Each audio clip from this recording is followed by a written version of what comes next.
C1064 Tian Family. Chapter 1064 Tian Family. After leaving Meishio and the others in the cultivator's haven to train, Yuan made his way to Tian Chenya's home. However, he quickly realized a problem. It's been millions of years since then, and this city clearly has gone through many changes. The chances of my old home being in the same location is probably zero. After pondering for some time, Yuan decided to check the place just in case it was still there. Sometime later, he arrived at the location of Tian Chenya's home, or where it was supposed to be. However, it was quickly made clear to Yuan that his home no longer existed. This location that used to be Tian Chenya's home has been replaced by a restaurant. Yuan sighed. I knew it was pointless. After all, millions of years have passed since Tian Chenya's era. There's no way his home would still be here after so long. Don't give up, brother Yuan, Xiaohua said to him. He smiled. You're right. I shouldn't give up so quickly. He approached the restaurant a moment later. Welcome to the heavenly restaurant. How many guests? The waitress at the front asked when they entered the building. Hello. This may be sudden, but I have a question. Do you know anything about the Tian family that used to live here? If my memories serve me right, this place used to be their home. Yuan asked the waitress with a handsome smile on his face, which made it hard for her to refuse. Yes, I know the Tian family. In fact, they're the owners of this restaurant. The waitress said a moment later. Really? Where can I find them? I would like to speak with them.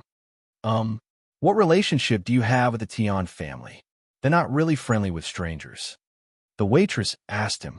Our ancestors knew each other, and my ancestor owed the Tian family a favor. So, I'm going to return that favor in my ancestor's stead. Yuan calmly said, If that's the case, let me give you the Tian family's current address. The waitress nodded. Sometime later, Yuan left the restaurant and went to the location given to him by the waitress. So this is where the Tian family of this generation resides. Yuan mumbled to himself as he stood before the residence of the Tian family. The building looked nothing like the one in his memories, but he still felt a nostalgic feeling from it for some reason, almost as though he instinctively knew he belonged here. He approached the front doors and knocked on it with Xiaohua by his side. A few moments later, an old woman opened the doors and stepped outside. What do you want? The old lady had an unfriendly aura around her, and she looked a little angry for some reason. If you're from the Lin family, then you can turn around because the young lady won't see any of you. Yuan raised an eyebrow at her behavior, but he remained calm and spoke. I think there's been a misunderstanding. I am here on behalf of my ancestor, who owes a great debt to the Tian family. The old lady sneered at his words and said, That's the worst excuse so far. Even a dog could come up with a better story than you. Now scram, dog from the Lin family. But I'm not from the Lin family. Tian Chenyu, do you know of this name? Yuan said with a stiff smile on his face. Tian Chenyu? The old lattice eyes widened with shock. How do you know of this name? Who are you? I apologize for the late introduction. My name is Yuan. I have recently learned that my ancestors owed a great debt to the Tian family, but he was unable to repay that debt before he passed away, so I came here to repay his debt for him. If there's anything I can do for the Tian family, don't hesitate to ask me. Since they were technically his family, and Tian Chenyu never really got the chance to help his family, as he was too busy dealing with demons, Yuan decided to assist the Tian family instead. Please wait here for a minute. Since I am just a caretaker, I cannot let you in by myself. I will go speak with the head of the family right now. The old lady bowed to Yuan before closing the door. Yuan proceeded to wait outside. Meanwhile, inside the residence, the old lady walked past a bronze statue in the middle of the garden to speak with a middle-aged man. What? Someone is here to return a debt? The middle-aged man raised his eyebrows after hearing this. Yes, and he claims that his ancestors knew our ancestors. How foolish. Do you really believe that? He's probably using that as an excuse to intrude on our family. Let him be. The middle-aged man casually waved his hand. But he knew the name of our ancestor, Tian Chenyu. The old lady saved this information for last. What? Why didn't you say this sooner? Nobody outside the family should know his name. And since we've all taken an oath to never reveal this name to anybody outside the family, There's no way an outsider would know about it. Although most people in the Nine Heavens forgot about Tian Chinyu's name, the Tian family never forgot it. In fact, Tian Chinyu's family made it, so that all descendants are required to remember this name and pass it down to their children, which has become their tradition. However, they also made everyone swear an oath to never reveal Tian Chinyu's real identity to outsiders, or they would die a horrible death. The middle-aged man and the old lady left the room shortly after. Sometime later, they brought Yuan and Xiao Hua into their residence. Once they were all seated, the middle-aged man said to the old lady, "Go bring us some tea." "I understand." The old lady bowed to them before leaving the room. Chapter 1065, published at 23rd of July, 2022, 5:57 and 15 seconds p.m. Chapter 1065. 1065 if audio player doesn't work. Press stop, then play button again. Chapter 1065 Tian Family. 2. Once the old lady left, the middle-aged man turned to look at Yuan and continued, "My name is Tian Xinzu, the head of this humble family. May I know your background and what you know about the name Tian Xinyu?" Tian Xinzu asked him with a friendly smile. He nodded and said, "Honestly, I don't know much about Tian Xinyu. I only learned of this name in a note left behind by one of my ancestors. I also don't know how long ago this note was written, but I firmly believe that no matter how much time passes, a debt will never go away on its own." Tian Xinzu pondered for a moment before asking, "Do you know how your ancestor became indebted to our ancestor?" "I don't." "Then do you have the note with you?" "Unfortunately, the note is very fragile and on the verge of breakdown, so I didn't dare to bring it with me." Tian Xinyu narrowed his eyes slightly with a pondering look on his face. It was obvious that he didn't fully trust Yuan, as his story sounded a little too convenient and suspicious. "The tea is ready." The old lady returned with the tea. After pouring all of them a cup, she left the teapot on the table. "Bring my daughter here," Tian Xinzu suddenly said to the old lady. "The young lady?" The old lady seemed hesitant, her reason being the same as Tian Xianz's reason. "Yes, I understand." The old lady left again. "I will decide if we can trust him after I see his reaction to my daughter." Tian Xinzu thought to himself. He was thinking that if Yuan had any interior motives, he would see it the moment Yuan meets with his daughter. Yuan casually sipped on the tea and didn't utter a single word for the next few minutes. He understood their situation, that the Tian family was having doubts about his identity, which he couldn't blame because they were right to doubt someone as suspicious as him. In fact, he would also be suspicious if he were in their shoes, and if he speaks or tries to convince them that he's not there to harm them, that would only make him more suspicious. Sometime later, Yuan could hear 2 sets of footsteps approaching the room. A few moments later, a beautiful young lady who looked to be a little older than Yuan entered the room. She had a tall and slender figure. Her hair was pitch black and tied into a hairband behind her head. Her face looked gentle yet fierce at the same time, and her clear brown eyes shone with brightness. Xiaohua and the other 2 inside Yuan's body were surprised when they saw this young woman, but it was not because of her beauty. No, they were surprised by her facial features that resembled Yuan, but looked way more feminine, almost as though she was Yuan's twin sister. In fact, with the help of makeup, Yuan could definitely become this young woman and vice versa. However, just like Tian Xinzu, Yuan didn't notice their resemblance. "Let me introduce you to my daughter, Tian Yinyu." "Yinyu, this is our guest, Yuan." "Hello." She gave him a courteous nod. "It's nice to meet you. I'm Yuan, and I came here to repay a debt that my ancestors owed to your family. If there's anything you need help with, don't hesitate to let me know." Yuan said to her with a gentle smile on his face. "Visit Riedel. Me for extra chapters." Tian Yinyu clearly wasn't expecting such a reason for his visit, but she didn't complain. After a moment of silence, she spoke again. "You'll help us with anything?" Yuan nodded. "As long as it's within my power, I will do my best to help you." A cold look suddenly appeared on Tian Yanyu's face as she spoke. "Then help me erase the Lin family from this world." "Yinyu." Tian Xinzu immediately frowned at her words. "The Lin family? The first time I've heard about them, is when your caretaker mistook me for them. Who are they? And what have they done to deserve this punishment? Yuan asked her. You've never heard of the Lin family? How is that possible? They're one of the biggest families in this world. They're one of the 7 legacy families. The old lady exclaimed. Actually, I'm not from around this area, but I have heard of the 7 legacy families. Yuan said. The Lin family has been harassing and bullying my family for the last 4 years because I refused to become their oldest son's woman. Tian Yinyu said with a disgusted look on her face. So, it's that kind of situation, huh? Yuan sighed inwardly. So can you help us or not? If you can't, then we don't need your help at all. Tian Yinyu stared at him with slightly narrowed eyes. Yuan didn't immediately respond and began pondering. You don't have to mind her unreasonable request, Yuan. Although it's true that the Lin family has been harassing us, there's nothing we can do about it. Yuan sighed out loud before speaking. It's fine. I don't mind it.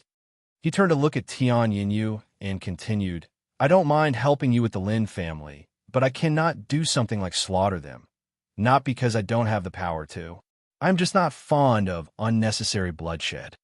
The Tian family's eyes widened with shock after they heard Yuan's words, mostly because he casually claimed that he had the power to destroy the Lin family.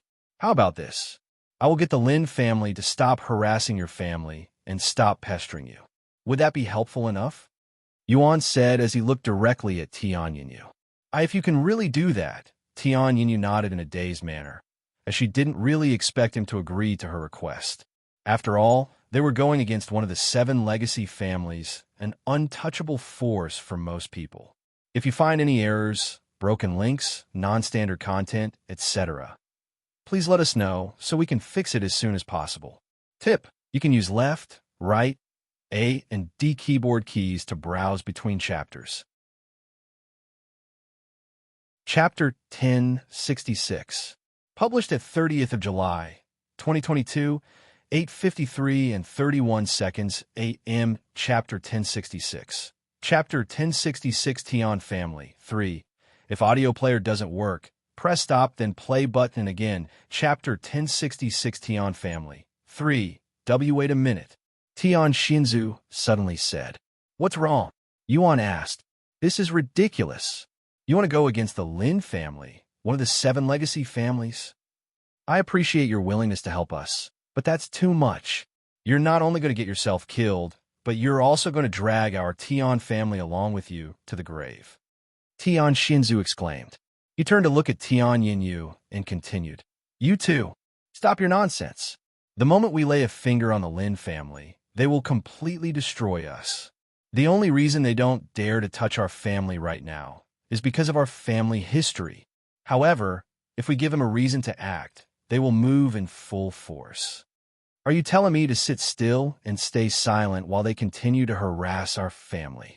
Our restaurant's business has gone down 90% since last year because of the Lin family's cowardly antics.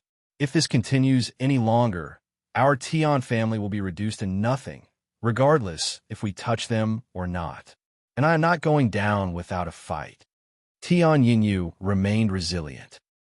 Tian Shinzu, didn't know what else to say after hearing his daughter's words. Let's all calm down, shall we? Yuan suddenly said, still looking as relaxed as ever. The Lin family may be one of 7 legacy families, but they're not untouchable. Why don't you tell me a little more about your situation? Tian Yinyu nodded and took a seat at the table. I will get another teacup, the old lady said before leaving the room. Once she was seated, Tian Yinyu spoke. It started 4 years ago when I first met Lin Minghai on the stage. During a friendly competition between our sections, I managed to narrowly defeat him, and the very next day, he would begin courting me. Of course, I refused. However, he would continue to court me persistently over the next several days. Eventually, days turned into weeks, and weeks turned into months. It's been 4 years since then, but he's still courting me. He was just being annoying at first, but as time passed, he would become more aggressive, and he would also start scheming by spreading bad rumors about me, so that others would stay away from me.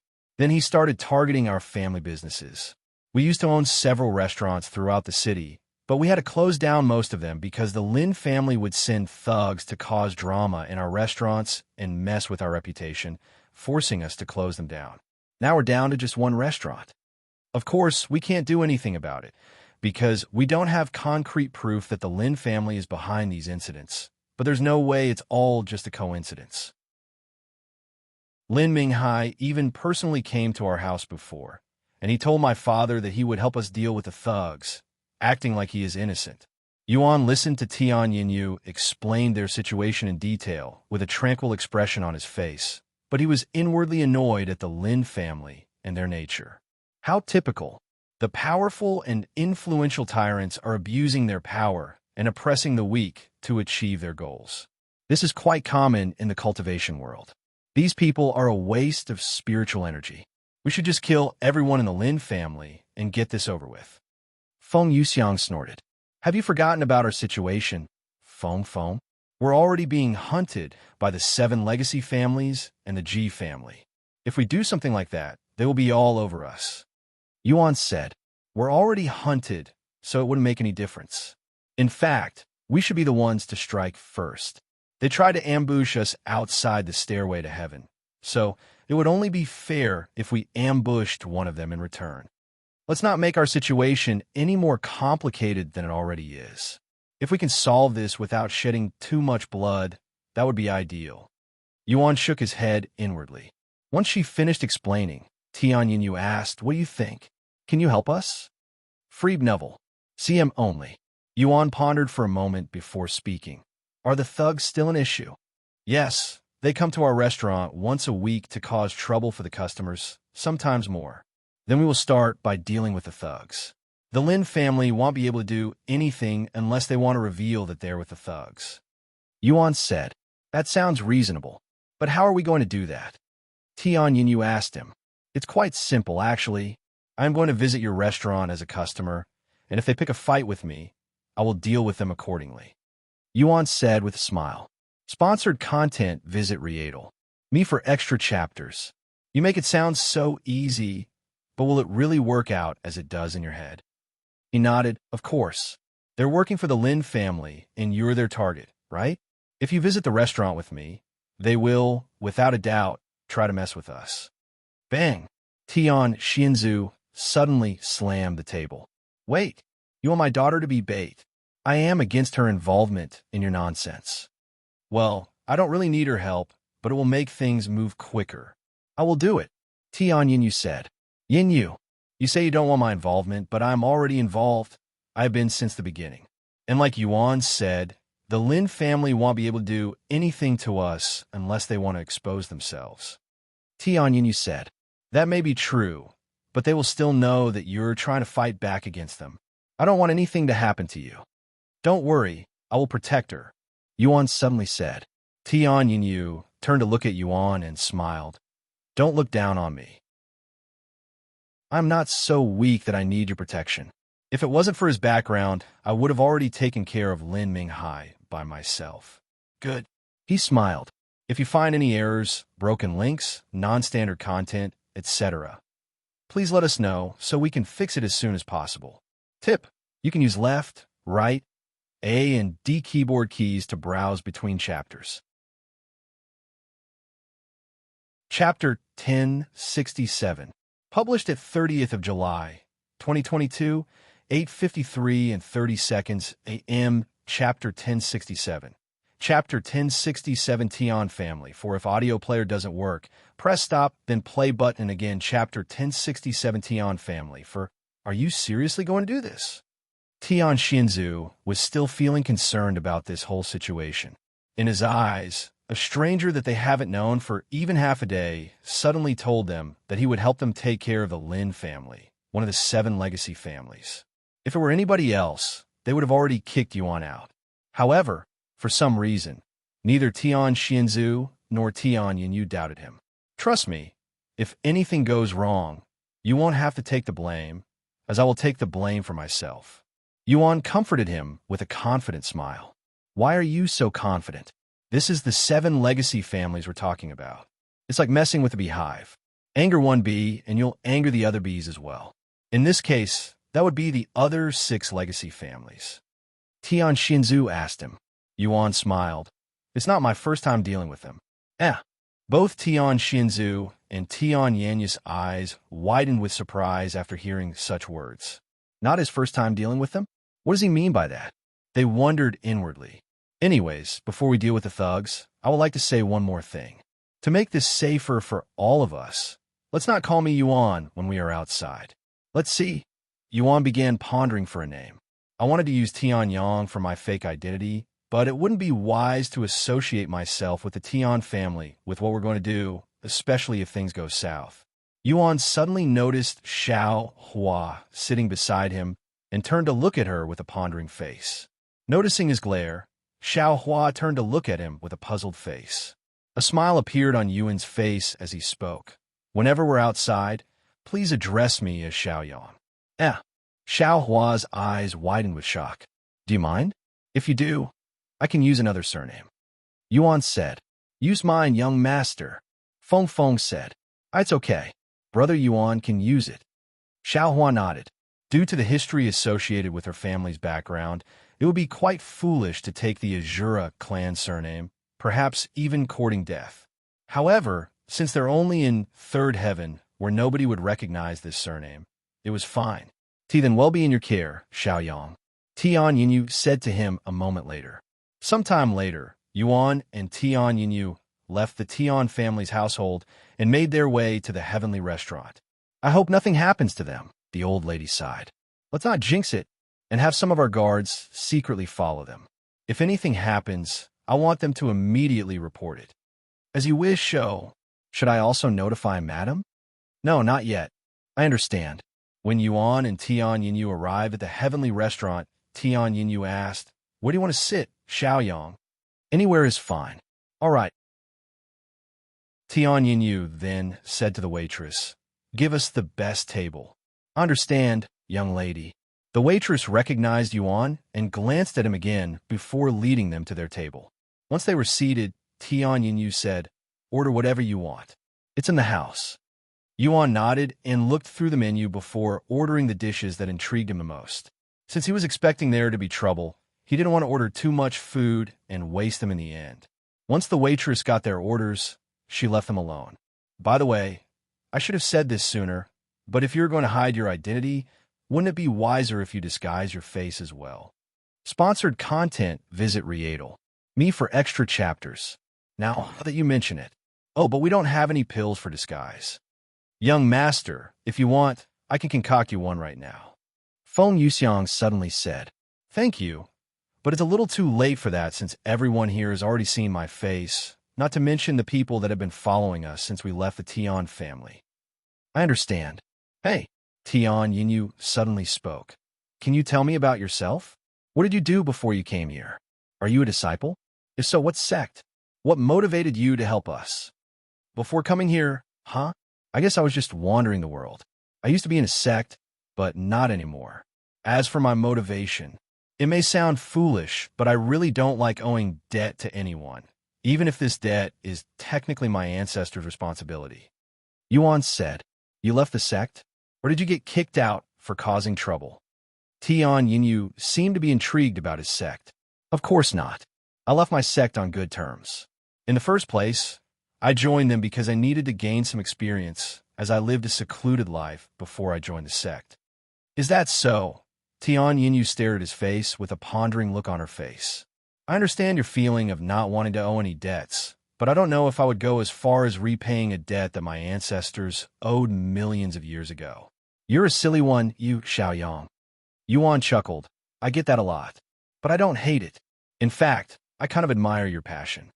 She suddenly added, Thank. Yuan suddenly halted his mouth when he sensed killing intent directed in his direction. What's wrong? Tian Yinyu asked him when she saw his actions. They're here earlier than I thought. We haven't even gotten our first dish yet, and they're already looking for a fight.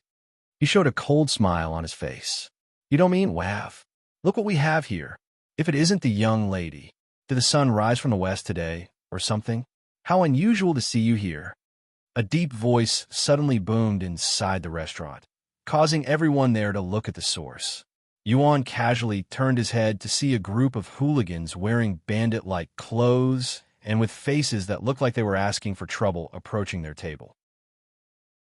If you find any errors, broken links, non-standard content, etc., please let us know so we can fix it as soon as possible. Tip: you can use left, right, A and D keyboard keys to browse between chapters.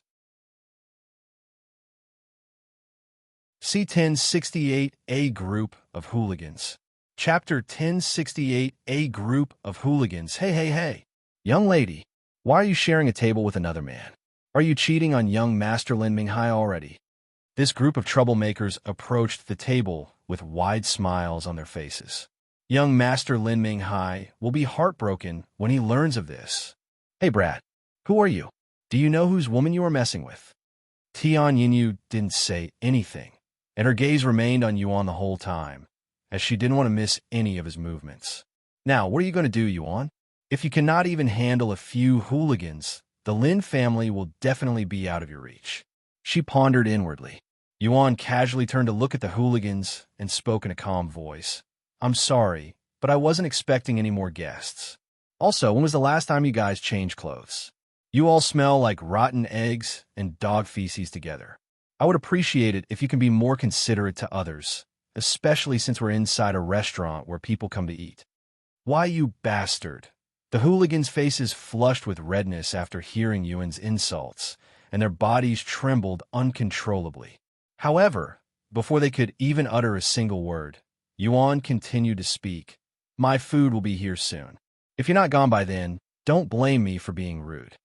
Oh, and what the fuck are you going to do if we don't leave? The hooligan leading the group asked Yuan with a malicious grin on his face. Feng, I don't want their blood to dirty the place I'm going to eat at. Can you deal with it without making a mess? Oh, leave one of them alive. Yuan suddenly said in a low voice. It would be my pleasure, young master. Several orbs of flames suddenly emerged from Yuan's body and flew towards the group of hooligans, and before they could even react, their bodies were immediately engulfed with flames. In less than a second, all but one of the hooligans were burnt until there was nothing left of them, leaving behind no mess or blood. Everyone in the restaurant was shocked by what they had just witnessed, but they were also puzzled, as they couldn't comprehend the situation. After Feng Yuxiang killed most of the hooligans, Yuan turned to look at the last one and asked in a calm voice, Who hired you to mess with the Tian family? If you don't speak truthfully, you will end up just like your friends, erased. I don't know. I swear, I am just a lowly lackey following orders. Please, you have to believe me. The young man got on his knees and begged Yuan. Then tell me about your order. Yuan then said, Yes, we, the Stone Bandits, were hired to disturb the Tian family's businesses until they shut down. And you don't know who hired you? No. Then who does? That would be the leaders. And where can I find these leaders? The young bandit hesitated to answer this question, as he would also be killed by his peers for revealing the location of their base.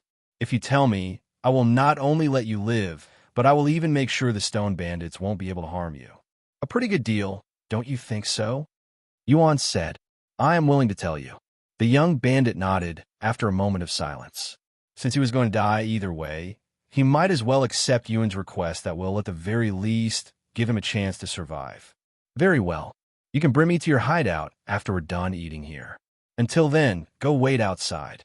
I wasn't joking when I said that you all stink. Yuan said, I understand. The young bandit immediately jumped to his feet, but before he could go anywhere, Yuan's voice resounded again. Oh, right. One more thing. If you're thinking about running away, you will immediately be killed. My divine sense covers a good chunk of this city, so unless you can outrun my divine sense, I suggest you stay put and wait for us. Do you understand? I wouldn't dare to run away from you. The young bandit vigorously nodded his head. Good. Then I will see you in a bit. The young bandit quickly scrambled out of the restaurant, but he didn't dare to wander too far away from the restaurant, as he feared that Yuan might mistake it as escaping. And for the next hour, this young bandit wouldn't move a single step from this location, almost as if head turned into a stone statue. You? What was that just now? Tian Yinyu asked him with an astonished look on her face after the bandit left. What? Are you not happy with the way I handled it? Yuan raised an eyebrow. No, that's not it. Forget it. I didn't think you would resort to violence so quickly especially after what you said about not wanting to shed unnecessary blood. I don't. Hence why I killed them without spilling any blood. Yuan said with a joking smile on his face. I'm just joking. They're just a bunch of bandits who have been causing trouble for your family and countless other people for years. Nobody will care if I clean up some trash. Of course, if the Lin family is willing to go to war over those hooligans, that would be a different story. Your appearance is quite deceptive, as you are more daring than your appearance suggests. Tian, Yinyu mumbled with a slight smile on her face. The waitress approached their table with their food a few minutes later, and they began eating the food shortly after, acting as though the whole situation with the hooligans just now didn't even happen. Once they were finished, Yuan and the other two went outside to meet with the young bandit again. All right, bring me to your hideout, Yuan said. Yes, the young bandit answered without hesitation. C1089 Stone Bandits Hideout. Chapter 1069 Stone Bandits Hideout. Hey, it might be a bit dangerous, so if you want, you can return home for now and wait for me to finish, Yuan said to Tian Yinyu, who immediately frowned upon hearing his words. Are you still looking down on me? I told you that I can handle myself, right? If I turn out to be a burden, you can leave me alone to die because I will deserve it. Leave you to die? You know very well I can't do that, Yuan said with a bittersweet smile. All right, if you want to follow me, go ahead.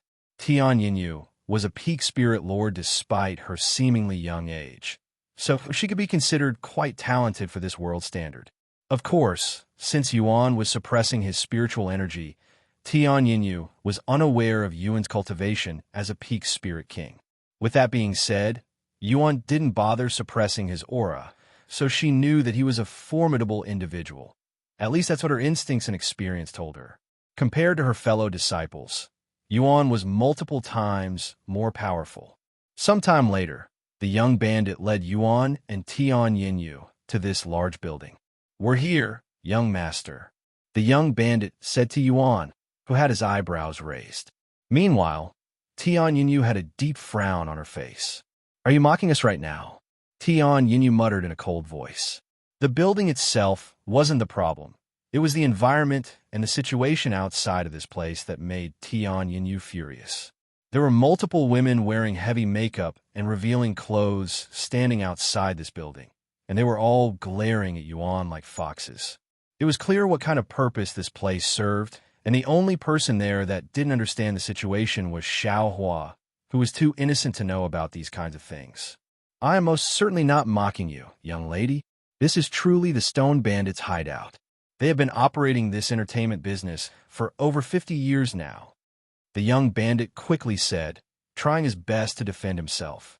This is certainly a surprise. Yuan mumbled out loud. When you hear about bandits, you normally associate them with the wilderness. This is the first time I've heard of bandits hiding within the city, acting like gangsters instead. The young bandit then spoke. I don't know the Stone Bandits' leader's name, but he should have a pretty high standing in this place. What should we do? Yuan turned to look at Tian Yinyu, who was glaring at the building with a disgusted look on her face, as she hated the concept of women selling their bodies for money. However, before she could respond, the workers at this building approached them with bright smiles on their faces. Handsome, are you new here?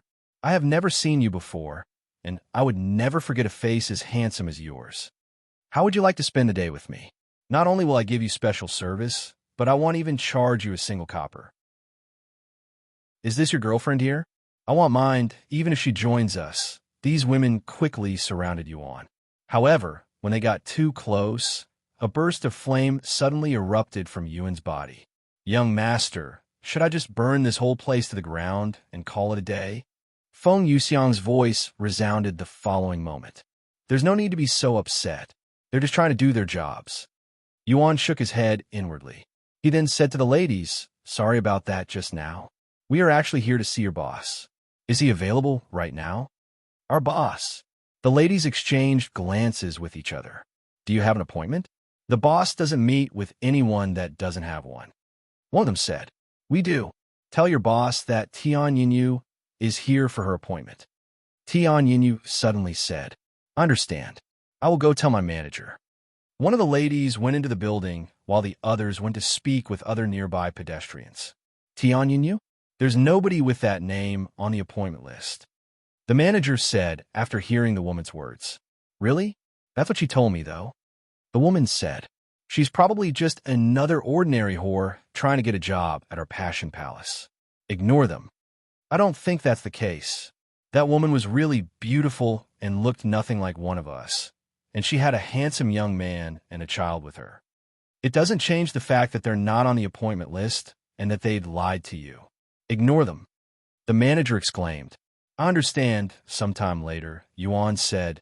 It's been a while since that woman went inside. Tian sucked her teeth. They probably realized that we didn't have an appointment, but they're just trying to ignore us. What are you going to do now? She then asked. If they want to ignore us, we will do the opposite and force them to acknowledge us, Yuan said. He turned to look at the young bandit and said to him, Bring us to your boss. Why, yes. The young bandit wanted to cry, but he had no choice but to obey Yuan's words. The young bandit proceeded to lead Yuan and the others inside the building. Welcome to the Passion Palace. What kind of entertainment are you looking for? The worker at the front desk stopped speaking when he noticed Xiaohua's figure. I'm sorry, but this place isn't appropriate for children. Yuan glanced at Xiaohua and cleared his throat. Sorry, but we're not here to have fun. He turned to look at the young bandit and continued. Go tell your boss he has 3 minutes to show up before I blow up this entire place. Naturally, Yuan was only bluffing, but the young bandit and the others didn't know that. Right away. The young bandit immediately disappeared from their sight. Chapter 1070. Published at 30th of July, 2022, 7:39 and 15 seconds a.m. Chapter 1070. 1070 if audio player doesn't work. Press stop then play button again. Chapter 1070 Stone Bandits Hideout. 2. Why you? Who are you? Do you know where you are? How dare you cause a commotion here?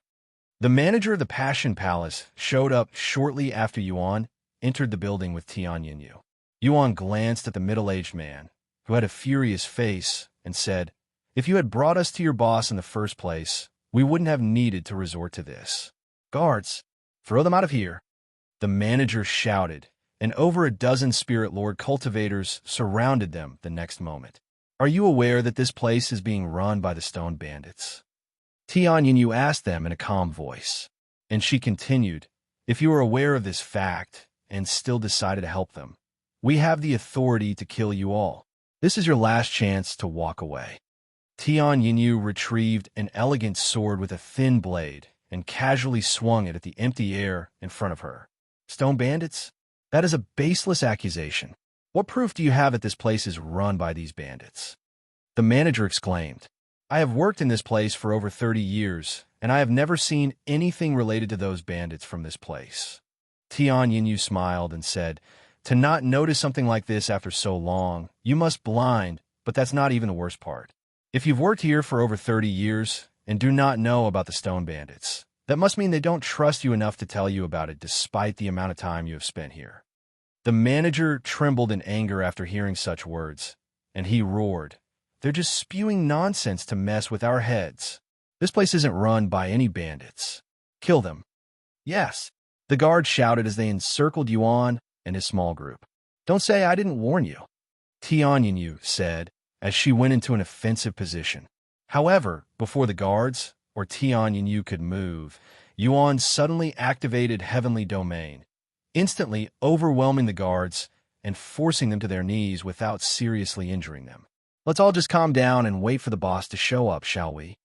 Yuan spoke with a nonchalant expression on his face. Even though the guards couldn't see Yuan's cultivation, they instinctively knew that he was not someone to be trifled with, so they all remained on their knees with their heads lowered even after the Heavenly Domain was deactivated. Meanwhile, somewhere inside the building, the young bandit was kowtowing before a bulky bald man who had an enraged expression on his face. So you failed your mission and even brought trouble back to our hideout, huh? I knew you were trouble since the day we accepted you. I should have killed you sooner. The bulky man suddenly jumped out of his bed, where several naked women were resting, and landed in front of the young bandit. I hope you're prepared for your punishment, young one. However, the young bandit immediately jumped to his feet and rushed outside. You think you can run away? The bulky man got dressed in less than a second and chased after the young bandit, who didn't dare to look back as he rushed back to Yuan and Tian Yinyu. Young master, I brought the boss here. The young bandit shouted even before he could see Yuan's face again. Die, you useless trash. The bulky man had caught up to the young bandit and prepared to strike him. However, before his fist could reach the young bandit, a figure appeared between them and causally blocked his fist. So, you're the Stone Bandits leader? I have a few questions for you. Yuan calmly spoke as he stood before the bulky man like an immovable mountain. Who the fuck are you? Stone Bandits? I have no idea what you're talking about. The bulky man was greatly surprised by Yuan's sudden appearance and was even a little nervous. Even though he didn't go all out for his strike, it was still enough to kill a spirit lord with ease. Yet Yuan had managed to block it with one hand and with seemingly no effort at all. Sponsored content, visit Rendezvous. Me for extra chapters. So, you're not affiliated with the hooligans that have been causing trouble for the Tian family? Yuan asked. The bulky man retrieved his fist and spoke. Tian family? I have heard of them, but what do they have anything to do with me? Don't tell me you believe that brat over there without any proof? So, you're not the leader of the Stone Bandits, and you have no affiliation with the Stone Bandits? Yuan asked again. The answer is no to both of your questions. You should do some investigations before you accuse someone. I also expect some kind of compensation for the commotion you have caused my business today. The bulky man said. Yuan suddenly smiled and retrieved an object that was emitting a golden glow. When someone lies before me, this grail of truth will light up. So what you just told me is a lie. The bulky man took a few steps back after seeing this treasure. Where the fuck did he get such a powerful treasure? He cried inwardly. Yuan turned to look at the young bandit and asked, Have you been lying to me? And no, the young bandit quickly said. The grail of truth did not emit any light after hearing his words. Yuan turned to look at the bulky man again and said, This is all the proof that I need to deal with you. Xiaoyang, is everything okay? Why did you suddenly disappear like that? Tian Yinyu appeared at this moment with Xiao Hua following behind her. Hey, I just found our bandit boss. Yuan said. Really? Tian Yinyu frowned when she saw the bulky man's appearance. Why you? I know him. I have seen him working as a guard for the Lin family before. She exclaimed after recognizing the bulky man's face. If you find any errors, broken links, non-standard content, etc., please let us know so we can fix it as soon as possible. Tip: you can use left, right, A and D keyboard keys to browse between chapters. Chapter 1071. Published at 30th of July, 2022, 7:39 and 14 seconds a.m. Chapter 1071. 1071 if audio player doesn't work. Press stop, then play button, and again. Chapter 1071 Stone Bandits Hideout 3. So what if I have worked as a guard for the Lin family? What are you trying to say? The bulky man coldly snorted. I will get straight to the point then. Yuan said, Did the Lin family tell you to mess with the Tian family? The bulky man kept his mouth shut this time, not daring to respond to Yuan's question, as this was the only flaw for Grail of Truth. However, one could argue if this was really a flaw, since if someone refuses to answer when they know what will happen if they do, it could only mean that they were going to lie. If you think silence will save you, I have bad news for you, Yuan calmly said to the man. And what are you going to do to me? Kill me? You don't even have any concrete proof that I belong to this Stone Bandits or whatever. The bulky man sneered. Proof? In a world where the powerful is always right, proof is not necessary. Yuan spoke with a cold smile on his face, and his peak spirit king aura that could suppress even a spirit emperor filled the hallways and nearby rooms, causing everyone to tremble before it. Tian Yinyu stared at Yuan with wide eyes. This aura, he's a spirit emperor? No, that's not possible. Spirit king is the peak in the third heaven. There's no way he's a spirit emperor. She cried inwardly. The bulky man subconsciously took a step back when he felt Yuan's aura, and he spoke in a nervous voice. Why you are powerful. I will give you that, but you won't be able to handle the Lin family by yourself. Yuan chuckled. Who said anything about dealing with the Lin family by myself? Anyways, are you going to tell me or not? I will not ask you again. My patience is running low. The bulky man showed him a bold smile and said, Go fuck, whoosh. Yuan suddenly retrieved his Empyrean overlord and slashed it at the bulky man in a speed that was too quick to react.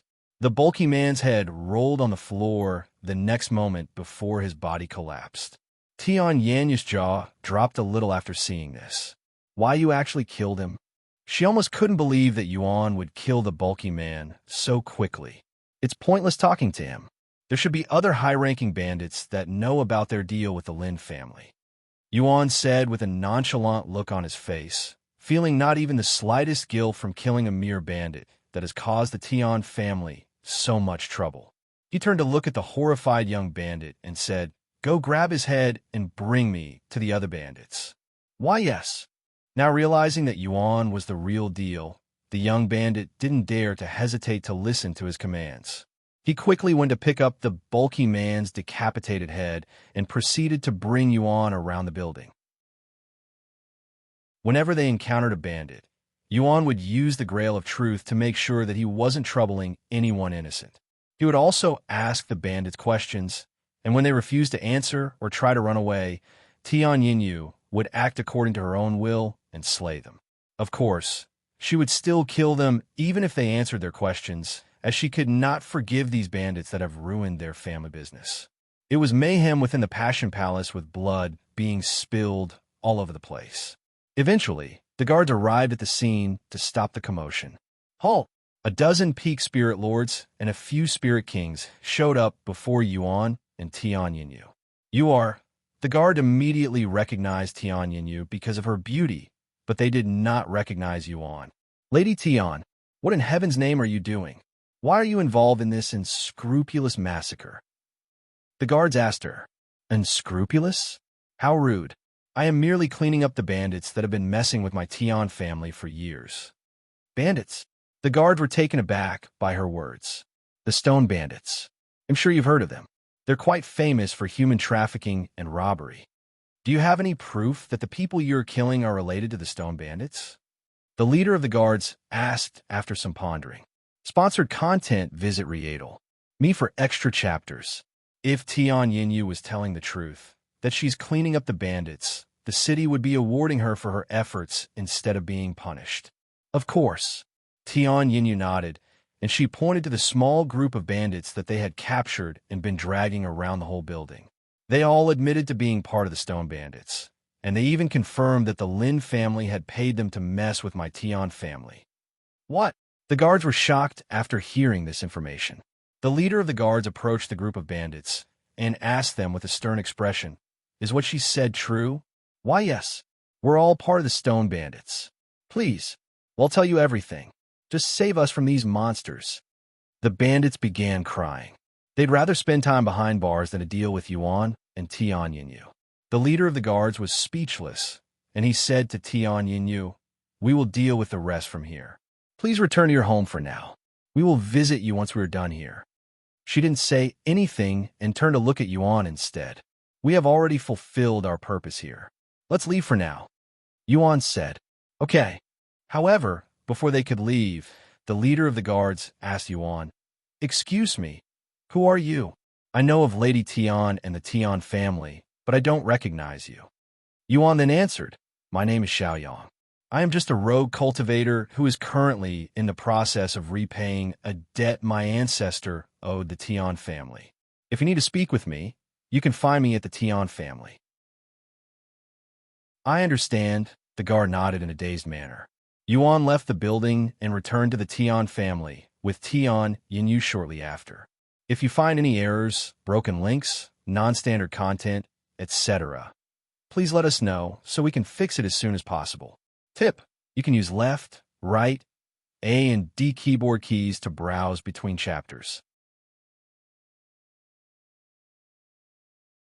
C1072 Lin Family's Damage Control.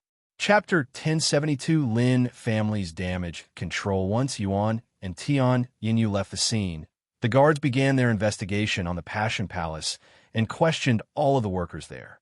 Yuan also told the young bandit to assist the guards before leaving, which made it a lot easier for the guards to identify the bandits, speeding up their investigation tremendously. News of what happened at the Passion Palace quickly began spreading throughout the city like wildfire, and rumors of the Lin family paying the Stone Bandits to mess with the Tian family was amongst the news, which shocked the city. This caused quite the backlash for the Lin family. Even though there wasn't any direct backlash, their family name was being dragged through the mud by being associated with the bandits, which was more than enough to make them lose face, and losing face is the worst thing that could happen to these influential families that only care about such things. The Lin family quickly went into damage control and tried their best to convince the people that the Stone Bandits were lying a mess with their reputation and that they weren't trustworthy because, well, they were bandits, even going as far as spending money to spread it. Although this did alleviate some of their troubles, not everyone believed it. Fuck. That fucking bitch Tian. How dare she mess with us like this? A handsome young man within the Lin family kicked the table in front of him when he heard the news of Tian dealing with the Stone Bandits, sending it along with everything on it flying across the room. Things have gone so smoothly for him for the past few years that this sudden retaliation from the Tian family had taken him by complete surprise. I swear I'm going to make her regret defying me. The Lin family. This handsome young man was Lin Minghai, who has been courting Tian for the last few years without any success. Young Master Lin, please calm down. If we act against the Tian family now, it would only solidify the rumors that we're working with the Stone Bandits. The servant of the Lin family said to him, "Are you telling me to just sit here and let that bitch spit on my face?" "I refuse." Lin Minghai roared. "I did not say that, young master.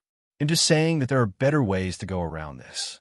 For example, you can use this chance to visit the Tian family and demand compensation for ruining the Lin family's reputation." "Ha ha ha. This is a great idea, Steward Jean." Lin Minghai laughed out loud. "Prepare the guards. We're going to visit the Tian family right now." Meanwhile, at the Tian family, Tian Xianzu was in disbelief after hearing about the situation from his daughter. "We not only dealt with the Hooligans, but we even cleaned out the infamous Stone Bandits in half a day.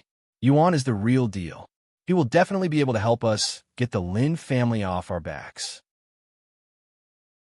Tian Yinyu spoke with intense excitement, as this incident had relieved a lot of her built-up stress. Is this what victory feels like? She tightly gripped her hands into fists. "This is just the beginning," Yuan suddenly said. "Now that we've taken care of the bandits, one of three things will happen. 1. The Lin family will pretend it never happened and not bother us for a bit. 2. They could send more people to mess with us, or they will come to us directly. Personally, I would prefer it if they directly came to us, as that would make things easier." Tian Xinzu sighed. "Regardless of their actions, they will not forget what happened today and will definitely try to get revenge.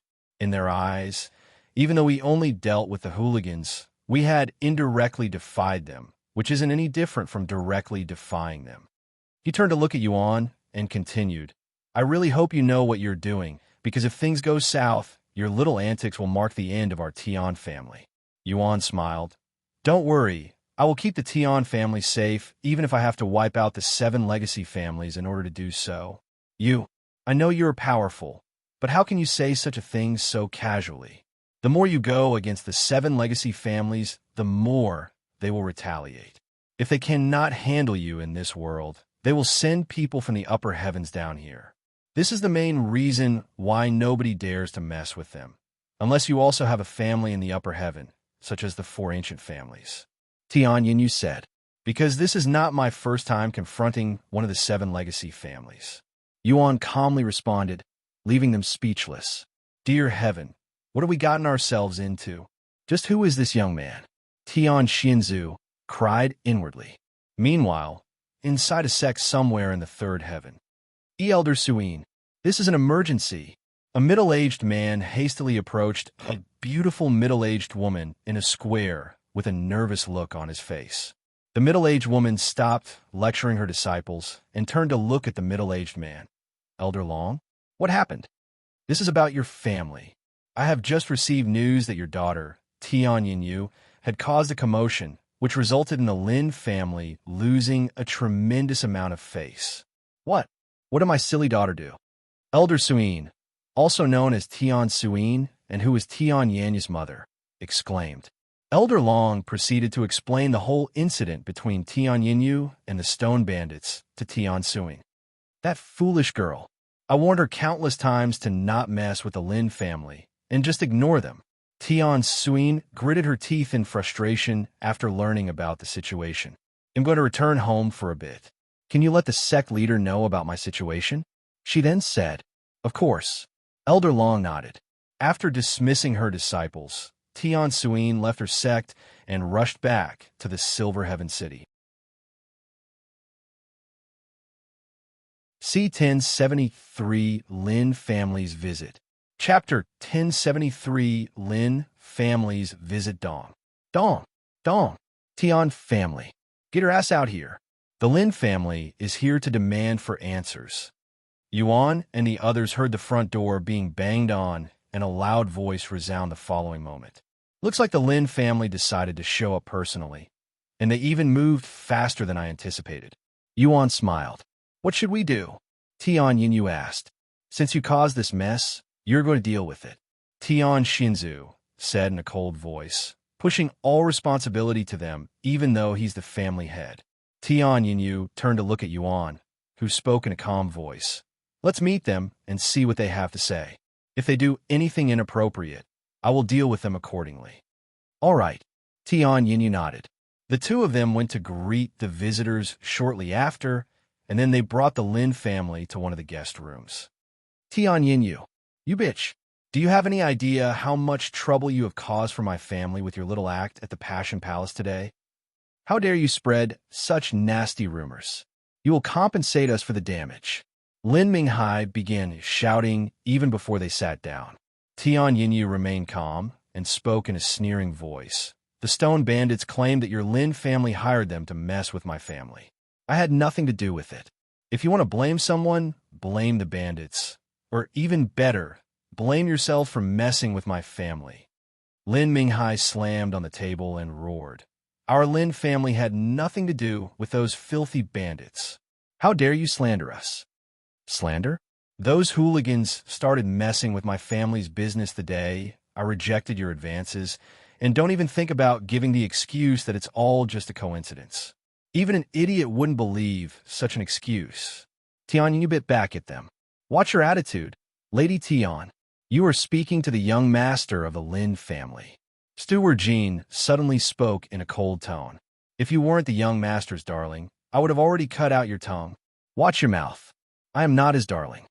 Tian Yinyu narrowed her eyes at Steward Jean, her gaze oozing with killing intent. I may be a servant, but do you dare to kill a member of the Lin family in your estate? Can you handle the consequences? Steward Jean snorted arrogantly. Even though he called himself a servant, his status within the Lin family wasn't low, and he's been a trusted member for many decades now. His loyalty for the Lin family unquestionable. Why don't we all calm down so that we can have a proper conversation? Yuan finally spoke his first sentence since the Lin family's visit. The frown on Lin Minghai's face immediately burrowed even further, and he turned to look at Yuan. And who the fuck are you? Yuan smiled and introduced himself in a respectful voice. My name is Xiao Yang, and I am currently assisting the Tian family. My ancestors owed their ancestors a debt, and I am here to return that debt. I was told that their family business was being harassed by hooligans, so I decided to do something about it, unaware that they were connected to the reputable Lin family. If you want to blame someone for the recent commotion, you may place the blame on me. You're also slandering my Lin family. Lin Minghai fumed with anger after hearing Yuan's words that subtly accused the Lin family of working with the Stone Bandits. What? I am simply stating what the bandits told us, and the guard that took them away. If you claim that the Lin family doesn't have anything to do with those bandits, I naturally want to believe the reputable Lin family over the bandits. However, your inappropriate behavior isn't helping me. Lin Minghai gritted his teeth in frustration, but he couldn't argue back, as that would only make him and his family look worse. Xiaoyang, right? I will remember your name. Now I have a question for you. What is your relationship with her? Lin Minghai pointed at Tian Yinyu while he spoke. My relationship with Miss Yinyu? It was at this moment that Tian Yinyu suddenly interrupted.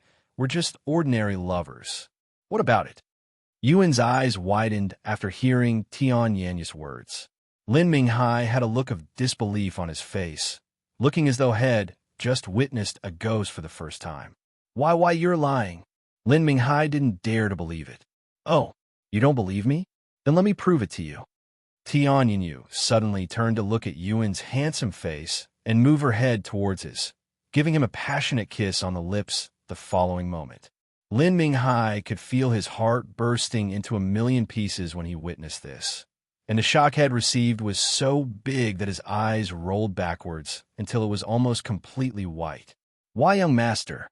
Get a hold of yourself.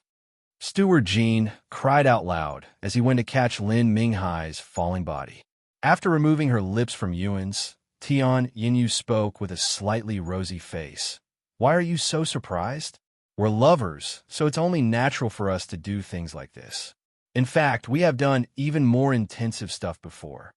Lin Minghai felt his soul leaving his body after hearing what Tian Yinyu had just said.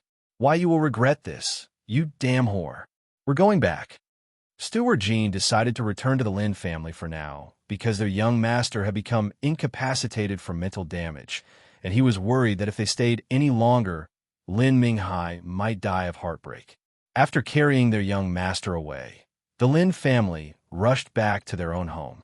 Yuan turned to look at Tian Yinyu with a bittersweet smile, but he didn't say anything, as he wanted her to tell him what that was about just now. Chapter 1074. Published at 30th of July, 2022, 7:39 and 10 seconds AM. Chapter 1074. 1074. If audio player doesn't work, press stop, then play button again. Chapter 1074. Caused by heartbreak. What's wrong? Did you not like that kiss? Or was it your first kiss? Tian Yinyu tried her best to remain calm as she responded to Yuan's puzzled face.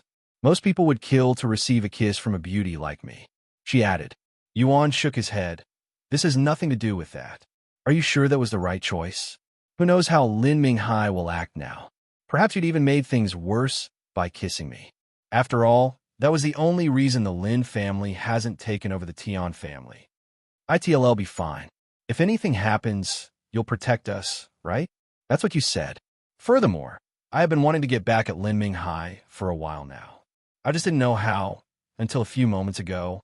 Yuan rubbed his eyes and sighed. So what are we going to do now? What's the next step? Tian Yinyu asked a moment later. There's no next step. We will now wait to see the Lin family's response. With that being said, we're not going to wait forever for a response.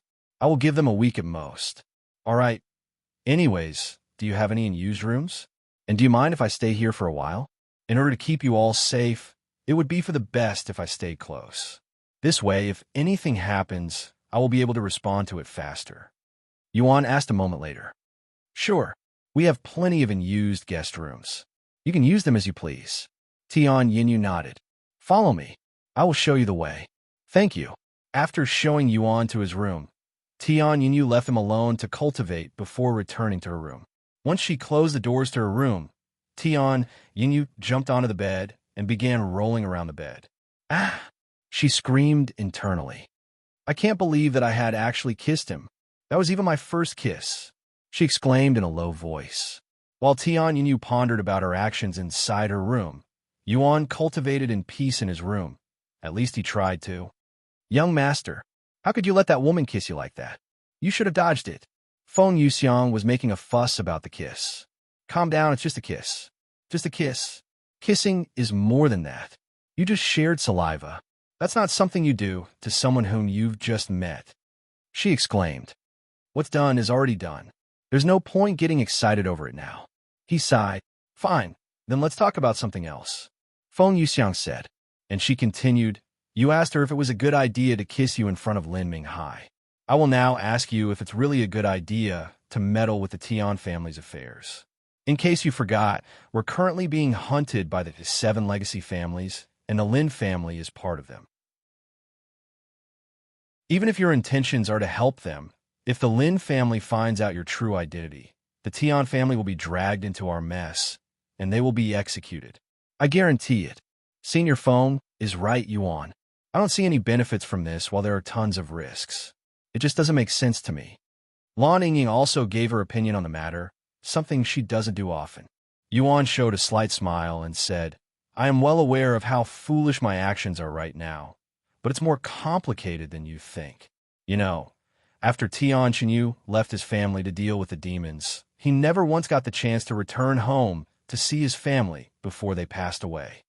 The parents that had raised him with love and care, the ones who supported him while he was at his lowest, Tian Chenyu greatly regretted not being able to help his family, as his parents had died before his mentality could stabilize. Now that I have Tian Chenyu's memories, there is this strong and nearly uncontrollable urge to help the Tian family, almost as though his soul desperately wants to amend his mistakes. I could ignore this feeling and pretend I don't even know the Tian family, but I have a feeling that this will hinder my cultivation in the future, almost like Heart Demon. Sponsored content, visit Hideout. Me for extra chapters. I see. I understand your motivation a little better now, young master. Feng Yuxiang said a moment later. Me too. Lan Yingying said. I also understand your worries, and I thank you for your consideration, but there's no need to worry as I don't plan on exposing myself, and I have the perfect plan to deal with the Lin family without spewing any blood, if they don't suddenly decide to raid the Tian family in the middle of the night. Yuan said, and he continued, the moment they do anything drastic, I will get rid of them, no matter if they're the 7 legacy families or some other powerhouse. Meanwhile, back at the Lin family, Steward Jean called for their best doctor after putting Lin and Minghai in his luxurious bed. What happened to the young master? The doctor was shocked when he saw Lin Minghai's poor condition. His skin is completely pale, almost as if all of his blood had been drained, not to mention the horrified expression on his face. Did he see a ghost or something? No, even a ghost wouldn't be enough to cause such a reaction. Just what in heaven's name happened?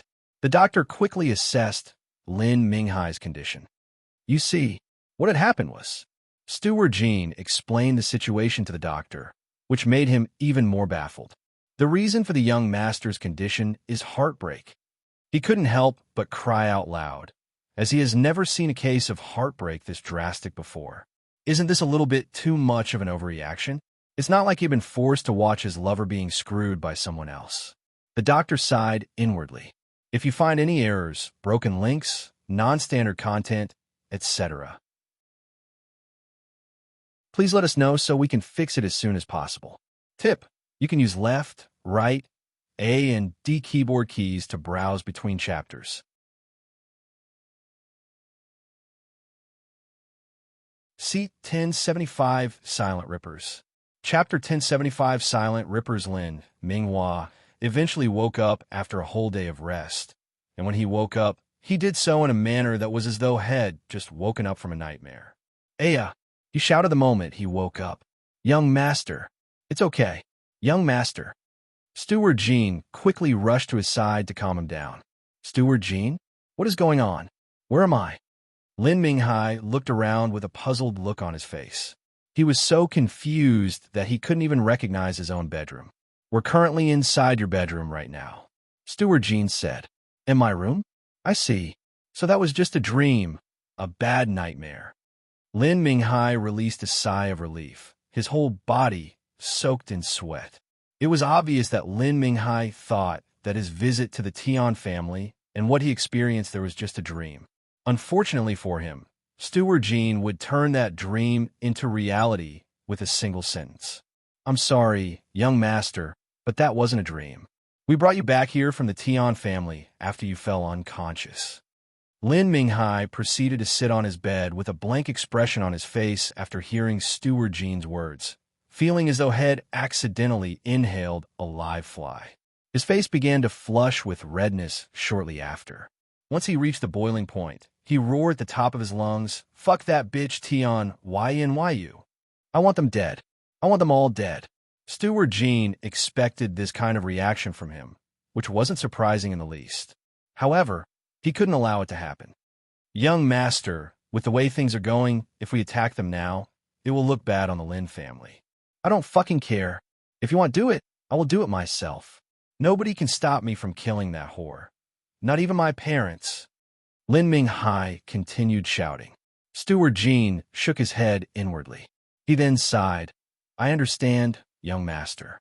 I will assemble a team of assassins to deal with Xiao Yang to send a message for now. As for Tian Yinyu and her family, we can deal with them a little later. How does that sound, young master? Lin Minghai pondered for a moment before nodding with a cold smile on his face. Kill her lover and torment her mentally before killing her, huh? That's a great idea. And since this Xiao Yang isn't part of the Tian family, we won't receive any backlash for killing him. We can even call him a fugitive who had wronged our family. That's right, young master. Go on. Get with it. I want this bastard gone by tomorrow. Of course. Steward Jean disappeared from the room shortly after while Lin Minghai continued to rest. After leaving Lin Minghai's side, Steward Jean went to write a note before sending it to the most notorious assassins within the third heaven, the Silent Rippers. The Silent Rippers are a small group of professional assassins that would kill pretty much anybody as long as they are paid enough for the job, and they have even dared to kill people from the 7 legacy families before. The Silent Rippers also have no hideout, and they always wander the third heaven, never staying in one place for longer than a few days, hence why they are so hard to catch and deal with. However, they do have several methods of contact, and one of them is leaving behind a note as well as a full deposit in a specific location. These locations exist all over the 9 heavens, and they're usually checked once every week. Fortunately for Steward Lin, his note was received by a member of the Silent Ripper merely hours after he sent it out. I want someone named Xiao Yang to be taken care of as soon as possible. He is currently residing in the Tian family's residence within Silver Heaven City. It is very important that you not kill anyone from the Tian family, just Xiao Yang. He is a young man around 20 years old, around 6 foot tall, handsome face, long black hair tied into a ponytail, brown eyes, and his cultivation seems to be around Spirit King. The pay will be 20 million spirit stones. If you need more information or wish to contact me, you can contact one of my associates in the Yellow River Pavilion in Silver Heaven City. He is someone by the name of Ming Lao. Attached to this note was a storage bag with 20 million spirit stones. Normally, one wouldn't dare to risk 20 million spirit stones before the job is completed, but the Silent Rippers are very proud of their reputation and have never stolen from their client before, hence why Steward Jean didn't hesitate to pay them 20 million spirit stones in advance. Ha ha! 20 million spirit stones to kill a mere child. This is the easiest money in a long time. The assassin laughed out loud when he saw the new request. He then contacted his fellow assassins and notified them of the new mission. Spirit King at the Silver Heaven City. Huh? Brother Mao should be the nearest to that city right now. Yes, I can get there in about 3 hours from my current location. This assassin surnamed Mao said. I'm about 8 hours away. Do you want to wait for me? Another asked. No, I will be fine by myself. It's just a 20-year-old child who just became a Spirit King. I'm already more than enough for this mission, said Assassin Mao. All right, well, leave this mission in your hands, Brother Mao. We will await for the good news, Brother Mao. Good luck. I will finish it by tonight. After closing the connection to his communication Jade slip, Assassin Mao immediately made his way to Silver Heaven City, unaware of the Grim Reaper that was waiting for him there. C1076 Midnight Assassination Attempt. Chapter 1076 Midnight Assassination Attempt. Later that night, after eating dinner with the Tian family, Yuan returned to his room. Inside his room, Yuan practiced the soul nourishment array that Huang Chan had taught him. Golden array symbols filled the room, and Yuan could feel his soul strength strengthening very slightly. A few hours into the night, when it was slightly past midnight, Feng Yuxiang suddenly said, Young master, there's an expert nearby, and he's spying on us. Still focused on his array symbols, Yuan casually said, I am aware. Let's just wait and see what he's planning on doing first. Don't come out. I don't want to alert him. I understand. Unbeknownst to the assassin Mao, his presence had already been noticed by his target. A mere child. I will finish this in a minute and leave. Assassin Mao suddenly consumed a pill, which altered his appearance to look exactly like Tian Yinyu. After making sure that there was nobody near Yuan's room, he approached the door and knocked on it. Yuan stopped whatever he was doing and went to open the door to find Tian Yinyu standing there. And without saying a word, Assassin Mao entered the room with a seductive smile on his face. Miss Yinyu, what's wrong? Are you still worried about the Lin family? I'm telling you, I'll be fine. Yuan said to her with a gentle smile on his face. Assassin Mao laughed inwardly, feeling quite gleeful about how well his plan was working. He then placed his hands on Yuan's shoulders before guiding him to the bed. Oh, what are you doing? Yuan asked her as he laid on the bed, looking a little nervous. Assassin Mao, still with Tian Yanyu's appearance, placed a finger on his own lips and made a quite shushing sound. Shoo, I see. Yuan's nervous smile became filled with excitement, and he closed his eyes. Go ahead, do whatever you want. It was at this moment Assassin Mao retrieved a dagger from his spatial ring and stabbed it towards Yuan's chest where his heart was located. Die! Assassin Mao shouted when the tip of the blade reached Yuan's chest. However, almost as though head struck steel, the blade halted right on top of Yuan's clothes. Yuan slowly opened his eyes and spoke in a calm voice, his gaze completely tranquil. This wasn't what I had in mind, Miss Yinyu. Shit. Assassin Mao had no idea what had just happened and couldn't comprehend why he couldn't penetrate Yuan's skin with his heaven-grade spiritual treasure. However, it was clear to him that his target was still alive. Assassin Mao suddenly released his cultivation base, filling the room with the aura of a 5th-level spirit king. He then lifted his dagger into the air and plunged it down for a second time. However, just like the last time, his dagger was stopped by Yuan's skin. I don't think this is how you captivate a man's heart, Miss Yinyu. Yuan uttered this remark in a sarcastic tone. How? Assassin Mao was in disbelief, and he tried pushing his dagger with all of his might, but it was pointless. It was at this moment Assassin Mao and Yuan could hear the sound of footsteps rushing towards their location. Yuan, is everything okay? What was that spiritual energy just now? Tian Yanyu's panicked voice resounded. Fuck. Realizing that his mission had failed, Assassin Mao immediately turned towards the door and prepared to escape. However, right as he reached the door, a hand suddenly grabbed his neck from behind, yanking him back into the room. Ugh! Assassin Mao tried to break the hold on his neck, but he was unsuccessful.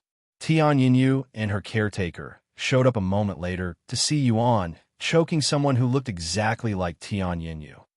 What in heaven's name is going on here? Tian Yinyu exclaimed when she saw this puzzling scene. Hey, Miss Yinyu, this rat disguised as you just tried to assassinate me. Yuan calmly explained to her. What? Let me go, you bastard. Assassin Mao spoke in his original voice, startling Tian Yinyu. And he continued, Do you know who I am?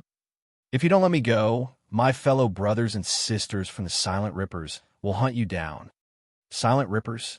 Tian Yinyu was terrified upon hearing this name. However, Yuan didn't recognize them and asked, Silent Rippers? Never heard of you guys. Are you mercenaries or bandits? Why, Yuan? They're neither of those.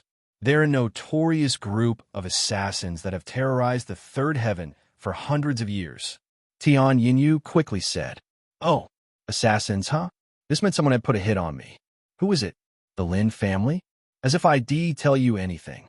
Hurry up and unhand me. If my companions don't hear from me by tomorrow, they will all come rushing here.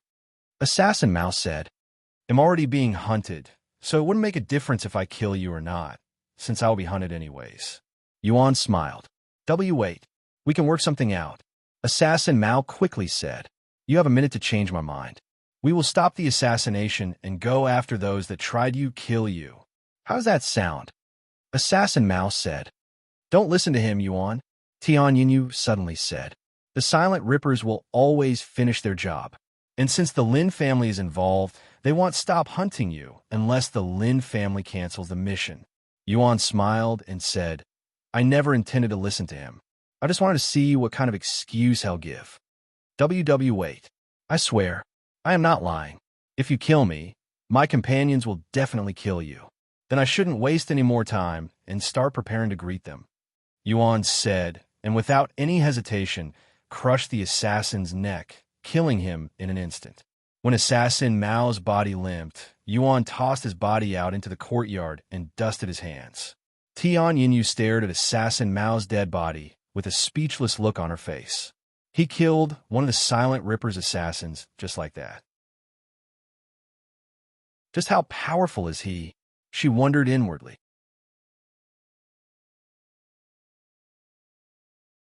C1077 Dealing with the Silent Rippers. Chapter 1077 Dealing with the Silent Rippers. Oh, I should have questioned him before killing him. Whatever. More of them will come sooner or later anyway. Yuan realized this after killing Assassin Mao. Why, young lady? We must evacuate from this place as soon as possible before the Silent Rippers raid this place. The old lady exclaimed in a panicked manner after she snapped out of her daze. Evacuate? Leave where? Where can we go?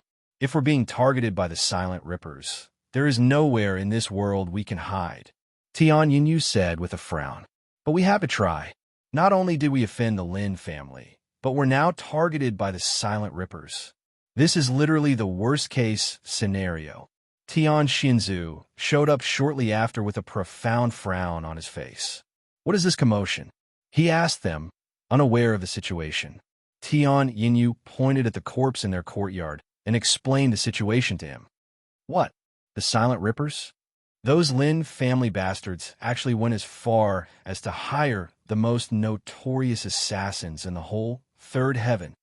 Are they insane? Master, I think we should evacuate this place as soon as possible, the old lady said. Tian Xiangsu sighed. Even if we run away and hide in the sewers, the Silent Rippers will eventually find us. Calm down, all of you. Yuan finally spoke, and he said, the best course of action right now is to stay here, where I can protect all of you. How delusional! The old lady suddenly shouted. You don't even know anything about the Silent Rippers, nor how terrifying they can be. The Silent Rippers may only be a small group of assassins, but they're the best of the best within the third heaven, and they even have several peak spirit kings amongst their ranks. Do you really think you can protect us from the Silent Ripper by yourself? There should be a limit to your arrogance. Old Zhou, please calm down, Tian Yinyu said to her, who was breathing heavily and filled with anger. She is right, Yuan.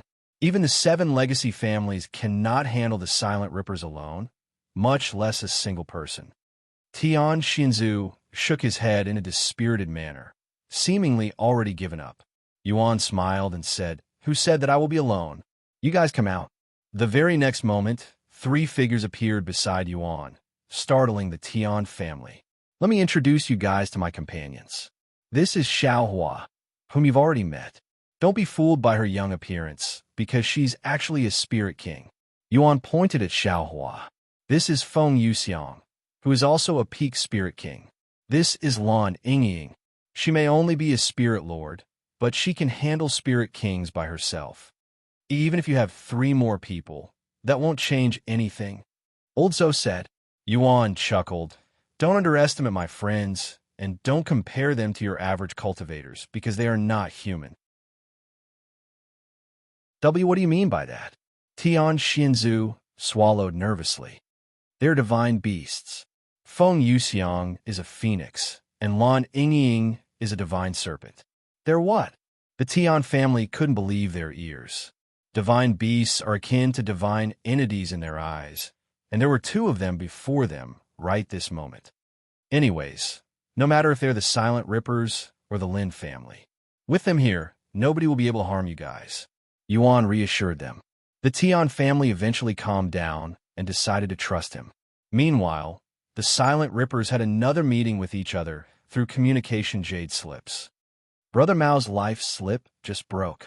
He's dead. A solemn voice spoke. How is this possible? Brother Mao is a 5th level spirit king. His target is only around 20 years old, right? There's no way Brother Mao could lose to someone like that.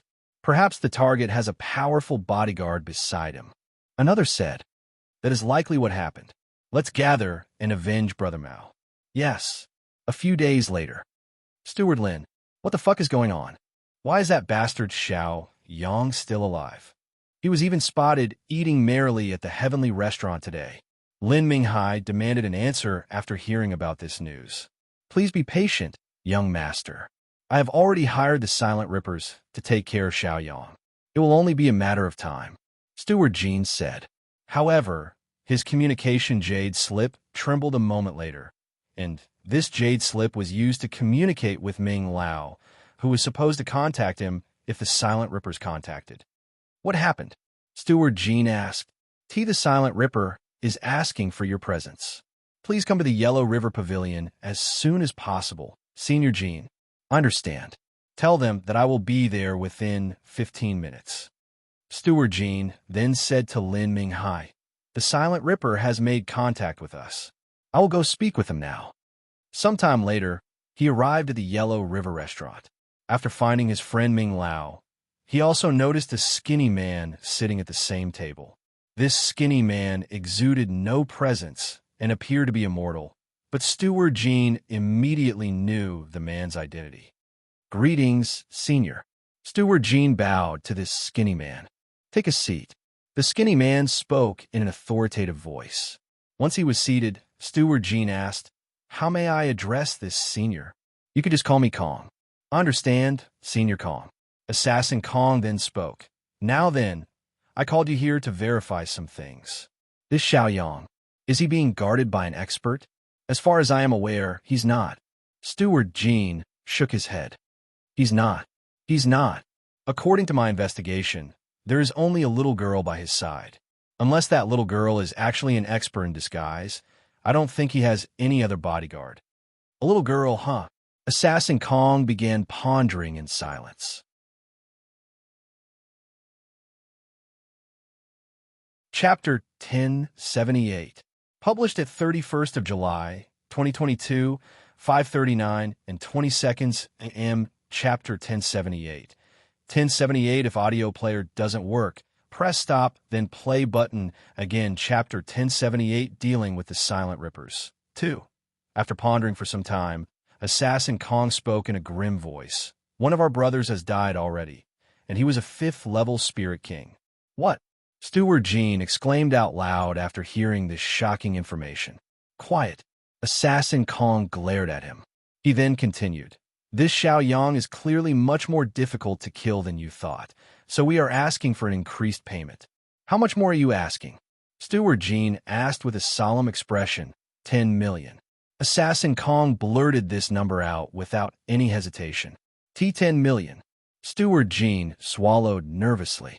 He was already being extremely generous with 20 million spirit stones to get rid of a child, so adding another 10 million definitely made him hesitate. Since that Xiao Yang has already killed one of their members, they won't stop hunting him even if I refuse, but that is a very risky decision, especially since I gave them this mission. Steward Jean sighed inwardly. He was confident that the Silent Rippers would go after Yuan even if he doesn't pay the extra 10 million, but he could be killed by them if he took advantage of this knowledge. In the end, he had to bite the bullet and agree to pay an extra 10 million spirit stones. You can send the money to the same location. We will pick it up in 2 days. Assassin Kong said. I understand. Assassin Kong left the restaurant shortly after. Thank you, Ming Lao. Steward Jean handed 100 spirit stones to Ming Lao for his work before leaving the restaurant as well. Meanwhile, at the Tian family, Tian Yinyu sat in her room with Feng Yuxiang sitting not far away. It's been several days since then. When will the Silent Rippers come? This wait is making me anxious. I cannot concentrate on my cultivation under this stress. Tian Yinyu sighed out loud.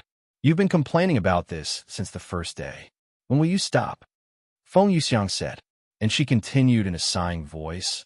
Why did I get stuck with you? What's wrong with me? Beside my complaining, Tian Yinyu asked. Humph. Feng Yuxiang coldly snorted, and she said, Don't think I have forgotten already. You kissed my young master without his permission. If he wasn't helping you, I would have burned you to death on the spot at that time. Seriously? It's just a kiss. Tian Yinyu said. Just a kiss. Do you know who the young master is? Feng Yuxiang exclaimed. No, I don't. If you tell me, I will. Tian Yinyu smiled. Feng Yuxiang became speechless, mostly because she also didn't know Yuan's true background, and his prior lives didn't count. The young master is someone.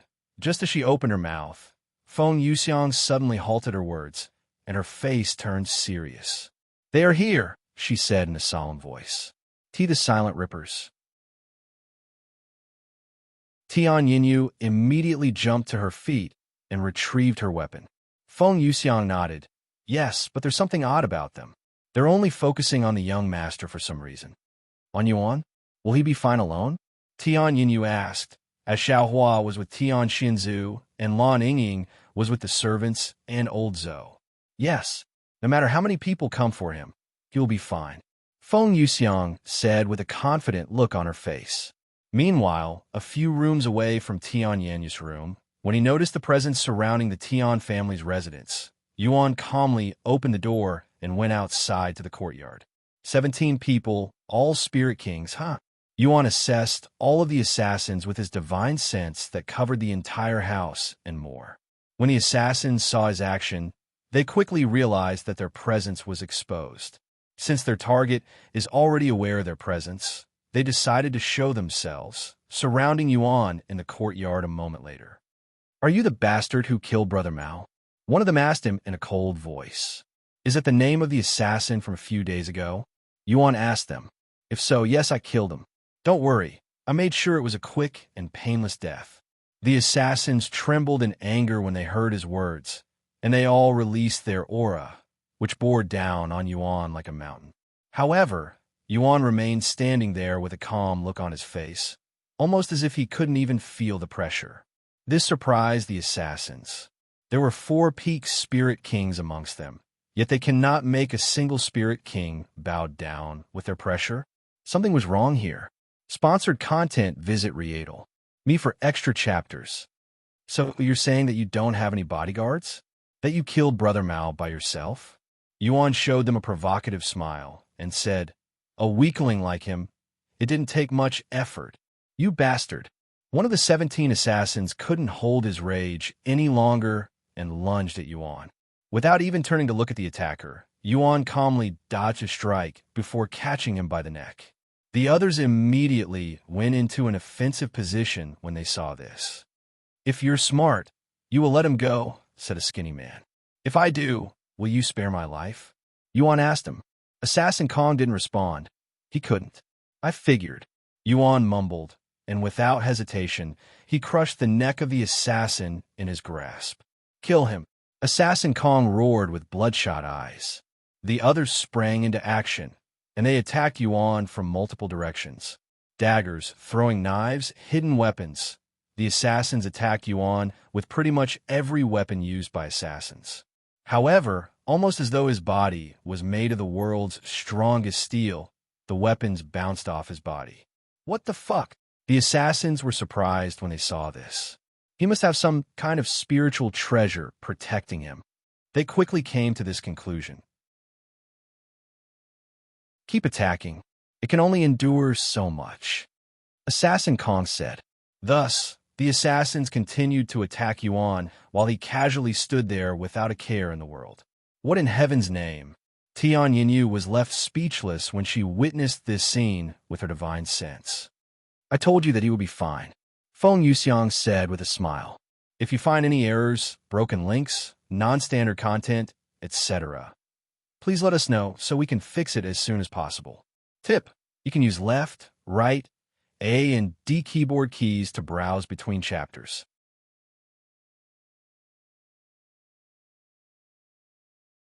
Chapter 1079, published at 31st of July, 2022, 5:39 and 19 seconds a.m. Chapter 1079. 1079 if audio player doesn't work, press stop, then play button again. Chapter 1079 dealing with the Silent Rippers. 3. After trying for many minutes and failing to break through Yuan's invisible armor, the Silent Rippers stopped their attacks momentarily. Fucking hell, What kind of trick are you using? Stop standing there and fight us like a real cultivator. The assassins tried to get him to remove his invisible armor. Yuan merely laughed at them. I'm not using any tricks. You're all just too weak to damage my perfect physique. What? Perfect physique? That's just a legend. There's no way you actually have the perfect physique. Assassin Kong exclaimed. I don't care if you believe me or not. Yuan shrugged. Anyways, tell me, what is your mission? Is it just to assassinate me, or are you going to harm the Tian family as well? If you tell me, I will remove my armor. So you are wearing a spiritual treasure. Yuan raised an eyebrow. I never said that I didn't. I merely said that I wasn't using any tricks. Can wearing armor be considered a trick? I don't think so. After a moment of silence, Assassin Kong spoke. Our mission is only to kill you, Xiaoyang. We were instructed to not touch the Tian family. Are you happy now? Yes, I'm quite happy. Here, I will keep my words and take my armor off for you. Yuan proceeded to take off his invisible dragon cloak.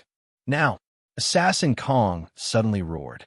All 16 assassins sprung into action instantly, attacking Yuan with everything they got. A slight grin appeared on Yuan's face right before an immense pressure suddenly covered the entire courtyard. This pressure forced all of the assassins to their knees, with the peak spirit kings barely resisting it.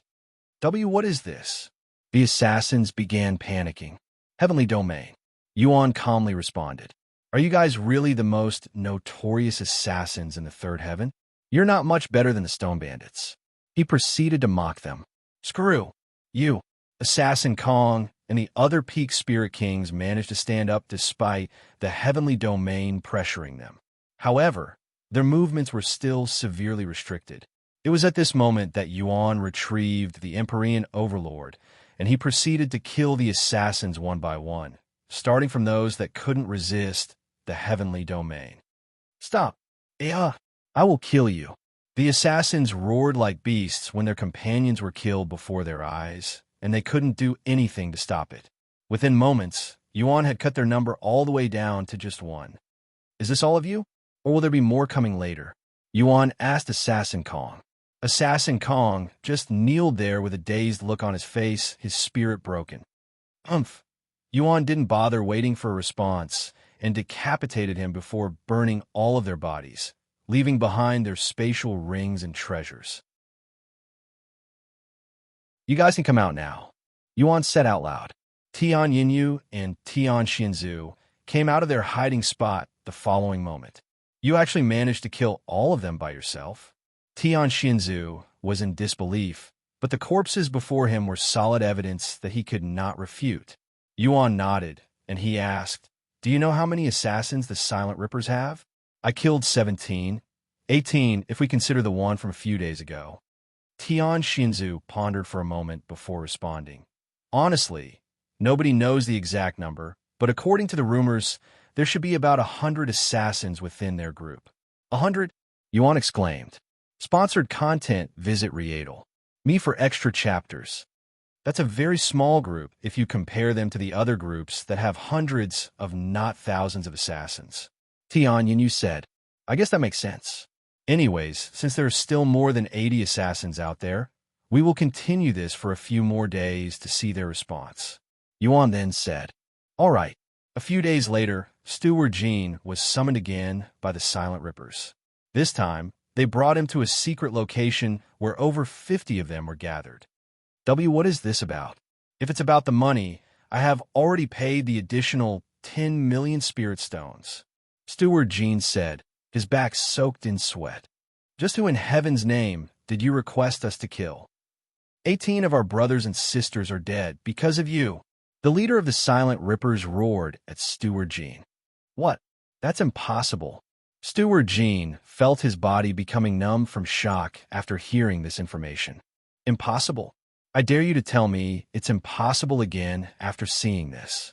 The leader proceeded to place 18 broken life tablets on the table before them.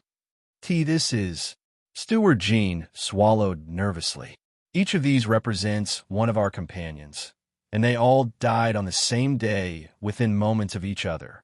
Tell me, who is this Xiaoyang? If you don't give us a satisfying answer, We will kill 18 people from the Lin family. Steward Jean became terrified after hearing the leader's threats.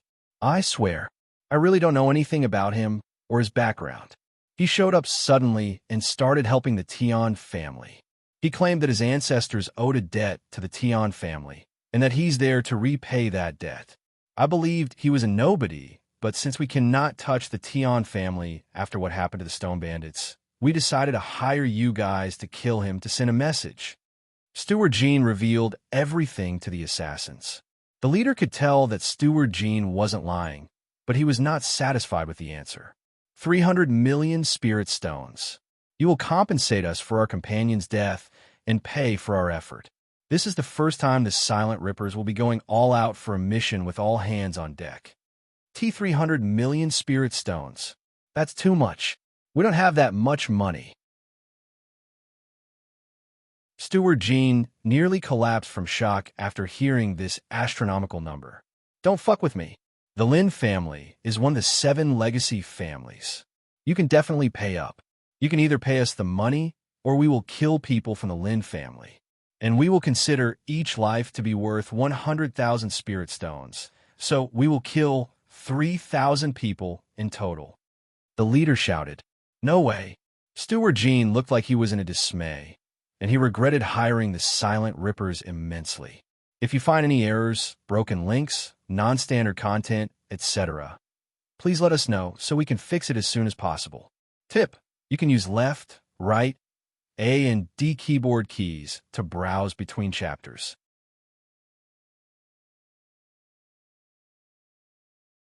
Chapter 1080, published at 2nd of August, 2022, 5:28 and 31 seconds a.m. Chapter 1080. Chapter 1080 dealing with the Silent Rippers. 4. If audio player doesn't work, press stop then play button again. Chapter 1080 dealing with the Silent Rippers. 4. I understand. I will pay 300 million spirit stones, Steward Jean said. However, he was inwardly hoping for these assassins to be killed by Yuan so that he won't have to pay them this astronomical amount of money. Naturally, the Lin family could pay 300 million spirit stone if they wanted, but this deal between Steward Jean and the Silent Rippers was not part of the Lin family's decision. Only he and Lin Minghai were involved in this scandal, and if their family learns of this, they could be punished, especially considering the recent commotion. Therefore, if he had to pay 300 million spirit stones, he had to do so without the Lin family's help. After returning to the Lin family, Steward Jean told Lin Minghai of the situation. When the young master of the Lin family heard this unpleasant news, his face turned as pale as clean bed sheets, almost as if his blood had been drained. How could this have happened? 300 million spirit stones. Where the fuck are we going to get that kind of money without asking for my family for help? Lin Minghai exclaimed, his face and back soaked in cold sweat. If this Xiao Yang somehow manages to kill the rest of the Silent Rippers, we won't have to pay them, Steward Jean said in a weak voice. Are you fucking stupid? You think he can handle the Silent Rippers all by himself? I mean, he's already killed 18 of them, Steward Jean said, clinging on to hope. I don't know what trick he's used to defeat so many assassins, but it will not happen a second time. Furthermore, the entire organization will be there this time. He's doomed to die, Lin Minghai said, mostly because he didn't want to believe that they had offended someone powerful enough to defeat the Silent Rippers. Anyways, I think the best course of action is to wait and see what happens, Steward Jean said. If we're left with no choice, we will have to ask your family for help. I believe they will be more angry if 3,000 people in their family die because of us. Lin Minghai sighed. We have no choice since we won't be able to pay 300 million spirit stones, even if I sold all of my treasures. Later that night, 83 assassins surrounded the Tian family's household. They are here. Feng Yuxiang warned Tian Yinyu and the others when she noticed their presence. How many are there? Tian Xinzu asked. 83 people. All of them are spirit kings, and 11 of them are peak spirit kings, Xiaohua calmly said. 11 peak spirit kings. Old Zhou almost fell unconscious from shock after hearing this information. You stay here and protect them, Phoenix. Xiaohua will go with Brother Yuan, just in case. Huh? Why do I have to stay here with them? Can't you do it? Or are you trying to earn points by yourself? Feng Yuxiang looked at her with a suspicious gaze. I could protect them by myself. Lan Yingying suddenly said, since they're mostly targeting Yuan, they won't pay any attention to us. Thank you, Feng Yuxiang said to her before leaving the room with Xiaohua. However, they didn't immediately go to Yuan. Instead, they hid their presence and watched the situation from afar, as they wouldn't be interfering with Yuan unless he needed help. Meanwhile, Yuan was already waiting in the courtyard for the assassins, and he has been cultivating there for the past few days. That's the bastard that killed 18 of our brothers and sisters? He looked so young. One of the assassins was shocked when he saw Yuan's appearance. Don't be fooled by his appearance. He's a peak spirit king, and his appearance might even be fake. The leader of the Silent Rippers said to them using divine sense. The Silent Rippers did not immediately approach Yuan, and they assessed the situation and surroundings to make sure this wasn't a trap, as it looked like one. Sometime later, Yuan opened his eyes and spoke in a calm voice. How long are you guys going to make me wait? If you're worried that this might be a trap, don't worry. I don't need such tactics to deal with you lot. A gentle breeze swept the courtyard the following moment, and 83 figures appeared out of thin air like ghosts, all of them surrounding Yuan, their bodies exuding intense killing intent. Sponsored content, visit Hideout. Me for extra chapters. I don't know who you are, but congratulations. You're the first to push our Silent Rippers to the edge. A bulky middle-aged man spoke in a grim voice. Yuan glanced at this man and smiled. So you're the leader, huh? The leader frowned. How can you tell? It's not hard, especially considering that the atmosphere around you is vastly superior to the rest of the people here. That's right. I am the leader of the Silent Rippers, Zhan Shichai. Remember my name when you go to hell. AHD, he continued. Any last words before we take care of you? Yuan nodded, just one. Is this really the last of you guys? I don't want to wait around for more of you after killing everyone here. Kill him. Zhan Shichai suddenly roared, and the 83 assassins there launched their attack at Yuan. Boom! The entire courtyard exploded, and the whole street trembled the following moment. However, Yuan remained unscathed, which shocked the assassins. This isn't good. Yuan didn't want the assassins to blow up the whole residence, so he attacked the assassins aggressively. Using his movement technique, he traveled from one assassin to another in a single step, and every time he brandished his sword, a life from the Silent Rippers would perish. Within minutes, the courtyard became dyed in red from the assassins' blood, with their corpses and body parts littered everywhere. The Silent Rippers became more terrified of Yuan as time passed, and they quickly realized that they had messed with the wrong person, but alas, it was already too late for them to change their mind. If you find any errors, broken links, non-standard content, etc., please let us know so we can fix it as soon as possible. Tip: you can use left, right, A and D keyboard keys to browse between chapters.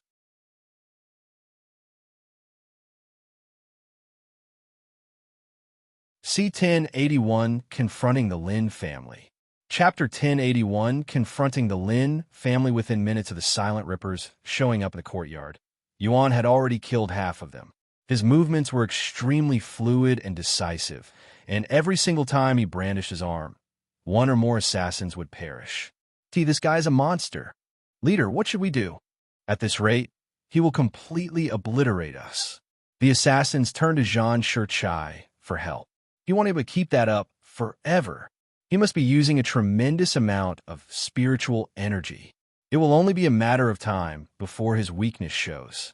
Keep pushing, Zhan Shichai commanded as he tried to attack Yuan, but he couldn't even catch Yuan's shadow, much less reach him. In the end, none of the assassins were able to harm Yuan. Hey, you're the only one left now. Yuan spoke as he looked at Zhan Shichai with a calm gaze. Zhan Shichai, who was kneeling on the floor with a missing arm and multiple wounds on his body, gritted his teeth in frustration. His gaze at Yuan filled with killing intent, yet he could not do anything about it. What are you waiting for? Hurry up and get this over with. Kill me already. Zhang Shichai had already given up all hopes of surviving this ordeal. Yuan pondered for a moment before speaking. No, I won't kill you. What? Why not? A voice that wasn't Zhang Shichai's voice suddenly resounded. Yuan turned to look at Tian Yinyu, who had come out of hiding and was approaching them. Why won't you kill him? He's the leader of the Silent Rippers. Because I still have some use for him, he said. And he continued, it'll give you a chance to live. Go report yourself to the authorities and let them know about your mission and how the Lin family had hired you to kill me. You could go fuck yourself. I'd rather kill myself than to give myself up. Zhang Shichai laughed out loud. Is that so? Yuan then turned to look at Tian Yinyu and asked, do you want to visit the Lin family with me? You can stay here if you'd like. What do you mean by that? Are you going to the Lin family right now? Tian Yanyu's eyes widened with shock. That's right. If he's not going to give himself up, I will do it myself. When Zhang Shichai heard Yuan's words, he immediately tried to explode his dantian. Heaven sealing technique. Yuan noticed this and sealed his cultivation before he could do anything. What did you just do to me? Zhang Shichai roared. I sealed your cultivation so you can't do anything stupid. Hearing this, Zhang Shichai tried to bite his tongue off next. However, when he opened his mouth, he found out that he couldn't close it back, almost as though there was something holding onto his mouth. Give it up. You won't die unless I let you, Yuan said. He turned to look at the dumbfounded Tian Yinyu and asked again, so, are you coming? She quickly snapped out of her daze and nodded with a solemn expression on her face. Let go. Yuan grabbed Zhang Shichai by the neck before flying out of the resilience with Tian Yinyu. Meanwhile, Feng Yuxiang and Xiao Hua entered his body with Lan Yingying staying behind just in case there were any more assassins. Bring me to the Lin family, Yuan said to Tian Yinyu. Follow me. It was at this moment a notification appeared before Yuan. Faction rank, Captain. Sometime later, Yuan and Tian Yinyu arrived at the Lin family's main household. They descended in front of their front gates and said to the guards, bring your patriarch out here. I have some questions for him. Who the hell are you? This isn't a place for children like you. The guards there immediately frowned. Scram before we make you. Yuan lifted Zhang Shichai into the air and held him before the guards, and he spoke in a cold voice. Your Lin family hired assassinations to kill me. If you don't bring out your patriarch, I will have to force him out. What? The guards exclaimed after hearing his claims. Outrageous. Why would the Lin family assassinate you? That's some serious accusations, boy. If you value your life, keep your mouth shut. Yuan sighed before speaking. I will ask you again. Are you going to get your patriarch or not? This chapter is updated by FreeWebble. CM, piss off. The guard roared. Is that so? A cold look appeared on Yuan's face. He turned to look at Tian Yinyu and handed Zhang Shichai to her. Stay back and watch over him for me. What are you going to do? She had a bad feeling about this. Nothing much, he said with a smile. After hanging Zhang Shichai to Tian Yinyu, Yuan turned to focus on the gates, and the next moment, boom, Yuan kicked down the entire gate, shocking the guards there. Why, you crazy bastard! Intruder! Seize him! When the pedestrians there saw the scene, they stopped whatever they were doing to spectate. Who is this crazy bastard? He dares to kick down the Lin family's front gates. Heavens!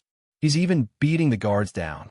More and more guards showed up to confront Yuan, but they were all beaten within seconds. Eventually, the real experts showed up with their Spirit King aura filling the place. Halt! What do you think you were doing? Identify yourself.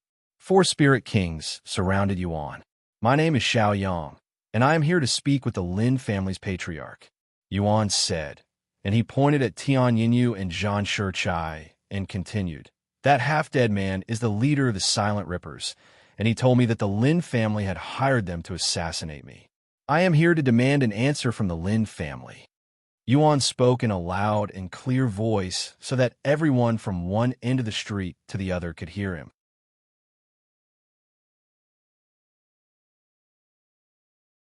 Chapter 1082, published at 7th of August, 2022, for 47 and 48 seconds p.m. Chapter 1082. If audio player doesn't work, Press stop, then play button again. Chapter 1082, Confronting the Lin Family. 2. What?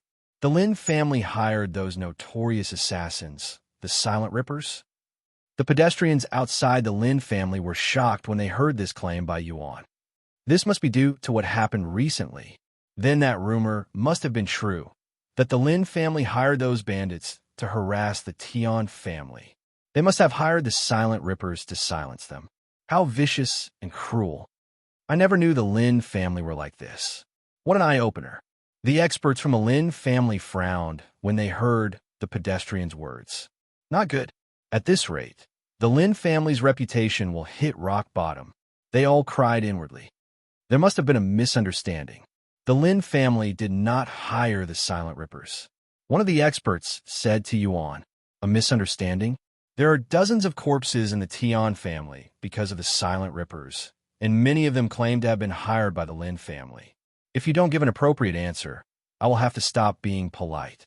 Yuan calmly said, Stop being polite? You beat up our guards and spew nonsense in front of our building, yet you're still being polite? I cannot imagine what not being polite looks like. The experts cursed. What are you all waiting for? Hurry up and capture him. One of the experts suddenly said.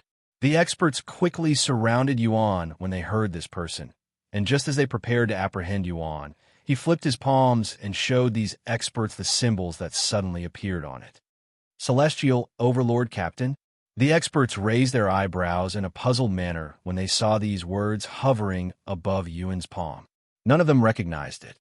However, somewhere within the Lin family's building, an old man that had been watching the commotion through his divine sense suddenly snapped his eyelids open, his eyes filled with shock. That symbol. That's not possible. What is someone like him doing down here in the third heaven? This old man exclaimed, and without any hesitation, he rushed out of his room. Meanwhile, what the hell are you trying to attempt? One of the experts there asked Yuan after seeing the symbol but not recognizing it. You don't recognize it? I guess I gave you guys too much credit. Yuan shook his head when nobody there recognized the Celestial Overlord's faction symbol. This is why I didn't want to rely on this symbol. Nobody down here recognizes it. He sighed inwardly. If you think those worthless words will save you, think again. The experts made their movements. Wait, halt. However, before they could do anything, a loud voice echoed loudly, causing all of these experts to flinch and halt their movements. When the experts turned around and saw the old man approaching them, their eyes widened with shock. As Senior Lin, the experts there lowered their heads and bowed to him. Looks like someone actually recognizes the symbol. Yuan smiled inwardly after seeing the situation. Indeed, this old man recognized the Celestial Overlord symbol. Even though he has never been in the upper heavens or seen their symbol before, he has at least heard about it.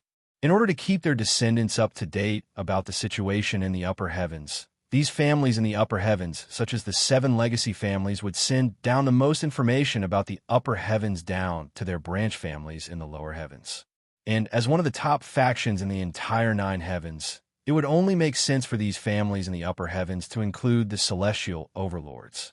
Although the chances were slim to none, it was not impossible for someone from the Celestial Overlords to show up in the lower heavens, and these families were afraid of that minor chance happening, hence the precaution. All of you, get on your knees and apologize to this young master. The old man roared at the experts. What? The experts and all of the spectators there were shocked speechless after hearing the old man's words. Did you not hear me? It's either that or your heads will roll on the floor. The old man shouted again. The experts trembled in fear, and they quickly kowtowed to Yuan the following moment while feeling completely baffled and puzzled by the situation. We apologize. The old man then turned to look at the guards and shouted, You bastards as well. Kowtow and apologize to the young master. If the experts had to kowtow to Yuan, these guards naturally had to follow, and unless they were unconscious, these guards out on their knees and kowtowed to Yuan. We apologize. The spectators there wondered what Yuan's real identity was for these people from the Lin family to kowtow to him. Young master, please forgive these fools for not recognizing your identity. They have never seen the real Mount Tai before, so they don't know any better. The old man said to him with a humble look on his face. Yuan calmly looked at him and asked, "Who are you?" "This humble one is named Lin Chunhua. I was the previous patriarch of the Lin family. In other words, I am the current patriarch's father. I understand that something unfortunate has happened to the Tian family recently. Why don't we go talk somewhere more appropriate?" "Sure." Yuan nodded. He turned to look at Tian Yinyu and beckoned for her. Tian Yinyu swallowed nervously before approaching him. The ancestor of the Lin family is acting so respectful to him. Just what is his true identity? Did his ancestors really owe the Tian family? Why is he helping our Tian family? So many questions appeared in Tian Yanyu's head as she followed Yuan and the old man into the Lin family's household. Meanwhile, the pedestrians there scattered to spread the news, sending shockwaves throughout the city. An unknown individual had kicked down the Lin family's door, and not only did he not get tortured to death, but he was even politely escorted into the Lin family's household by their retired patriarch.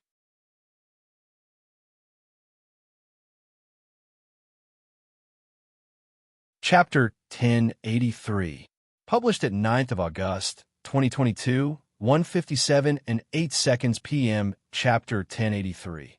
1083, if audio player doesn't work, press stop then play button again. Chapter 1083, Confronting the Lin family. 3. After being escorted into the Lin family's best guest room, Lin Chunhua gestured for them to take a seat at the luxurious couches. "I will make some tea for us," Lin Chunhua said after they sat down. But Yuan waved his hand and said, "There's no need. Let's get straight to the point. Your Lin family had hired assassins, the Silent Rippers, to assassinate me. The proof is over there." He pointed at the half-dead man in Tian Yanyu's grasp. Lin Chunhua looked at Zhang Shurchai with a deep frown on his face. "Why do you think my Lin family hired them? While I admit that we sometimes go overboard, we would never ask assassins for help, especially not the Silent Rippers. They said so themselves, and it's too much of a coincidence for this to happen after what we did to the Stone Bandits. If what you say is true, then I will investigate this situation and bring out the perpetrator and compensate you for the trouble. However, before I do that, I must notify the current patriarch of the Lin family about the situation and see what he has to say." Lin Chunhua retrieved a communication Jade slip and mumbled into it. "While we wait for him to show up, I have a few questions if you don't mind." "Go ahead." "You're a member of the esteemed Celestial Overlords, a captain at that. Am I correct?" "Indeed." Yuan nodded. "Celestial Overlords? What is that? A sect?" Tian Yinyu wondered inwardly, as she has never heard of such a place before in her entire life. "What is someone of your prestigious stature doing down here in the third heaven? If you don't feel comfortable telling me, I completely understand. My ancestor owed a debt to the Tian family, but he is no longer able to repay that debt, hence why I am here." Yuan explained. "Is that so? The Tian family, huh?" The old man turned to look at Tian Yinyu, who was quite nervous at this moment.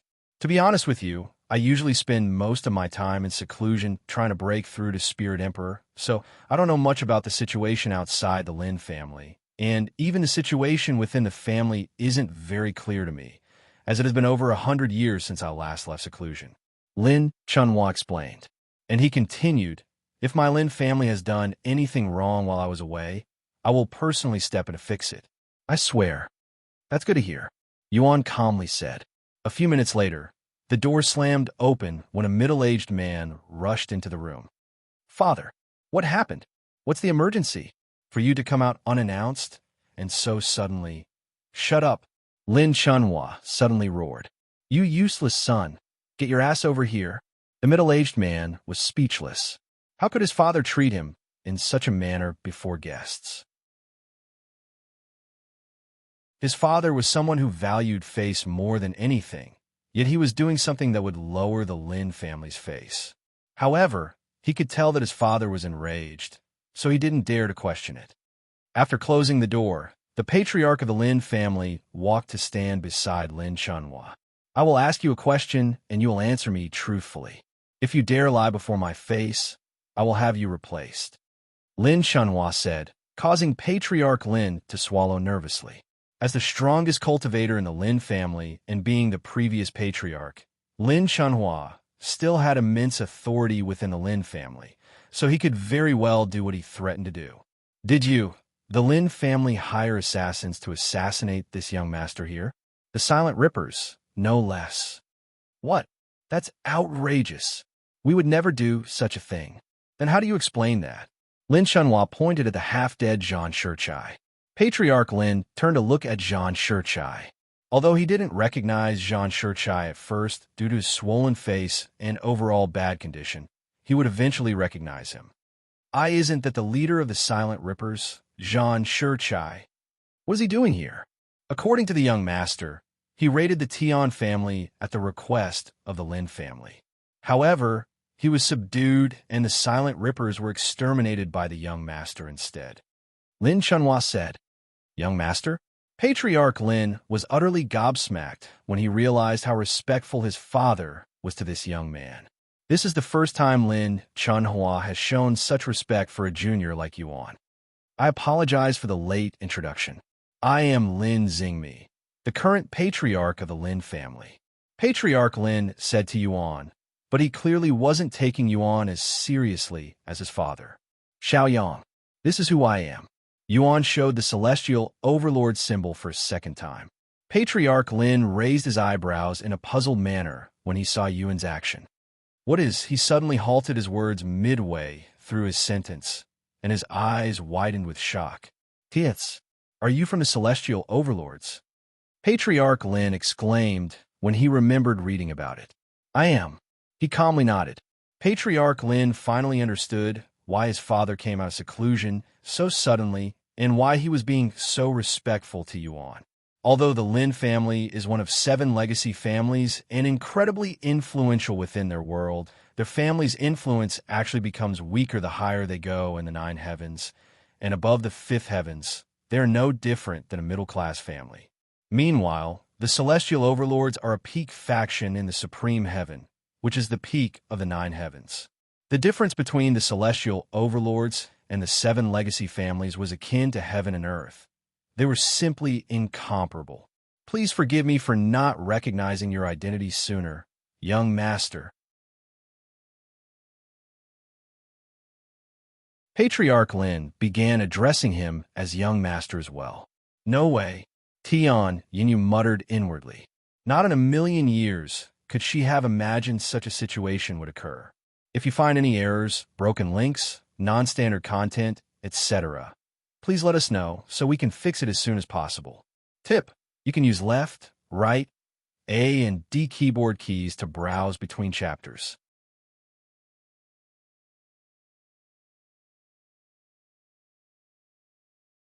Chapter 1084. Published at 10th of August, 2022, 12:57 and 8 seconds p.m. Chapter 1084. 1084, if audio player doesn't work, press stop then play button again. Chapter 1084, Confronting the Lin family. 4. Rest assured, young master. I will find the culprit who hired the Silent Rippers to bother you no matter how long it will take. And if it truly turns out to be someone from my Lin family, I will immediately have him executed no matter his identity. Patriarch Lin said with a serious expression on his face after learning of Yuan's identity and the immense background behind him. Yuan nodded with a satisfied look on his face. How long do you think it will take? 2. No, I will have it done within a week. Patriarch Lin assured him in a confident voice. Then I will return to this place in a week. I hope you will have sorted everything out by then. Yuan stood up and turned to look at Tian Yinyu and said, Let's go. You can leave that man behind for the Lin family to interrogate. Why, yes. She snapped out of her daze and handed the leader of the Silent Rippers over to Patriarch Lin. He'll try to kill himself, so make sure you don't let that happen. Yuan warned them before making his way to the exit. Neither Lin Chunhua or Patriarch Lin dared to stop him. In fact, they wanted him to leave as soon as possible, as his presence was simply too heavy for them. Once Yuan's presence could no longer be felt, Lin Chunhua turned to look at his son and spoke in a grim voice. Do not mess this up. The Celestial Overlords are a top faction within the Supreme Heaven. A single mistake, and we could be wiped out, and not even our family in the upper heaven would be able to do a thing. Moreover, the Celestial Overlords are known to be a righteous faction. So if it's true that someone from our family hired assassins, such as the notorious Silent Rippers, to kill him, they have every right to destroy us. I am well aware of our situation. Patriarch Lin spoke with a deep frown on his face. Are you sure you know? If you had kept an eye on the family properly, none of this would have happened. I went into closed cultivation for 100 years, and you messed everything up.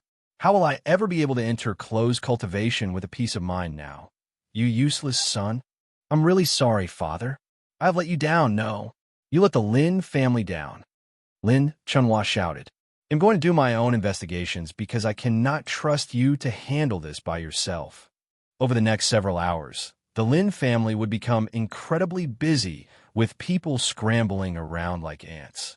Meanwhile, news of what happened outside the Lin family spread throughout the city like wildfire, shocking everyone. What? The Lin family hired the Silent Rippers to assassinate the Tian family. So the rumors were true. They must have tried to silence the Tian family. Heavens, how low the Lin family has fallen. The situation with the Lin family had gotten so bad that the other legacy families had sent people to speak with Patriarch Lin. However, they were all turned away without any explanations. What the hell is the Lin family doing? We're in the middle of something important, and they're messing around with assassins. Unbelievable. This will surely affect our reputation as well. The other legacy families were not happy about the situation, especially since they will definitely be dragged into such a scandal.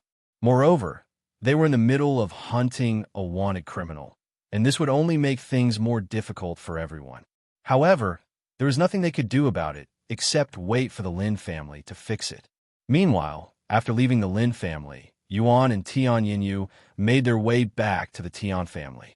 But shortly before they arrived, another person would arrive at the Tian family. Mistress, what are you doing here? Old Zhou was shocked to see her. Is it true that my daughter started something with the Lin family? Tian Suin asked in a nervous manner. Starting something? We're far past that point. Tian Xianz's voice suddenly resounded. You, what do you mean by those words? What happened? Where's Yinyu right now? Tian Suin glared at her husband with an enraged look on her face. What happened, you ask? The Lin family had hired the Silent Rippers to silence us. As for Yinyu, she's currently at the Lin family with AP. Tian Xinzu suddenly felt something slap him across his face. What in heaven's name are you doing? I left Yinyu in your care because I trusted that you would protect her. And why the hell are you so calm about this? Tian Xinzu didn't utter a single word and accepted the slap, as he felt that Head deserved it for not being able to stop Tian Yinyu from going to war with the Lin family. And right as he prepared to explain the whole situation to his wife, another voice resounded. Mother, what are you doing here? It was Tian Yinyu, and Shed just returned with Yuan. Why Yinyu? Are you okay? Did the Lin family do anything to you? Tian Suin rushed over to her daughter. That's her mother, huh? Yuan looked at the beautiful woman standing before Tian Yinyu. Not only did Tian Yinyu resemble her mother, but they looked almost like sisters, with the mother being several years older. I'm fine, mother. What about you? Did something happen at the sect? Why did you suddenly return? I returned because of you. I have warned you many times to not mess with the Lin family. And what do you do when I leave you alone for a bit? You mess with the Lin family. Now, they're sending the most notorious assassins in the third heaven, the Silent Rippers, to our residence. We need to get you out of here before they kill you. Tian Yinyu took a step back and quickly said, calm down, mother. The situation isn't as dire as you think, really. If you find any errors, broken links, non-standard content, etc., please let us know so we can fix it as soon as possible. Tip: you can use left, right, A and D keyboard keys to browse between chapters.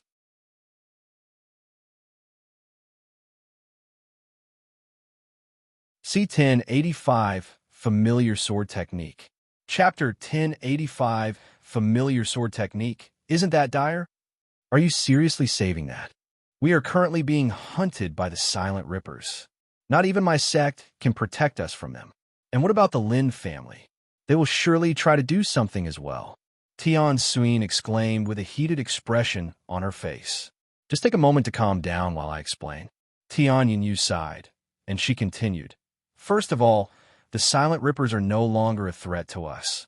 They've already been dealt with, and their leader was even captured. What? Tian Suyin's eyes widened with shock upon hearing this information. The notorious Silent Rippers have been dealt with? Their leader was captured? By whom? Who could possibly be strong enough to do such a thing? And before Tian Suyin could ask these questions, Tian Yinyu pointed at the handsome young man standing behind her and spoke. Meet Xiaoyang. He's the one who helped us deal with the Silent Rippers. Tian Suyin turned to look at Yuan. Although she had noticed his presence, she didn't even bother looking at him, as she had more important things to care about. However, when she saw Yuan's handsome face, she became quite startled, mostly because Yuan looked almost like her daughter. Although neither Tian Yinyu nor Tian Xinzu noticed the similarities, Tian Xin noticed at a glance. Who are you? Tian Xin asked him after snapping out of her daze. My name is Xianyang, and I came here to repay a debt my ancestors owed to your ancestors. Yuan said with a friendly smile on his face. Tian Xin immediately frowned, as she didn't buy his excuse, and he simply looked too suspicious, especially his appearance. Are you the reason my Tian family got entangled with the Lin family and the Silent Rippers? Tian Suyin had a feeling this was the situation and asked him for confirmation. The Tian family and the Lin family had already been tangled with each other even before my arrival. I am simply trying to untangle it. Really? Tian Suyin spoke with a doubtful look on her face. How do I know that you weren't sent here by the Lin family? We've been handling our situation with the Lin family just fine before your help. But look at how things turned out when you showed up. How things turned out? Yuan raised an eyebrow, and he continued, if you're talking about the Silent Rippers, I have already taken care of them, and the leader is being interrogated by the Lin family. As for the Lin family themselves, they have agreed to find the person responsible for hiring the Silent Rippers. You dare to tell me that you, a mere spirit king, managed to deal with the Silent Rippers that are known to have multiple spirit kings? Your farts are getting louder and louder, brat. The frown on Tian Xiyin's face burrowed even deeper. He's telling the truth. Tian Xinzu suddenly spoke. I watched him do it, after all. That's right. Xiaoyang is extremely powerful and talented. He can handle multiple spirit kings by himself. Tian Yinyu jumped in to defend Yuan. Tian Xin turned silent for a good moment after hearing her husband and daughter's words. If you're truly as powerful as they claim, I want to see it for myself. You want to spar with me? Yuan raised an eyebrow. Yes, I have to confirm for myself your strength, after all. I don't suggest doing that, mother. Xiaoyang, he's really powerful. Tian Yinyu said with a worried look on her face. Shut up. I don't care if he's the strongest cultivator in the 9 heavens. Unless I see it for myself, I won't believe it. If that's what it will take for you to calm down. Yuan nodded with a confident look on his face. They entered the courtyard shortly after. I don't want to damage my own home, so let's put up a defensive array first. Tian Suyin said. You're an array master? Yuan asked. No, I am. Tian Xinzu suddenly said. I'm a level 4 array master, he continued. Really? I'm actually a level 2 array master myself. Yuan smiled. Seriously? You're also an array master? Is there anything you can't do? Tian Yinyu asked with a baffled look on her face. Sometime later, Tian Xinzu covered the courtyard in a defensive array. However, since he created it in a hurry, the defensive array wasn't anything impressive and actually quite fragile. When Yuan saw this, he said, Are you sure this is enough? It won't last even a single attack. ITLL be fine. It's not like we're trying to kill each other. Tian Suyin nodded. This chapter is updated by Freedomville, CM, then whenever you're ready. I won't be using any spiritual techniques to make this fair. Yuan said with a calm smile. Tian Xiyin's eyebrows twitched slightly upon hearing his words that sounded like he was underestimating her. and without warning, she rushed at him with her fists ready to strike. Seeing this, Yuan began dodging her strikes, making it seem as though they were dancing around the courtyard. Eventually, Tian Suyin retrieved her sword and started attacking Yuan with even more intensity. Tian Suyin did not want to use any techniques at first since she didn't want to damage her home, but she was feeling irritated about the fact that she couldn't even land a single strike on a junior like Yuan, so she started unleashing sword techniques at him. These sword techniques, for some reason, Yuan could feel a sense of familiarity from Tian Suyin's sword techniques, even though this is his first time seeing it, and the more he looked at it, the stronger this feeling got. It quickly got to the point where he was no longer focused on the fight, but the sword techniques instead. Why am I feeling this sense of familiarity from her sword techniques? Is it related to one of my past lives? He couldn't help but ponder about this possibility.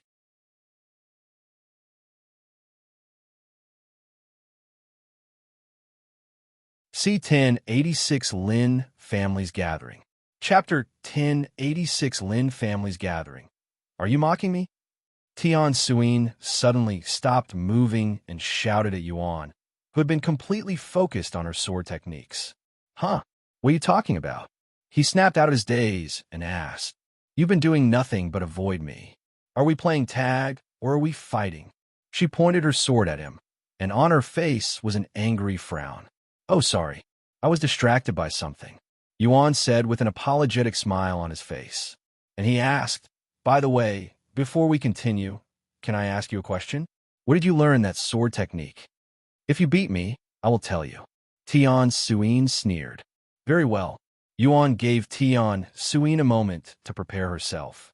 Once it seemed like she was ready, Yuan suddenly disappeared from Tian Suiyin's vision, even though she had been staring at him without blinking. Almost like head disappeared into thin air. She suddenly felt a presence appear behind her, as she instinctively turned around while swinging her sword. Yuan calmly moved his hand behind her elbow, preventing her from turning around any further, and with his other hand, he gave her one good punch on the side of her stomach. Ah! Tian Suyin released a painful cry before falling to her knees. Even though it seemed like an ordinary punch, the punch actually shook the spiritual energy in Tian Suyin's dantian like a shockwave, forcing her body to feel weak, temporarily losing all of her strength. I think the disparity between you and I should be quite clear now, Yuan said to her as he lowered his fist, letting them rest beside him. Tian Suyin gritted her teeth in frustration. She was a sect elder of a relatively strong sect, yet she couldn't even touch a single hair on Yuan's body, who was many years younger than her. And to make matters worse, she wielded a weapon and used techniques while Yuan confronted her with his bare hands. Although Tian Suyin couldn't fully grasp Yuan's strength from their light spar, one thing was clear, and that Yuan was a formidable individual. What did I tell you, mother? Xiao Yang is the real deal, and what he showed you just now isn't even a small fraction of his full strength. Tian Yu shook her head at her mother. To be fair, your mother didn't use her full strength either. Well, I think she just wanted to understand my strength, even if it's a little, Yuan said, hoping to make Tian Suyin feel better. Once the spiritual energy inside her body stabilized, Tian Suyin stood up and spoke in a low voice, sort of indomitable will. That's the name of the sword technique I used, and it's a technique from the Jade sword manor. Although it's a relatively weak sword technique, I learned it because I liked its name. Sword of Indomitable Will. Yuan mumbled this name in a low voice. I'm actually a disciple of this sect, and I also know this sword technique, by the way, Tian Yu suddenly said. Is that so? After pondering for a moment, he asked, Do you mind if I visit the Jade Sword Manor? Why would you want to do that? Tian Yu asked. I want to confirm something, he said, giving a vague answer. Tian Yu realized this, so she didn't ask further. No, Tian Suyin suddenly said, and she continued, Until you settle your business with the Lin family in this situation, you're not going anywhere. I don't want you bringing trouble into our sect. Yuan nodded. Don't worry. It'll all be settled in a few days. Anyways, I'm going to rest for a bit.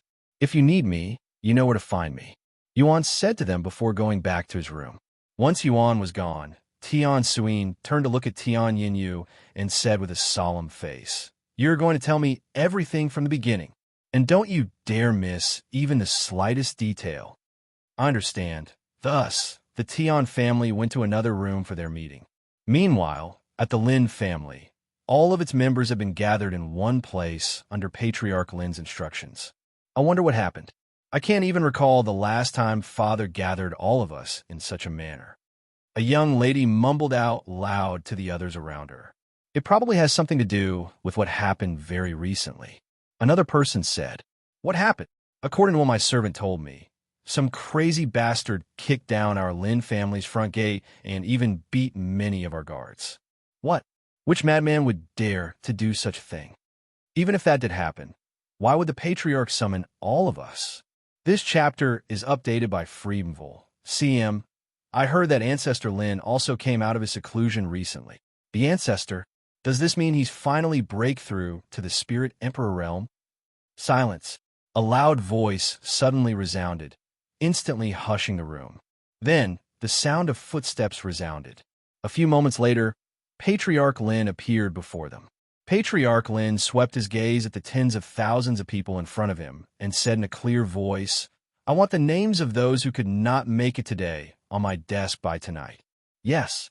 An old man immediately responded in a loud voice. After a moment of silence, Patriarch Lin continued, "I have gathered all of you here today for two reasons. First of all, the upper heavens have decided to send people down here to look for the sinner that had received heaven's death sentence. And it's not just a few people. According to the information I was given by the Lin family in the upper heavens, thousands of people from all sorts of terrifying backgrounds that far surpasses our Lin families will be sent down here in a month or so." Everyone there expressed great shock after hearing this information, as this was an unprecedented event that could shake up the entire nine heavens.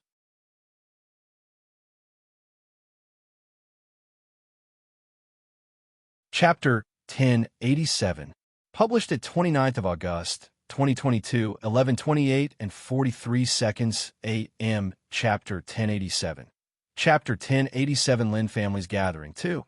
If audio player doesn't work, press stop, then play button, and again. Chapter 1087 Lin Family's Gathering 2. Now, this shouldn't even need to be said, but I will still say it just in case.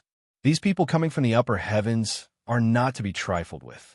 Many of them come from backgrounds that could easily wipe out our Lin family and get off scot-free. Patriarch Lin said with a serious expression on his face, "If you encounter one of these people, you will give them your utmost respect and treat them as if they are your own ancestors. Most of them will have their cultivation suppressed to peak Spirit King, and they will all be wearing a special badge on their clothes that will distinguish them from the others." Patriarch Lin proceeded to show them a golden badge that was shaped into the word heaven, which could also be read as Tian. While I said that these people will come down in a month, in reality, some of them could have already made it down here, for all we know. Unbeknownst to the Lin family, Patriarch Lin had received the news about the people from the upper heaven literally right before he showed up to the gathering, so he was just as surprised as everyone there. And in his mind, the young man from the Celestial Overlords was part of this expedition team. How fucking unlucky for our Lin family to offend someone from the upper heaven right before the news even spread. He sighed inwardly. Now then, let's move on to our second topic and the main reason why I gathered all of you here today. Patriarch Lin spoke a moment later. The Lin family was baffled after hearing this, and they all wondered what could be even more important than the upper heavens sending people to their small world. A scary expression suddenly appeared on Patriarch Lin's face, and his eyes emanated with killing intent. As some of you have probably heard by now, there's a rumor going around that claims our Lin family had hired the Silent Rippers to mess with the Tian family. What? Such a thing happened? My God. The people there were shocked to hear this. As if such a rumor was true, this could very well be a death sentence for whoever caused this trouble. Meanwhile, within the crowd was Lin Minghai and Steward Jean, and both of them were sweating profusely at this moment. The two of them exchanged worried glances with each other. If Patriarch Lin learns the truth, not even the heavens would know of the aftermath. I really hope that you'd erased all evidence that could indicate us as the culprits. Lin Minghai stared at Steward Jean in the eyes. Steward Jean returned the stare with a confident look in his eyes. Don't worry, young master. There's no way they know that we were responsible. Patriarch Lin's voice resounded again. To tell you the truth, I already know the culprits behind this incident. What? Lin Minghai and Steward Jean snapped their heads to look at Patriarch Lin with looks of disbelief on their faces. Bring him in, Patriarch Lin suddenly shouted. A few moments later, two Peak Spirit King experts approached Patriarch Lin while pulling on a chain that was restricting a heavily injured individual. This person was so badly beaten that his entire body was covered in bruises. It was clear as day that this individual had been tortured to a great extent, but nobody there said a word about it. Do you know who this man is? Patriarch Lin asked them.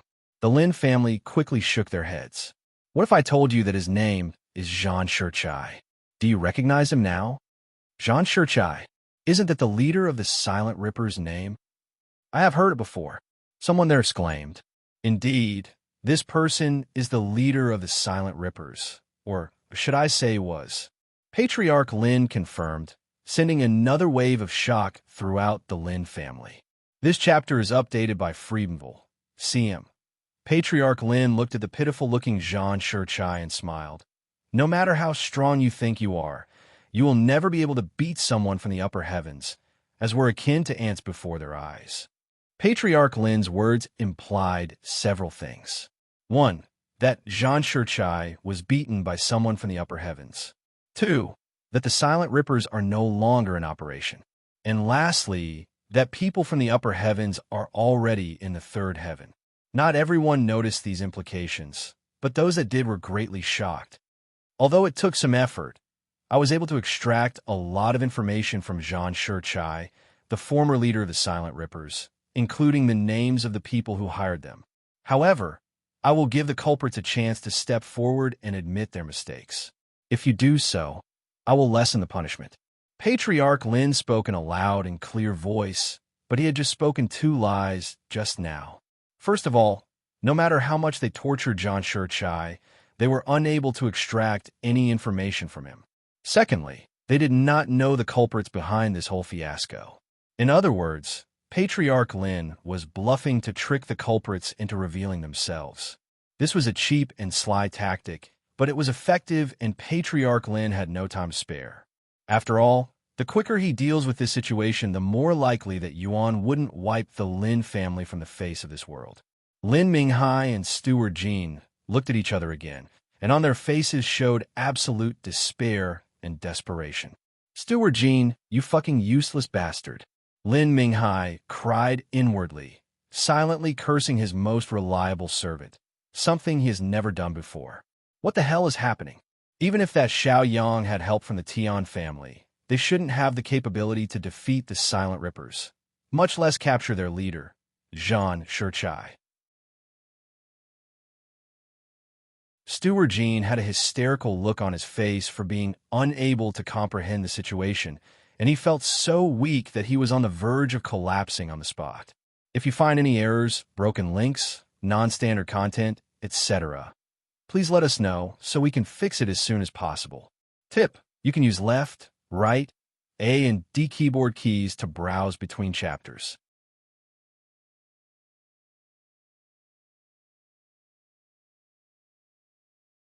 C1088 The Man Responsible. After a moment of silence, Patriarch Lin spoke in a booming voice. 30 seconds. The ones responsible for putting our Lin family in this situation have 30 seconds to get up here and admit to their crimes. If you do so, we will spare you from the death penalty. The death penalty?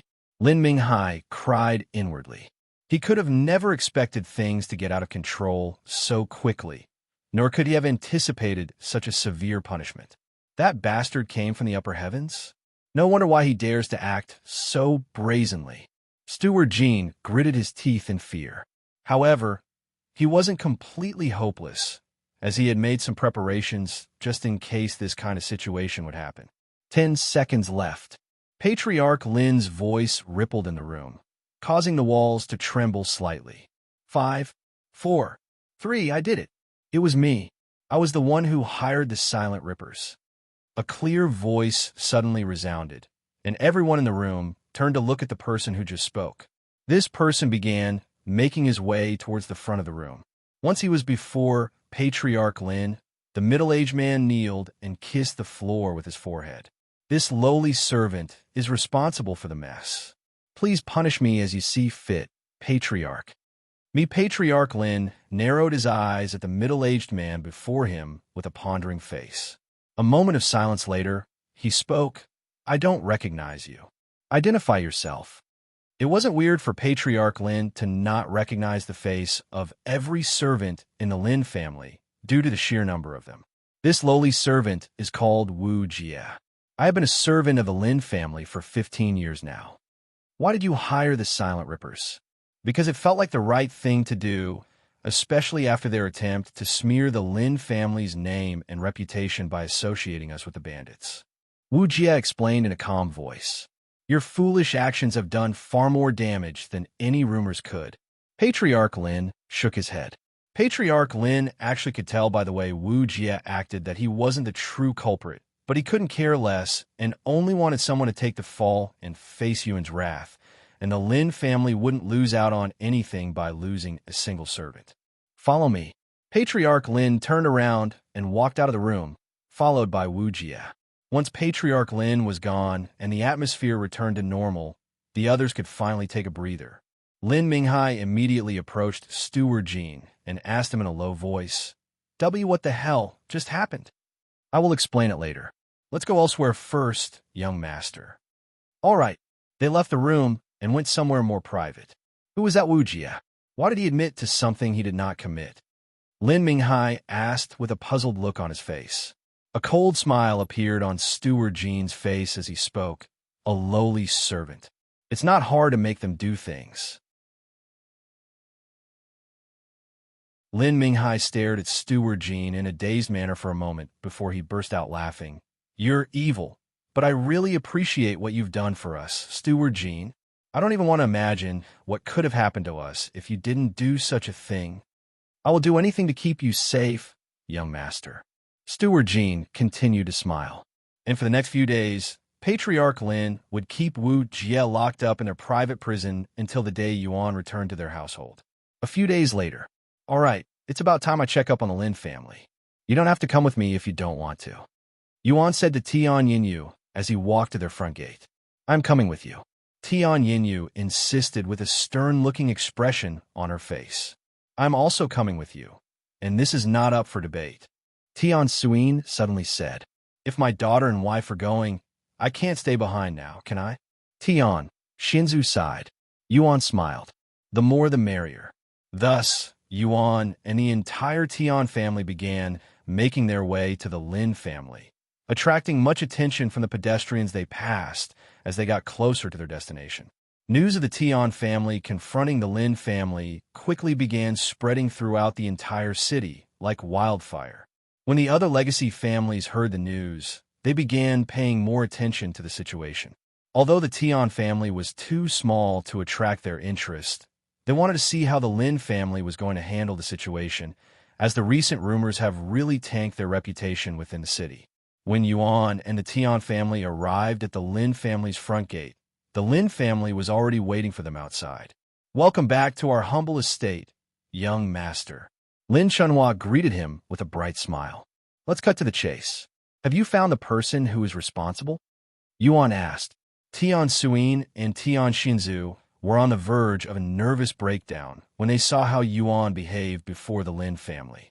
Lin Chunhua turned to look at Patriarch Lin, who nodded and said, We have found the man responsible for hiring the Silent Rippers. Before we punish him, we'd like to give you the chance to do so. Let's go somewhere more private, shall we? Lin Chunhua asked him. Sure. Yuan nodded. They proceeded to enter the Lin family's estate. Patriarch Lin brought Yuan and the Tian family to their largest guest room and said to them, I have already requested for the perpetrator to be transported here. Please give us a few minutes. I understand. Yuan nodded. Tian Shinzu and Tian Suin almost couldn't believe what they were witnessing right now. Am I dreaming or something? There's no way the Lin family is acting this respectful to us. No, to him. Tian Suyin glanced at Yuan with a pondering gaze.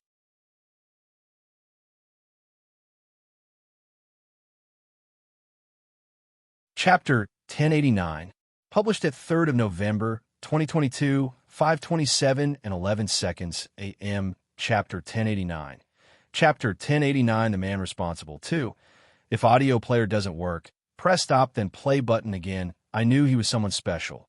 But to think he was this special. Tian Xianzu swallowed nervously as he sat in the Lin family's guest room. Both Tian Xianzu and Tian Suyin held their breaths as they waited for the Lin family to bring in the culprit. A few minutes later, a middle-aged man with a somewhat blank look on his face was escorted into the room while his hands and legs were chained, and he appeared to have been beaten quite badly. This servant is Wu Jie, and he claimed responsibility for hiring the Silent Rippers. His reason being the recent rumors that have been spreading about our Lin family. In other words, he wanted revenge. Patriarch Lin said. Yuan narrowed his eyes at Wu Jie, causing him to tremble. Xiaoyang, I don't think he's the culprit. Tian Yinyu whispered in his ears. Even she could tell at glance that this servant wasn't responsible for it. Take a seat. Yuan gestured for Wu Jie to sit before them. Wu Jie didn't dare to get comfortable, but Lin Chunhua insisted, if the young master tells you to take a seat, you will take a seat. Wu Jie quickly nodded his head and walked to the chair in small steps.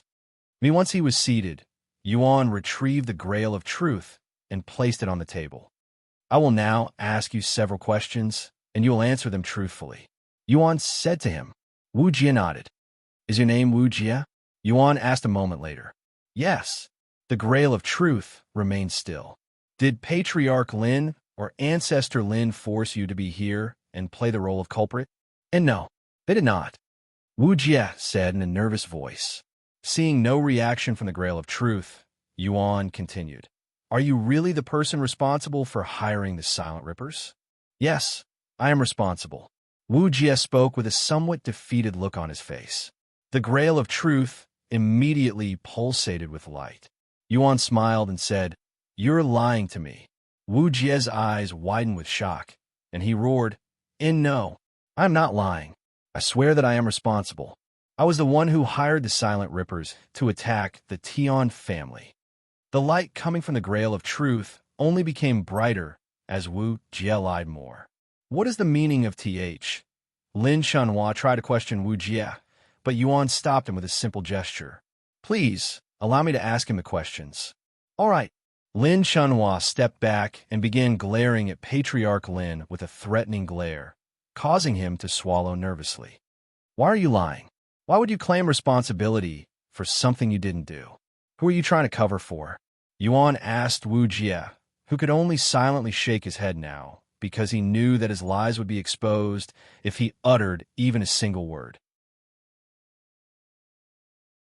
Either you're so incredibly loyal to the person you're trying to protect that you'd be willing to sacrifice your life for them, or you're being forced to do so. Which is it? Yuan asked. Please, I am really responsible. You have to believe me. Wu Jie spoke in a low voice, sounding as though he was on the verge of crying. Yuan turned to look at Lin Chunhua and spoke in a cold voice. What is the meaning of this? Do you think I am foolish enough to believe this farce? Or did you expect me to just accept it as it is? Neither, Lin Chunhua roared. He approached Wu Jie and continued. I will swear upon my surname and soul that I will protect you from whoever you're trying to protect. Tell us, why are you lying? I will also guarantee your safety. Patriarch Lin suddenly added. Upon hearing these words, Wu Jie immediately broke out in tears and bawled his eyes out. My family was taken from me. My wife and my daughter are taken as hostages. They told me that if I don't take the blame, they would sell my wife and daughter to the worst brothels in the city. Wu Jie cried out loud. Lin Chunhua gritted his teeth in anger upon hearing this information. Which bastard within the Lin family dares to do something so vile? Tell me, he roared, causing the entire room to shake. Steward Jean. Wu Jie blurted this name out loud, feeling as though a mountain had been lifted from his chest. What? Patriarch Lin exclaimed. Who is this Steward Jean? I don't recognize this name. Lin Chunhua immediately asked for more information. Steward Jean is one of our most loyal servants. He's currently serving Lin Minghai, my son. Patriarch Lin muttered in a low voice. There was no way he could hide this information since everyone knew about it. If he tried to hide it from Lin Chunhua, it would immediately be exposed as a lie, and he would experience his father's wrath. Don't tell me your son. Lin Chunhua's body trembled in anger. Wait. He only said Steward Jean's name. While it's true that he works directly for my son, there's no evidence that suggests my son is part of this farce. For all we know, Wu Jie could be lying about this whole thing. Patriarch Lin exclaimed. Then why don't we speak with this Steward Jean and see for ourselves what he has to say about this situation? Yuan suddenly said. And he continued, also, he isn't lying. Yuan suddenly pointed at the chains restricting Wu Jie. He released some of his sword qi the following moment, cutting the chains apart. It would be in the Lin family's best interest to compensate this man for his troubles. Lin Chunhua nodded. I will personally compensate him once all of this is over. You have my word. Then let's call for this Steward Jean, shall we? Yuan smiled. Patriarch Lin immediately summoned Steward Jean to their room. Sometime later, a man with a naturally cunning face entered the room, his entire body already drenched in sweat. If you find any errors, broken links, non-standard content, etc.,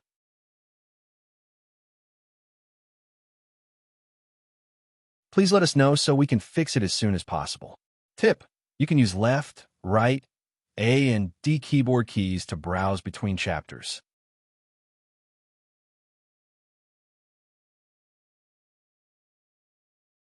Chapter 1090, published at 3rd of November, 2022, 5:27 and 10 seconds a.m. Chapter 1090.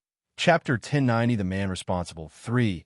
If audio player doesn't work, press stop then play button again. Greetings, Patriarch Lin. Save your breath. You'll need it. Patriarch Lin interrupted with a cold expression on his face. Steward Jean swallowed nervously before turning to look inside the room. And that was when he noticed an exhausted-looking man sitting in the middle of the room. Steward Jean immediately recognized this man to be the one he forced to take the blame for the incident, and his body began squeezing out every ounce of sweat it contained once he realized the situation. What's wrong, Steward Jean? Do you recognize this servant?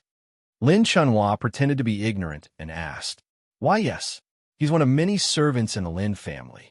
Steward Jean responded in a shaky voice. Is that all? What else can you tell me about him? Patriarch Lin continued to ask. However, Steward Jean couldn't utter another word out of his mouth. Let's stop this pointless chatter and get straight to the point. Wu Jie, is this man, Steward Jean, the individual who forced you to take the blame? Lin Chunhua suddenly said. Mi Wu Jie glanced at Steward Jean, seemingly hesitant to respond. Don't forget, both you and your family have our full support. Patriarch Lin reminded him. Wu Jie nodded, and after taking a deep breath, he spoke. Yes, he is the man who threatened my family. That's a load of bullshit. Steward Jean subconsciously roared out loud.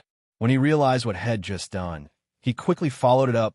Patriarch, ancestor, that man is speaking nonsense. I never threatened him. I am being framed. And before they could respond, Steward Jean pointed at Wu Jie and continued. You claim that ID threatened your family, but what proof do you have to back that claim? How dare you try and frame me? A mere servant. The room became dead silent. A calm voice broke the silence a moment later. There's only one proof we need. What? Steward Jean shifted his gaze to the handsome young man sitting on the other side of Wu Jie. Yuan pointed at the grail of truth resting on the table and continued, he's not lying, and that is all I need to know that you're guilty. Now tell me, are you solely responsible for this mess? Or are there others? Steward Jean didn't dare to speak, as he didn't want to drag his master to hell with him. However, Lin Chunhua wasn't having any of this, and he grabbed Steward Jean by the neck before lifting him into the air. Speak. Who else is responsible? And nobody. I am the only one responsible. He muttered. The grail of truth immediately began pulsating with light. When Lin Chunhua saw this, his expression turned cold, and he suddenly tossed Steward Jean across the room. The room shook slightly when Steward Jean's body slammed into the wall, leaving behind a large crack on it. Patriarch Lin approached Steward Jean and spoke in a low voice. "If you tell us the truth, I might spare you the death penalty." Feeling as though a dim light had appeared in his seemingly pitch-black situation, Steward Jean became hopeful that he might survive this ordeal. "On the other hand, if you don't, I will personally torture you for 100 years. Lin Chunhua suddenly said. Steward Jean's body trembled in fear upon hearing such horrifying words, and he subconsciously muttered out loud, Minghai. Young Master Lin Minghai is also responsible." The temperature in the room suddenly dropped significantly, and Patriarch Lin mumbled in a low voice, "Minghai? He's also responsible for this?" Patriarch Lin didn't want to believe that his son was involved with the Silent Rippers, but somewhere deep within him believed otherwise. Lin Minghai, although I don't recognize this name, since he has the Lin family surname, is he a direct descendant? Lin Chunhua asked his son, who nodded in a stiff manner. "Yes, he's my son." After a moment of silence, Lin Chunhua spoke, "I don't care if he's your son or your wife. If he's responsible, he will take responsibility. Bring him here." Patriarch Lin had no choice but to summon Lin Minghai to the room. Several minutes later, Lin Minghai entered the room. "Greetings." A clear sound rippled in the room almost immediately after Lin Minghai opened his mouth. Lin Minghai looked at his father with a look of disbelief on his face after realizing that had just been slapped in the face. "Father," Lin Minghai mumbled, "absolutely useless. You're a disgrace to the entire family." Patriarch Lin uttered in a cold and disdaining voice. It was at this moment Lin Minghai noticed the other figures in the room, and when he saw the expression on Steward Jean's face, he instantly realized his situation. "Wait, I can explain. So you're not even going to deny it?" Lin Chunhua said. Lin Minghai was speechless. If Steward Jean had given him up, there was no way he could talk his way out of this. The only thing he could do is hope that they wouldn't kill him because of the Lin family's blood that is currently running through his veins. This was all Steward Jean's idea. I merely followed it. No matter if you came up with the idea yourself or you're simply going along with it, you're just as guilty. Lin Chunhua sneered. He turned to look at Patriarch Li and continued, "You have assured the young master that you will punish the culprit with death regardless of their identity, and your son is no exception. But since he is your son, I will allow you the courtesy to end his life. As for you," Lin Chunhua suddenly looked at Steward Jean. Whoosh! Before Steward Jean could even open his mouth, Lin Chunhua tossed a sword that was aimed directly at Steward Jean's heart, pinning him into the wall and killing him instantly. Lin Minghai fell on his buttocks when he saw this, and he even pissed his own pants. Please have mercy, father." Lin Minghai crawled to Patriarch Lin's feet and began begging for his life. "If you find any errors, broken links, non-standard content, etc., please let us know so we can fix it as soon as possible. Tip: you can use left, right, A and D keyboard keys to browse between chapters.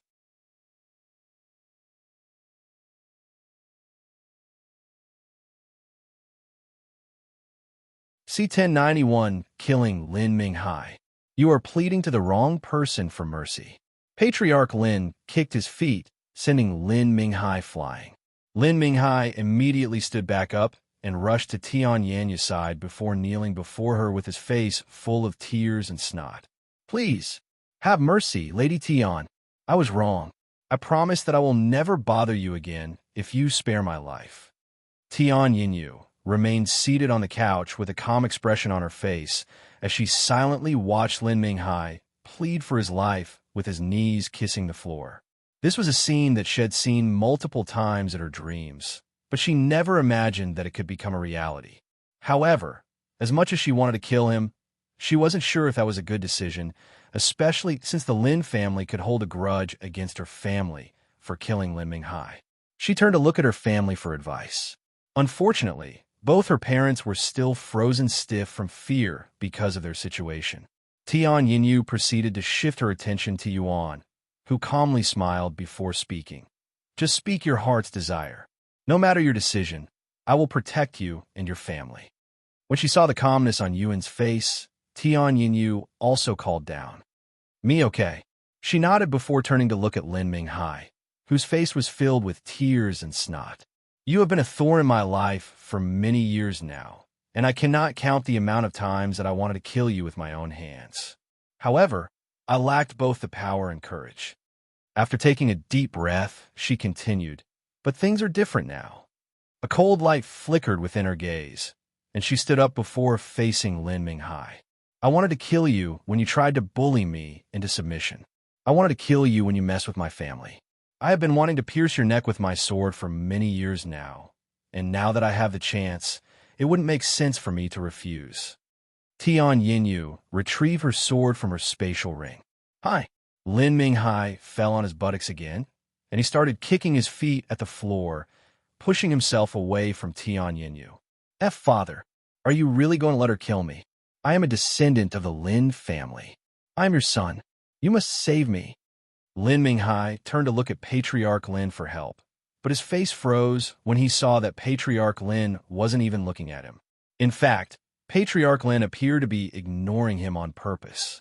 Seeing this, Lin Minghai knew that his fate was sealed and that he was doomed. Please, Lady Tian, spare my insignificant. Whoosh. Tian Yinyu suddenly took a large step towards Lin Minghai while thrusting her sword at him. Her cold blade penetrated his neck and came out the other end.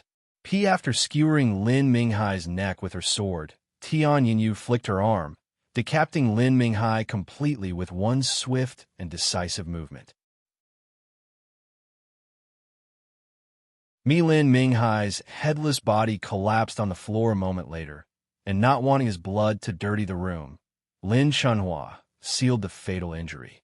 Tian Xin snapped out of her daze after hearing the sound of Lin Minghai's head fall to the ground. Yinyu, you. She was in disbelief, and she feared the Lin family's retribution. The room fell silent once again. Sometime later, Yuan stood up and said to the Lin family, "Thank you for upholding your promise. I will consider this whole situation settled now, and I will not fault the Lin family anymore." Lin Chunhua bowed to him. "We only did what was natural. Then we will be leaving now." Yuan proceeded to walk towards the door, only to stop at the door. He turned around and continued speaking. "Just a reminder, the Tian family is under my protection. Any harm towards them, and I will consider it a personal attack on me. Please be at ease, young master. The Lin family will not touch the Tian family. In fact, we will even compensate them for whatever damage we've caused them." Lin Chunhua said, "It's okay. We appreciate the offer, but what's done is already done. Let's not dwell on the past and keep moving forward." Tian Xinzu said with a stiff smile on his face. As enticing as Lin Chunhua's offer was, Tian Xinzu wanted to end all relationships with the Lin family as soon as possible. And as long as nobody deliberately messes with their business, they will eventually recover all of their losses. Yuan and the Tian family left the Lin family shortly after and returned to their own territory. Lin Chunhua turned to look at Wu Jie and said, "You will also forget everything that transpired here today. I promise the Lin family will not touch you or your family for as long as you keep your mouth shut." "Yes, please excuse me." Wu Jie bowed to them before running out of the room. "Tell the family and others that your son had died in an accident," Lin Chunhua said to Patriarch Lin once they were alone. "I know," Patriarch Lin sighed. "Let today be a lesson. This is what happens when one offends someone from the upper heavens. We're lucky to get away with just 2 dead bodies. If he wanted to, he could have eradicated our entire family." "I know," Patriarch Lin repeated in a spiritless voice.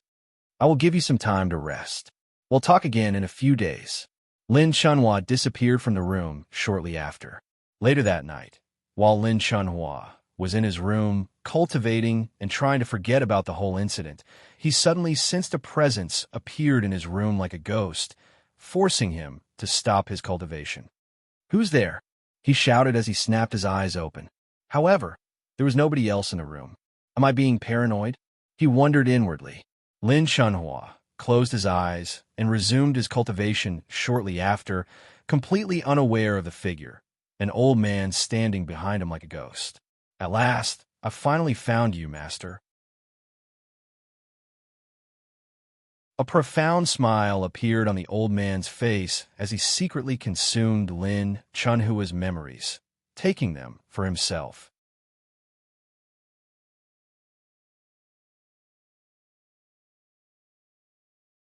C1088 Vanishing Demon. After leaving the Lin family's residence, Yuan and the Tian family went straight back to their own residence.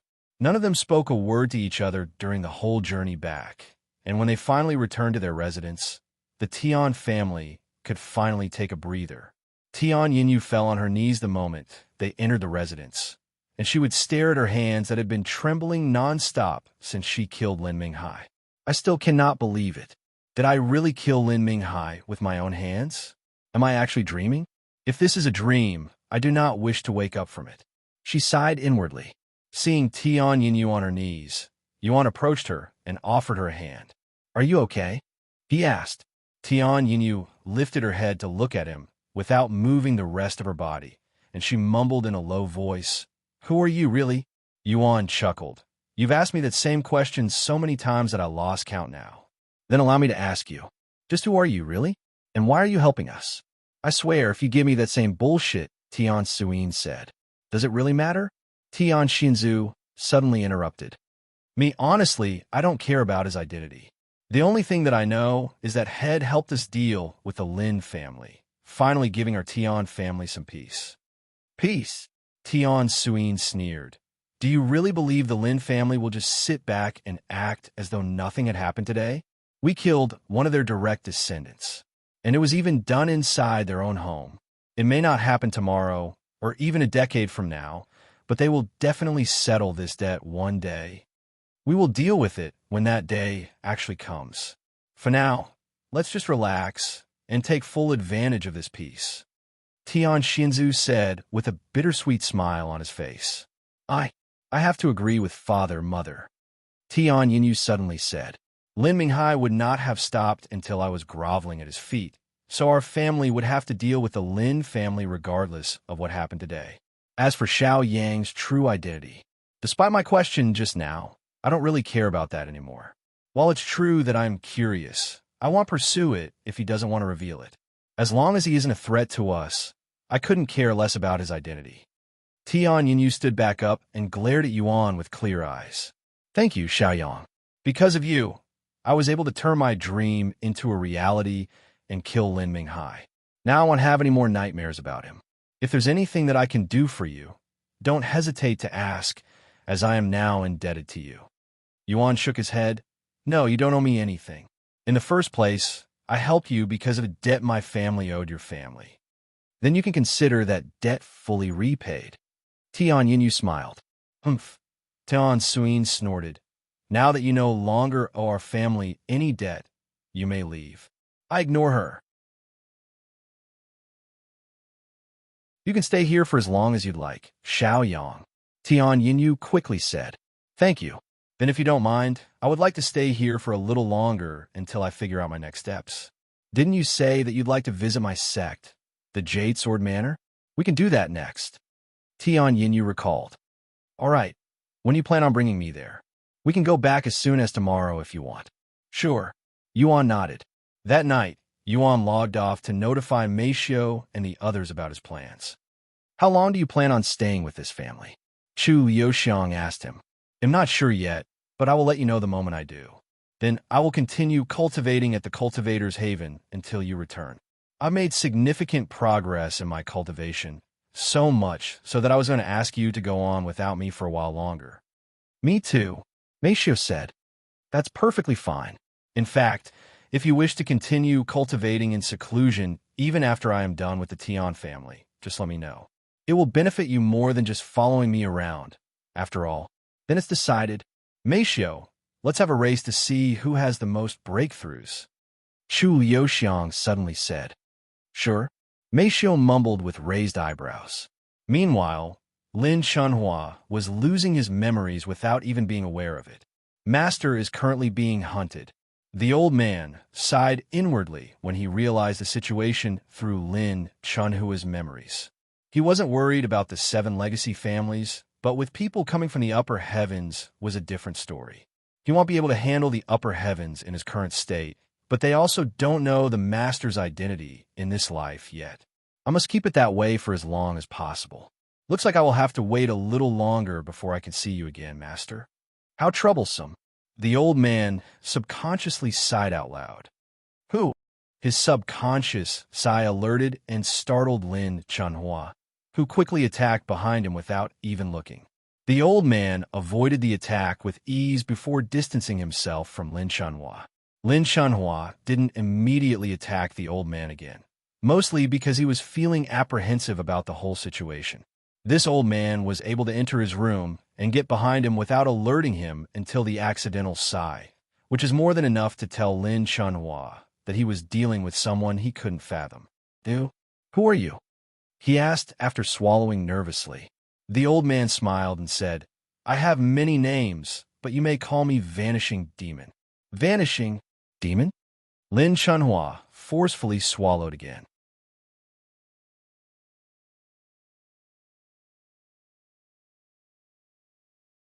Chapter 1093, published at 3rd of November, 2022, 5:27 and 6 seconds a.m. Chapter 1093. Chapter 1093 Vanishing Demon 2. If audio player doesn't work, press stop then play button again. Lin Chunhua felt an intense sense of dread course through his body as he stood before the old man, known as the Vanishing Demon. With hundreds of years of experience, he instinctively knew the old man was bad news. Despite being one of the most powerful cultivators in the third heaven, he felt powerless, almost as though he had gone back to the days when he was just a young and ignorant cultivator who had just encountered a powerful beast that he had no hopes of defeating by himself. Vanishing? No, Senior Vanishing Demon, what business do you have with me? A slight smile appeared on Vanishing Demon's face. You are a smart one, Lin Chunhua. Despite your status within this realm, you still remember how to be humble. People like you are rare in the upper heavens. If it weren't for this characteristic of yours, the Lin family would have perished. He knows me. Lin Chunhua doesn't recall introducing himself, and this was definitely their first meeting. Anyways, I am here to keep my master safe. Vanishing Demon spoke. Your master? Lin Chunhua raised an eyebrow. Who could possibly have someone this powerful under them in this small realm? Yes, and you've met him already. In fact, he was here just earlier today. Why you mean that, young man? Mi Yuan's image flashed inside Lin Chunhua's head. Then he realized something. W8, to keep him safe? Why do you need to see me to do that? Are you worried that I might retaliate against him because of what happened today? I swear on my surname that I will not do such a thing. Vanishing Demon chuckled. Retaliate? Even the Celestial Emperor couldn't defeat him, much less the Lin family. The Celestial Emperor? Just who are you guys? Lin Chunhua was speechless.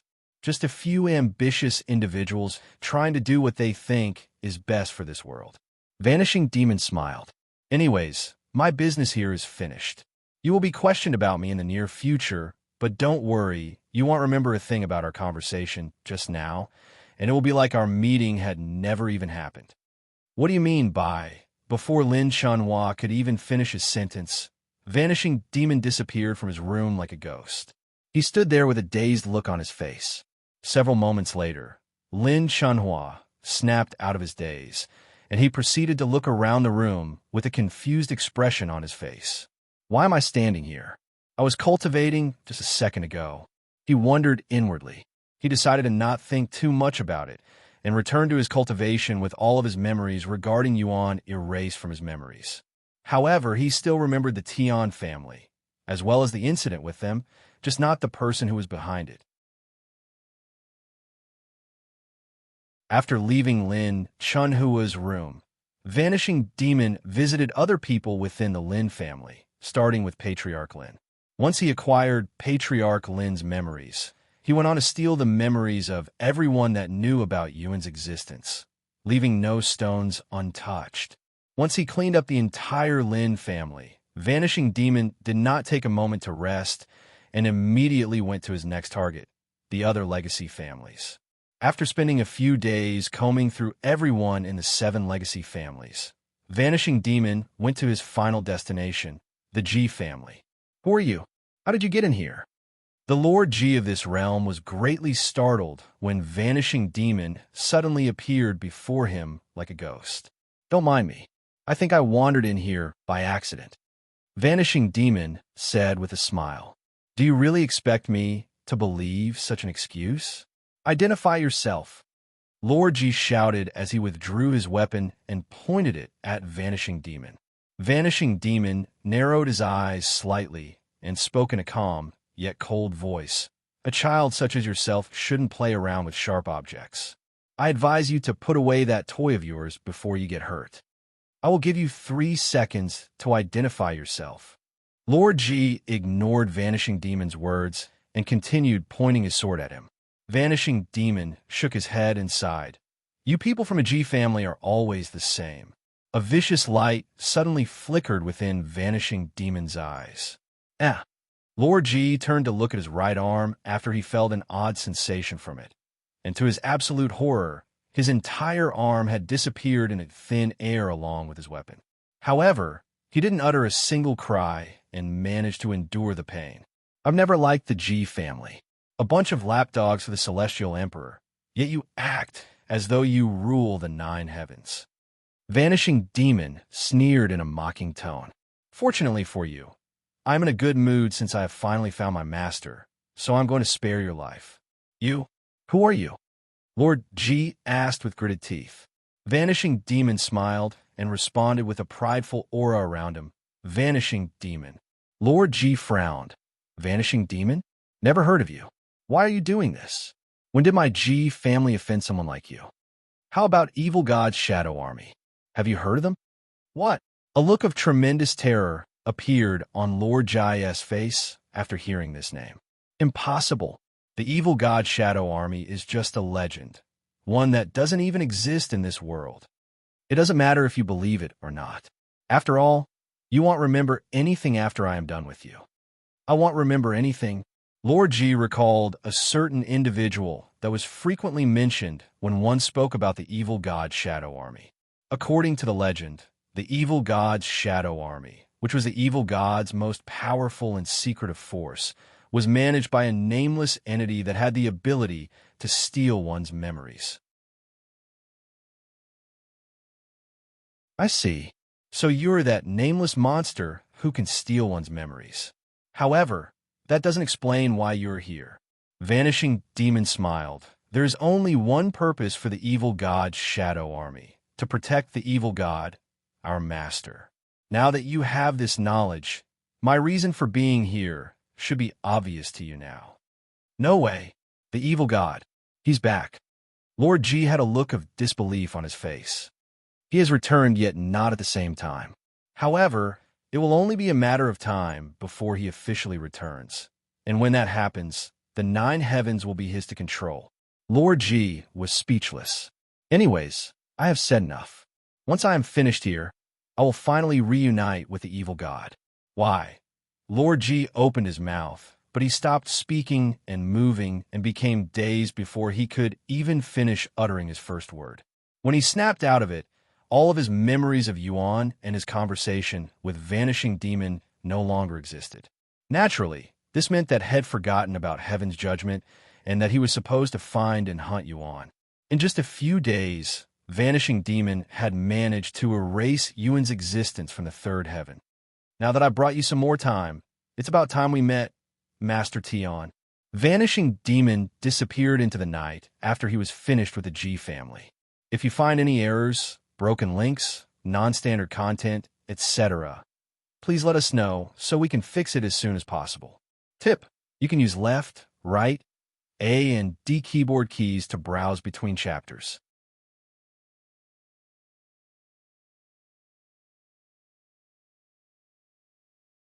C1094 Jade Sword Manor. The day after the incident at the Lin family, Yuan left the Tian family with Tian Suyin and Tian Yinyu. Are you sure you want to stay behind? What if the Lin family attacks while we are away? Tian Suyin looked at her husband with a worried expression. Stop being so paranoid. I have a good feeling the Lin family won't bother us. He nodded with a calm smile. Sometime later, they left the residence and went to the nearest city teleporter. Before we arrive at the sect, I want you to remember some rules. Tian Suyin said to Yuan after they exited the teleporter and made their way to the Jade Sword sect. 1. You will not wander the sect alone. 2. You will have someone with you at all times. She turned to look at Tian Yinyu and continued, since you agreed to let him in the sect, he'll be your responsibility. Don't let him out of your sight. I know. Yuan couldn't help but smile. Why do you have to make it sound like I have some ulterior motive for visiting your sect? You don't. Me, I don't. I don't believe you. Tian Suyin snorted. Yuan casually shrugged. Once they arrived at the sect, Tian Suyin said to Tian Yinyu, don't forget about the upcoming event. There will be a briefing about it tomorrow. I know. Tian Suyin went ahead into the sect and quickly disappeared from their sights. Let's get you checked into the sect as a guest first. Tian Yinyu said to Yuan. Okay. Yuan proceeded to follow her into the sect. Sometime later, they stopped above a large building. This is our administration building. Once we check you in, you'll be given a guest uniform. You'll have to wear this uniform for as long as you are within the sect. Tian Yinyu explained to him as they descended in front of the building. The moment they entered the building, Yuan could feel multiple pairs of eyes staring in their direction. Disciple Yinyu, you're back in a sect, and you're okay. An old man with short white hair rushed over when he noticed them. Hello, Elder Meng. Of course I am fine. Why wouldn't I be?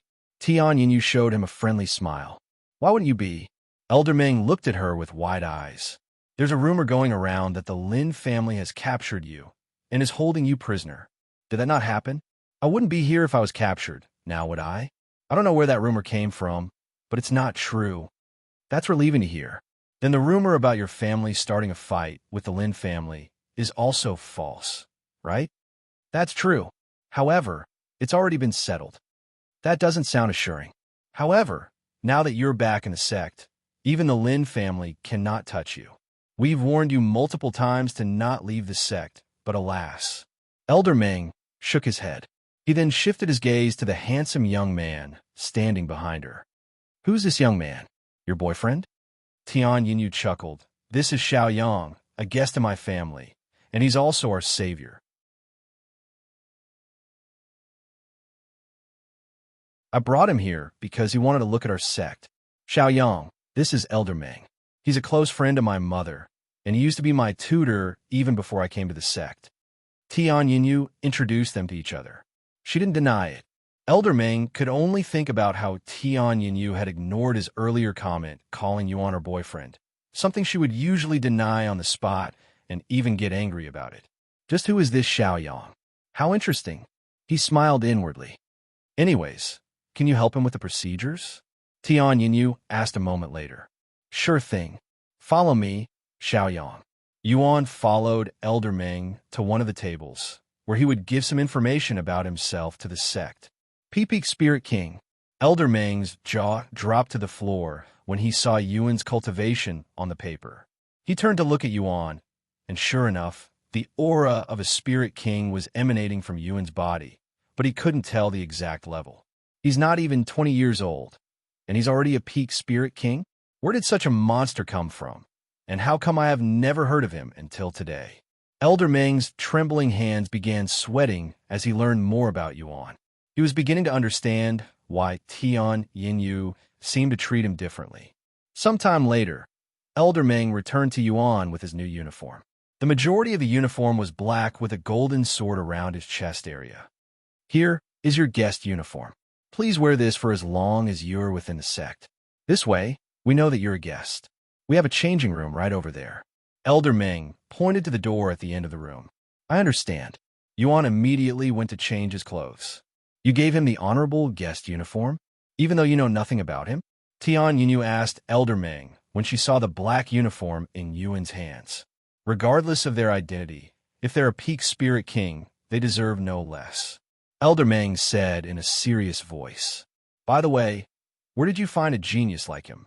Tian Yinyu smiled and spoke. Believe it or not, he's the one who found me. He appeared out of the blue one day and has been helping me and my family since then. He's like a gift from the heavens. Elder Mang raised his eyebrows at such a suspicious situation. Are you sure you can trust him? Besides my family, he's the only person I trust unconditionally. I know it might sound crazy, but I really cannot sense any malice from him. No matter his reason for helping my family, I am grateful for it. Yuan came out of the changing room a few minutes later, and when Tian Yinyu saw his new look, her face turned slightly rosy. Naturally, she was unaware of this and only felt a little warmer than usual.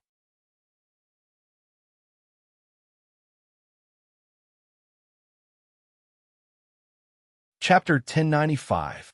Published at 3rd of November, 2022, 5:27 and 2 seconds a.m. Chapter 1095. Chapter 1095, Jade Sword Manor. 2. If audio player doesn't work, press stop, then play button again. Elder Ming whistled after seeing Yuan in their guest uniform. Not bad, young man, but you would look even cooler in our official uniform. How about joining our sect? With your cultivation, you would immediately become a core disciple or even a high-ranking sect elder, if you wish. Yuan smiled at his offer and said, Thank you for the offer, but I don't plan on staying in this world for too long. This world? Are you going to challenge the stairway to heaven soon? Something like that. He nodded. I see. What a pity. Tian Yinyu looked at Yuan with a perplexed expression on her face after hearing this. We've just met, yet he's already leaving? She sighed inwardly.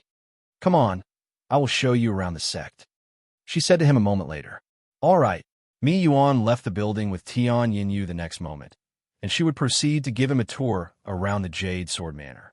Unlike the sects within the lower heavens, the sects within the third heaven are so vast that flying is required if one wanted to travel around, as most sects are split into hundreds, if not thousands of smaller platforms that usually floated above the ground to save space. This is one of our training grounds. Our Jade Sword Manor has a total of 20 training grounds.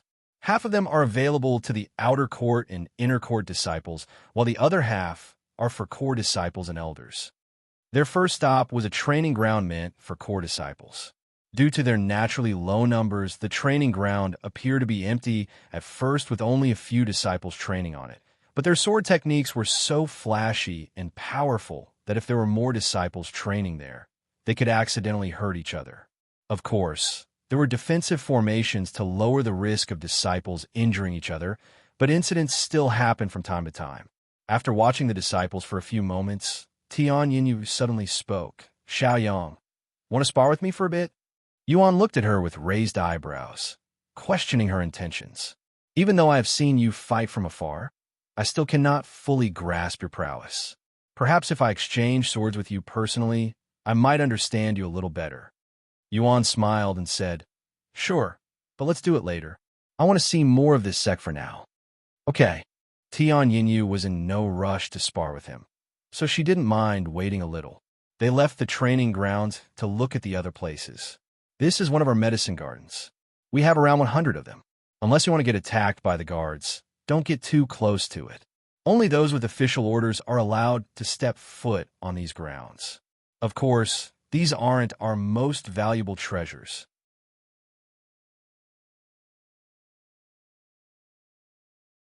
Those are hidden somewhere within the sect. The medicine garden before them was filled with all sorts of plants that stretched to the horizons, and a few moments after their arrival, Yuan could sense someone watching them from afar. They didn't linger and proceeded to the next area shortly after. Over the several hours, Tian Yinyu would bring Yuan to many different spots within the Jade Sword Manor, but even after spending so many hours, they were not even halfway finished with the tour. Seeing how it was starting to get dark, Tian Yinyu suggested they take a break and eat some food. Sound great. Yuan nodded. Sometime later, they arrived at the Comfort Peak, a place designated for disciples to relax. This is Comfort Peak, where disciples go to relax or have fun when they're feeling tired or simply need to release some stress. If you seek entertainment, You will find most of them here. The best restaurants in the sect could be found here. What do you feel like eating today? Tian Yinyu asked him. I will let you decide. I'm not a picky eater, and I enjoy almost everything. All right, then I will bring you to my favorite store. As Tian Yinyu led Yuan through the comfort peak, the disciples around them would stop whatever they were doing to stare at them. Is that senior apprentice sister Tian Yinyu?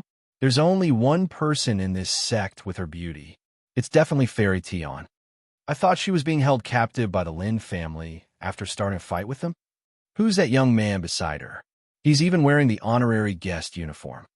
I cannot sense his cultivation. Is he immortal? The disciples mistook Yuan as a mortal since they were too weak to sense his cultivation. Eventually, they arrived at their destination. Jade Pavilion. Yuan read the large sign above the restaurant's door in a mumbling voice. When they entered, a handsome middle-aged man approached them. Welcome back to the Jade Pavilion, Disciple Tian. We've missed your presence dearly. It's been a while, Li Ming. As a regular of this restaurant, Tian Yinyu knew the names of every worker there, and this included even the janitors. Is my regular spot available? Of course. It is always available for you, Disciple Tian. I will need another chair, since I have a guest with me today. Very well. Please follow me. They followed Li Ming to a room on the highest floor. The interior of the room was small and shaped like a rectangle, but it had more than enough room for 2 people. However, the best part of this room was not the interior, but the view it provided, as the guests were able to see pretty much the entire place through the balcony. Once they were seated, Li Ming handed them a menu and patiently waited for them to order. Tian Yinyu ordered 2 dishes while Yuan ordered 10 times that amount, which raised eyebrows, but Li Ming didn't say anything and left to prepare their order. If you find any errors, broken links, non-standard content, etc.,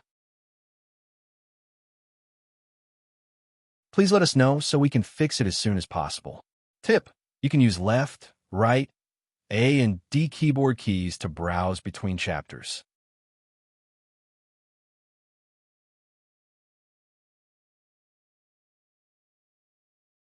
Chapter 1096. Published at 3rd of November, 2022, 5:27 and 1 second a.m. Chapter 1096. Chapter 1096 Jade, Sword Manor 3. If audio player doesn't work, press stop then play button again. What do you think of our sect? Tian Yinyu asked him once they were alone again. I like the scenery. It's completely different from the ones in Lower Heaven. He said with a smile. Lower Heaven? You been there? Tian Yinyu showed a clear sign of surprise on her face.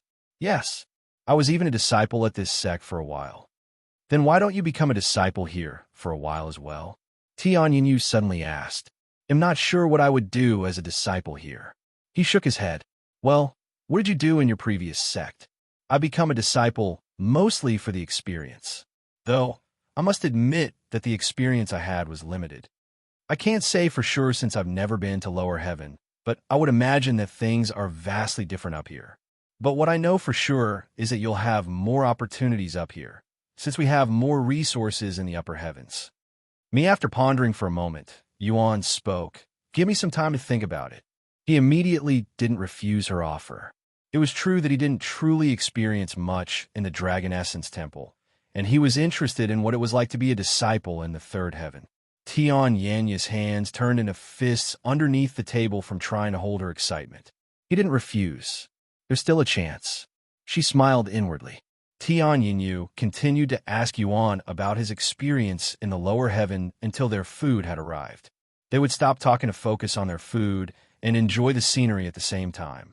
Even though it was nighttime, Comfort Peak was still as lively as ever.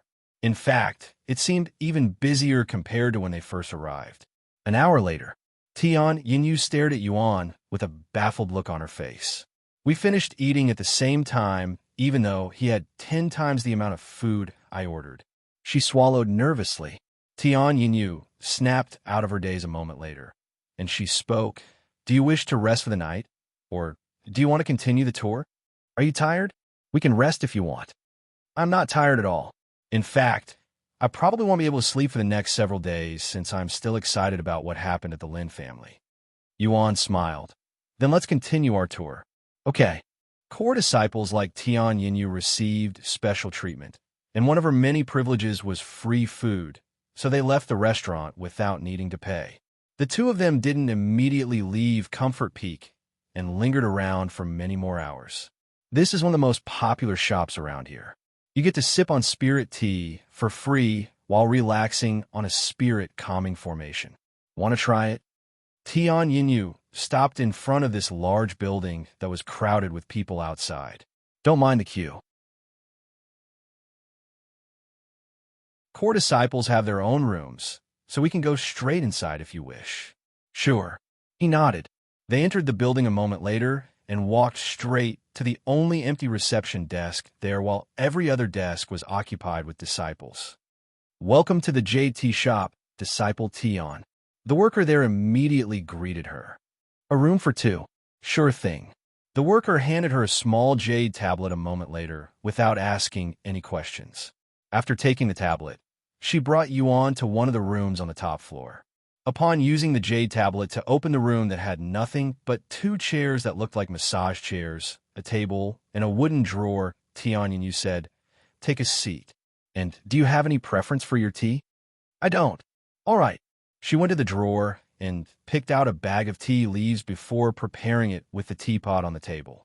Meanwhile, Yuan sat in one of the chairs, and his body immediately sunk into it, almost as though it was made of water, and he was being embraced by clouds at the same time. Once the tea was prepared, Tian Yinyu poured 2 cups and handed one of them to Yuan.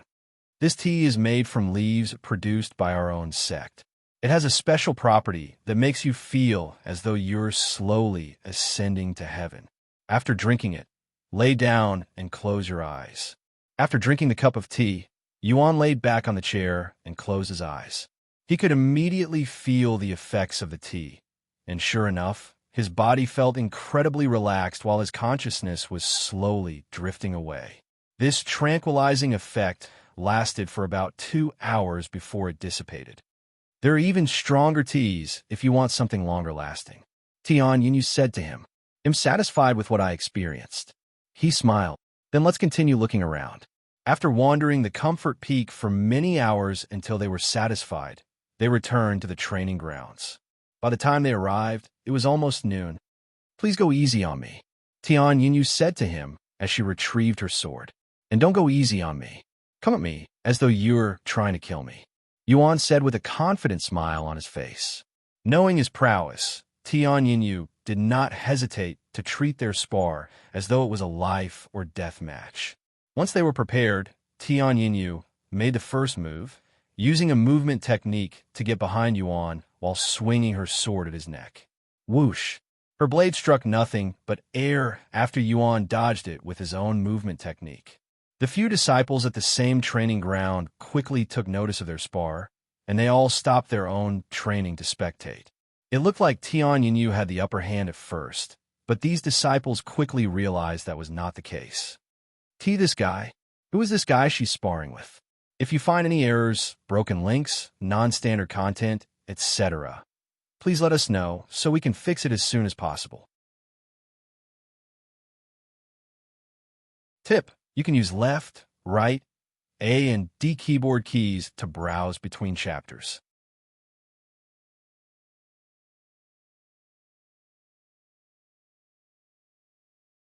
C1087 Nameless Emperor's Tomb. Heavens! I have never seen Disciple Tian being pushed around like this before. That guest, he's strong. The disciples were mesmerized by their fight, and some of them even imagined being in Tian Yin's shoes. However, none of them could even imagine defeating Yuan, who seemed invincible at the moment.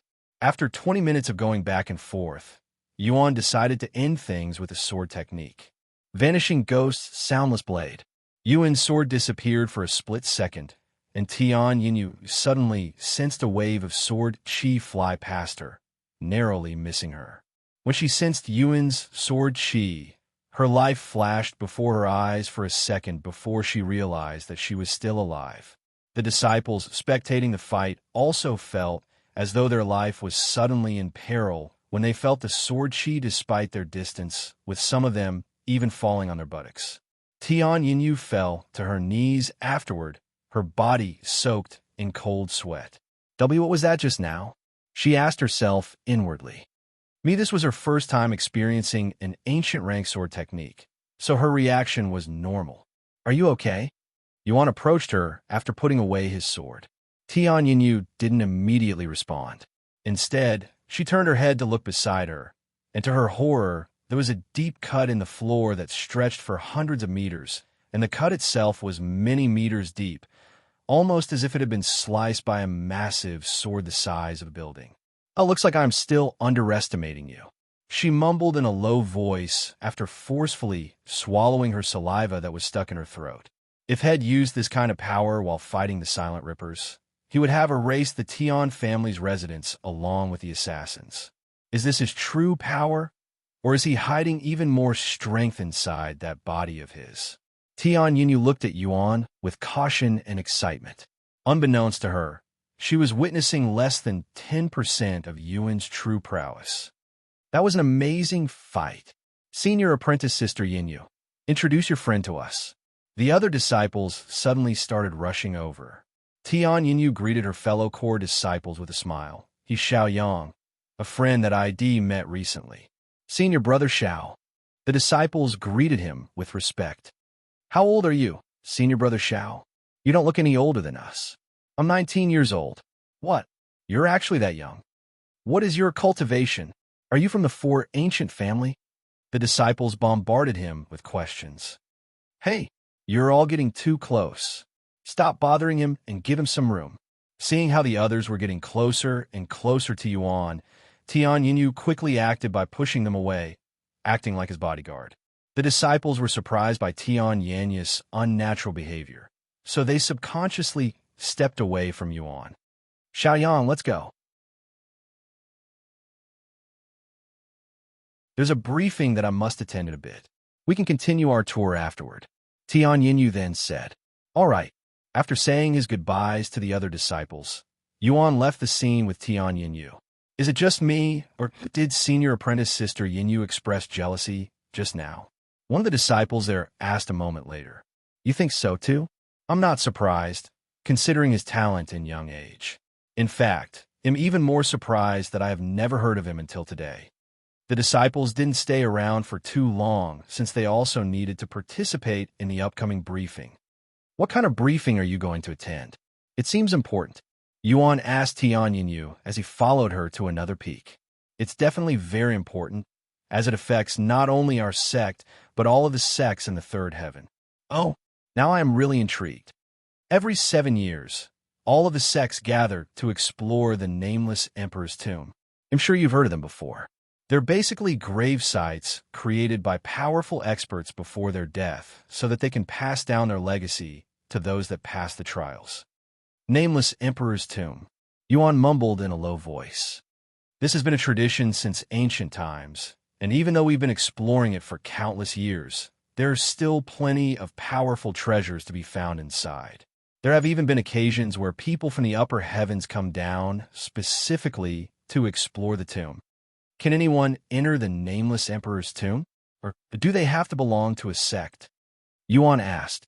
Anybody can enter the Nameless Emperor's tomb. However, that isn't recommended, since you won't have any protection, meaning you'll have to fend for yourself if you're attacked, and this is true even if you have a big group with you. Of course, this also applies to those in a sect. If you think the cultivation world is cruel out here, just wait until you go inside. Everything inside could be an enemy. Are you thinking about going inside the Nameless Emperor's tomb? Tian Yinyu asked him at the end. I'm still thinking about it, but it does sound fun. If you decide to join, let me know.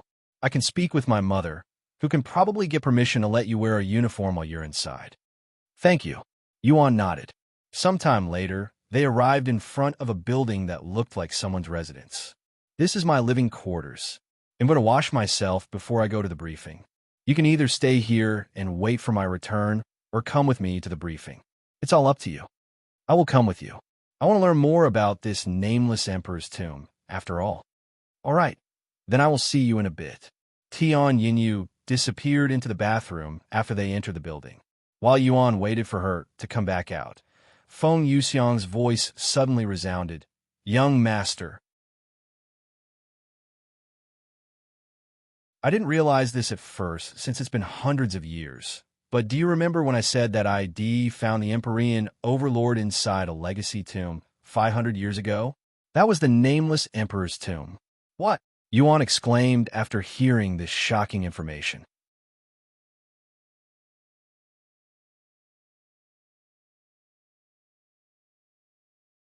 Chapter 1098. Published at 3rd of November, 2022, 5:26 and 58 seconds a.m. Chapter 1098. Chapter 1098 Nameless Emperor's Tomb. 2. If audio player doesn't work, press stop then play button again. Are you sure about this, Feng?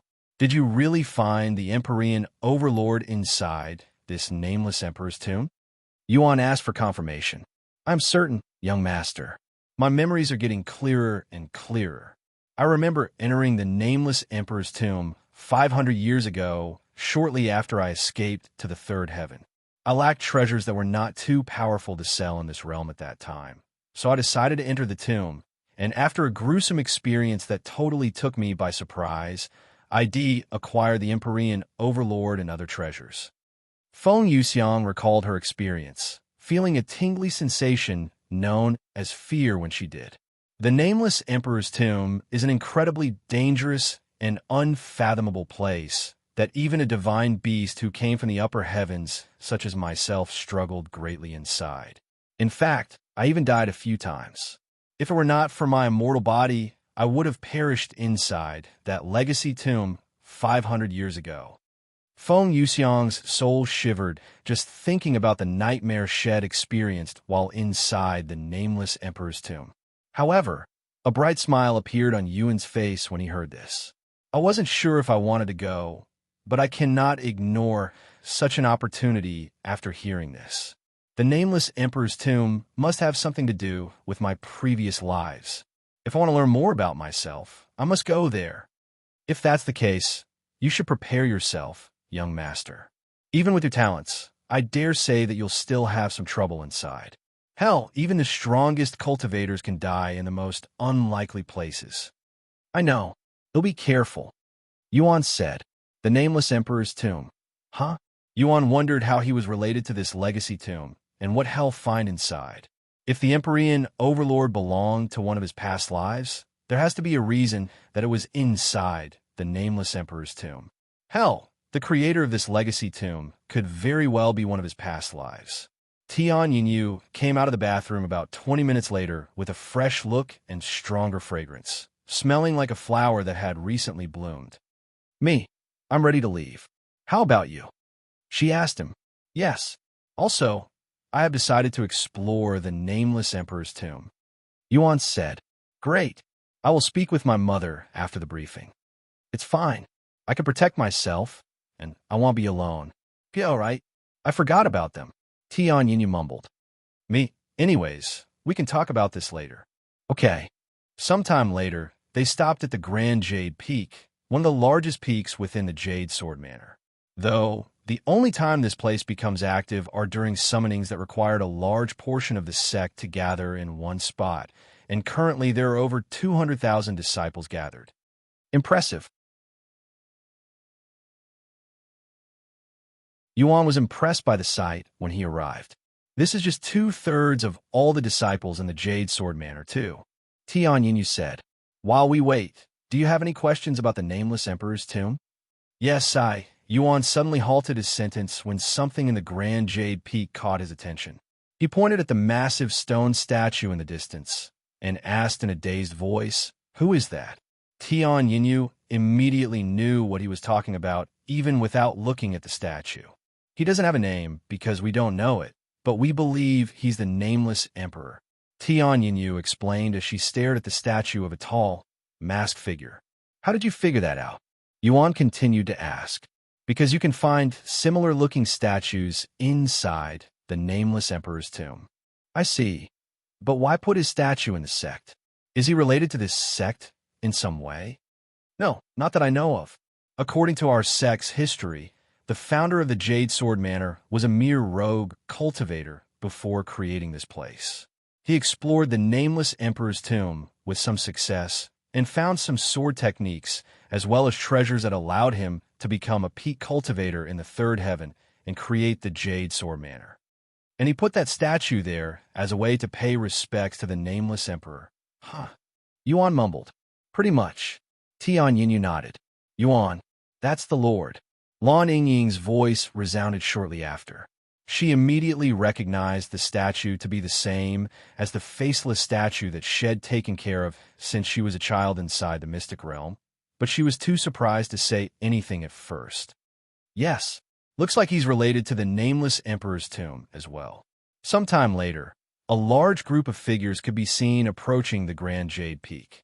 The people from this group were all sect elders of the Sword Jade Manor, and they were all being led by an old man who was emanating a naturally sharp aura that made those around him feel as though they were constantly being threatened with a sword by their neck.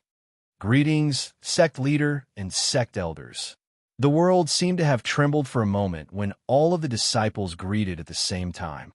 That old man with the large silver sword behind his back is Yu Jian, our sect leader. Tian Yinyu mumbled to Yuan. Once they arrived before the disciples, Yu Jian descended until he was floating in front of the statue while the sect elders gathered around the disciples. It is that time again, my disciples. The Nameless Emperor's tomb will open for the world in 7 days, and it will remain open for 6 months. Yu Jian's voice boomed in their ears despite how soft it sounded. If you wish to explore the Nameless Emperor's tomb, you must enter in groups of 10, and your cultivation has to exceed 3rd level Spirit Lord.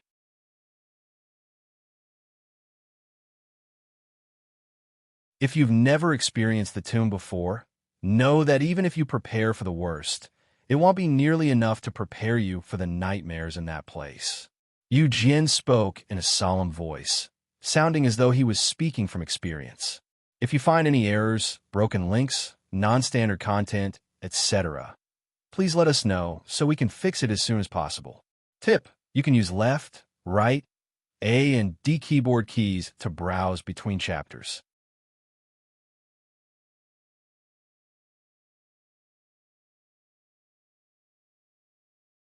Chapter 1099, published at 3rd of November, 2022, 5:26 and 57 seconds AM. Chapter 1099.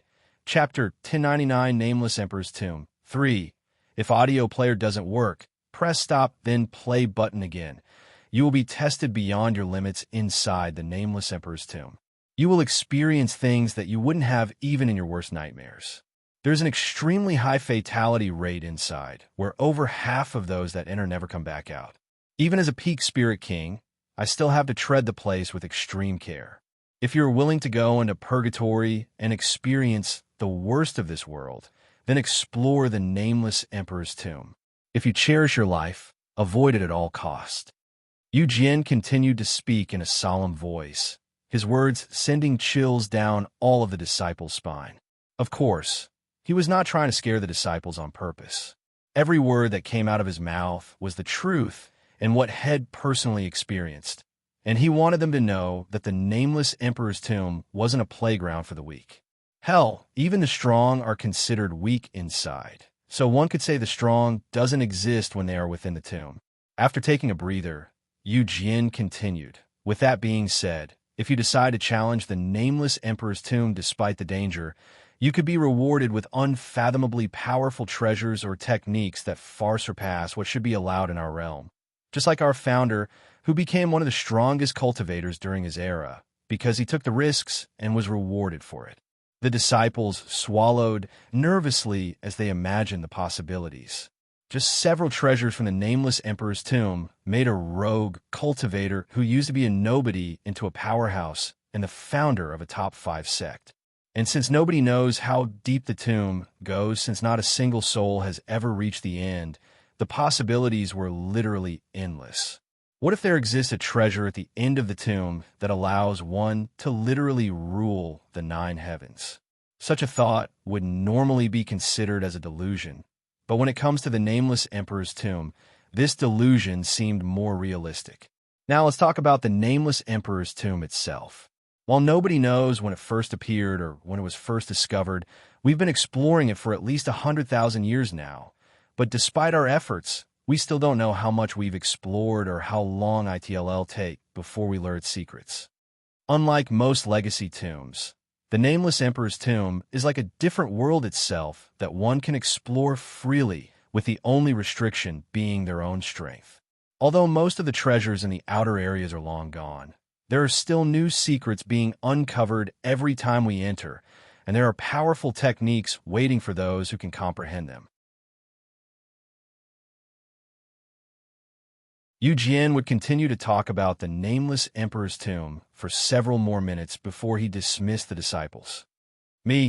Those of you determined enough to risk your life for a better life, come here in 7 days, and I will bring you to hell. You are dismissed.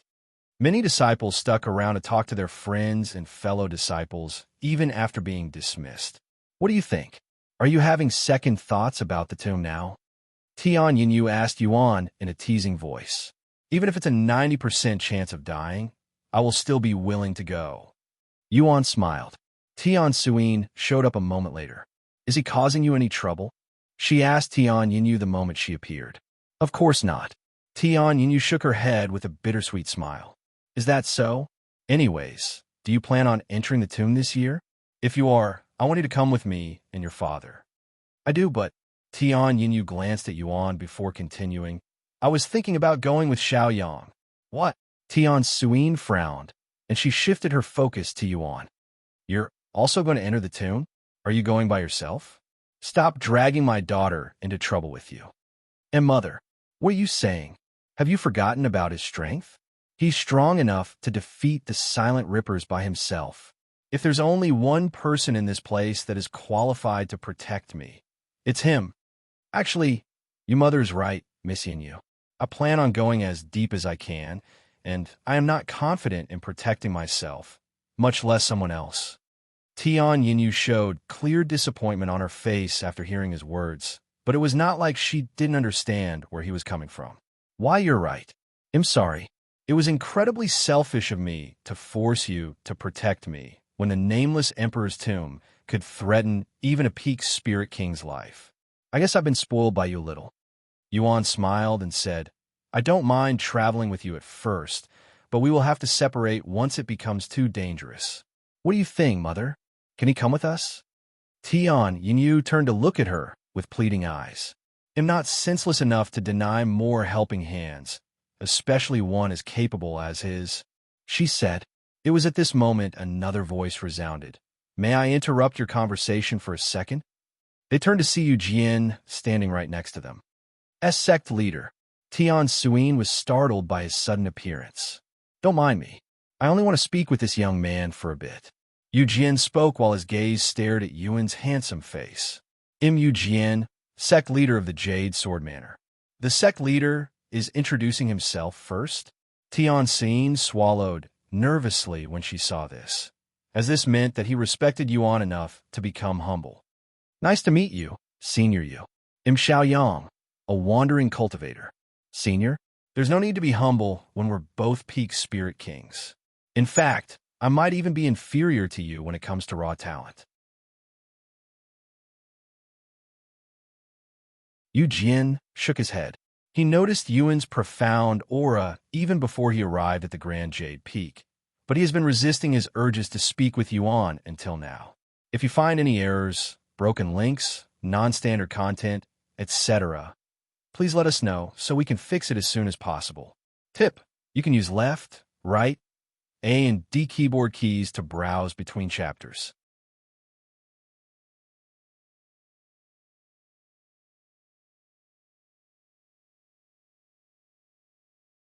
Chapter 1100, published at 3rd of November, 2022, 5:26 and 56 seconds AM. Chapter 1100.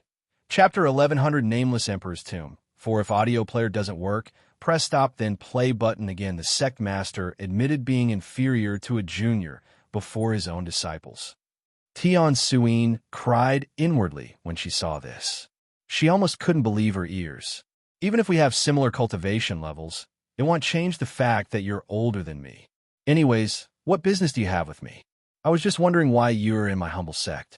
A genius, such as yourself, usually doesn't show up unannounced. I just wanted to see what kind of sect my friend belonged to, that's all. I see. Yu Jian's gaze landed on Tian Yu for a second. I hope this humble place is to your liking. If you have any troubles or concerns, don't hesitate to speak with me. I cannot bother the sect leader over such minor issues. Yuan shook his head. Please, I insist. Yu Jian smiled, and he continued, I will stop bothering you now, young friend. If you encounter any problems, show them this medallion. He proceeded to hand Yuan a jade medallion that had his name on it. He turned to look at Tian Suyin next and said, I'd like to speak with you whenever you're available. Me, I'm free right now. She immediately responded with a nervous look on her face. Yu Jian nodded, and he left the scene with Tian Suyin. It was obvious why the sect leader wanted to speak with Tian Suyin. He wanted to inquire about Yuan's existence. In his eyes, a genius like Yuan couldn't possibly have been born in their world, so it would only be logical to assume that he had come from the upper heavens. In fact, he's already heard rumors about the Celestial Emperor sending down powerful experts for reasons that he has yet to learn. Looks like we want you to ask my mother for the sect protection. Tian Yu mumbled in a dazed voice as she watched her mother leave with the sect leader. Anyways, what do you want to do now? We have a whole week to prepare for the Nameless Emperor's tomb. She then asked, Is there a place where I can learn more about the tomb?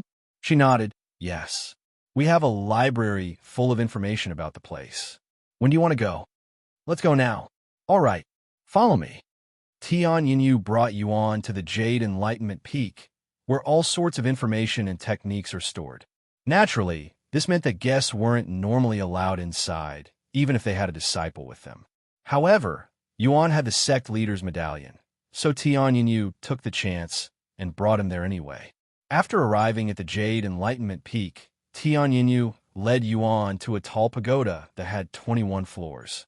This building is usually empty, but with the Nameless Emperor's tomb near, it was currently crowded with disciples. Everything inside this building is related to the Nameless Emperor's tomb. You can find others' experience inside the tomb and already discovered treasures all within this place. I'm going to leave you alone to prepare myself. If you need anything, contact me through this. Tian Yu handed Yuan her communication Jade slip. If you encounter any trouble, just flash the sect leader's medallion. It should settle most issues right there and then. Please don't cause any trouble, because I will be responsible for it as your guide. Thank you. Yuan smiled as he accepted the jade slip. Tian Yu didn't linger for much longer and left shortly after. Yuan approached the pagoda, but he was quickly stopped before he could even reach the staircase. Hey, you, stop right there. A middle-aged woman flew towards him from a distance. Once she landed, she continued, Even if you are an honorary guest, you are not allowed to be here.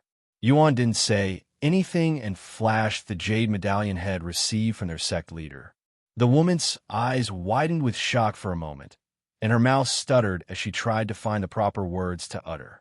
After a moment of silence, she cleared her throat and handed him an accessory. Hang this around your belt. If you lose it, more people will come to stop you. Now if you'll excuse me. Not wanting to stay around any longer, the woman quickly fled the scene after giving Yuan the accessory. Yuan continued to approach the steps leading to the pagoda afterward, and sure enough, people would continue to stare at him, with some of them even starting to approach him. But when they saw the little accessory hanging on his belt, they stopped and turned around. Once he was inside, Yuan immediately began sweeping through the scrolls and jade slips on the shelves. And over the next 4 days, he would not take a step outside of the pagoda, spending all of his time staring at words. However, even if he was given a month, he wouldn't be able to read all of the information inside the pagoda, as it had been accumulated throughout tens of thousands of years. I have a good grasp of what to expect in the tomb, but I doubt it is enough to prepare me for what I plan on doing. I guess I can only hope for the best. Yuan eventually left the pagoda after spending 5 days inside. He returned to Tian Yu's living quarters afterward. How is it? Did you find the information useful? Tian Yu asked him, as she invited him inside. Somewhat. I know what to expect in the beginning, but there is too little information about the deeper areas. He sighed. I'm not surprised. Most people that went too deep never returned, after all. How about your preparation? Do you feel prepared for the tomb? Yuan then asked her. No matter how much one prepares, they won't be prepared enough for the tomb. She shook her head. Anyways, I'm going to spend what little time we have left to meditate and mentally prepare myself. What about you? Tian Yu said. I will do the same. You can use the room next to mine. Okay. Tian Yu returned to her room shortly after. If you find any errors, broken links, non-standard content, etc., please let us know so we can fix it as soon as possible. Tip: you can use left, right, A and D keyboard keys to browse between chapters.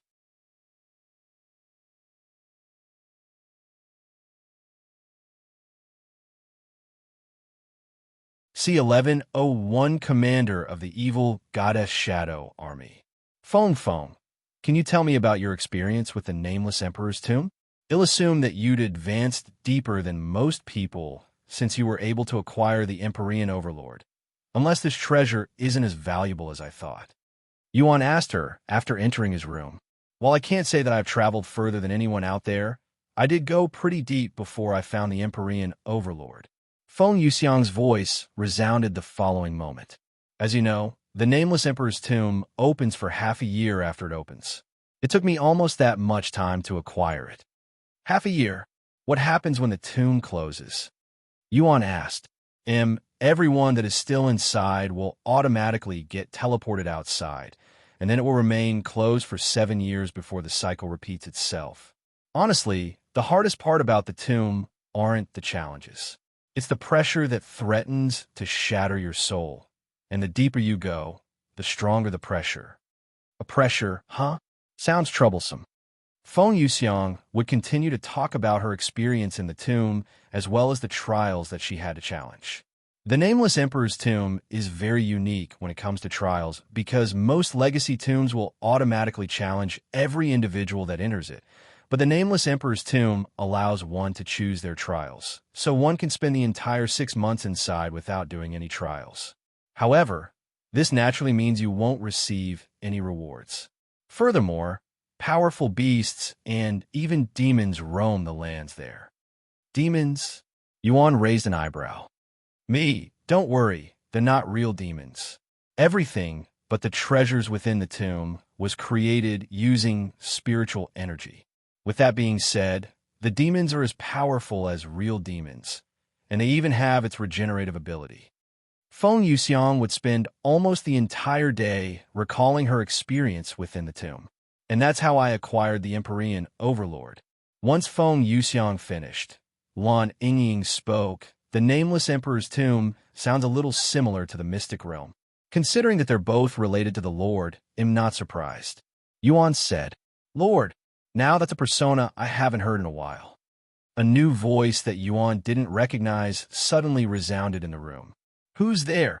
Yuan snapped his head like a turtle and turned to look at the window, where an old man that he didn't recognize was standing with a smile on his face. How long has he been standing there? I didn't sense his presence until he spoke. This person is an expert. Yuan swallowed nervously. He could instinctively tell at a glance that this old man was at a level that he couldn't even comprehend. Be careful, Brother Yuan. He's dangerous.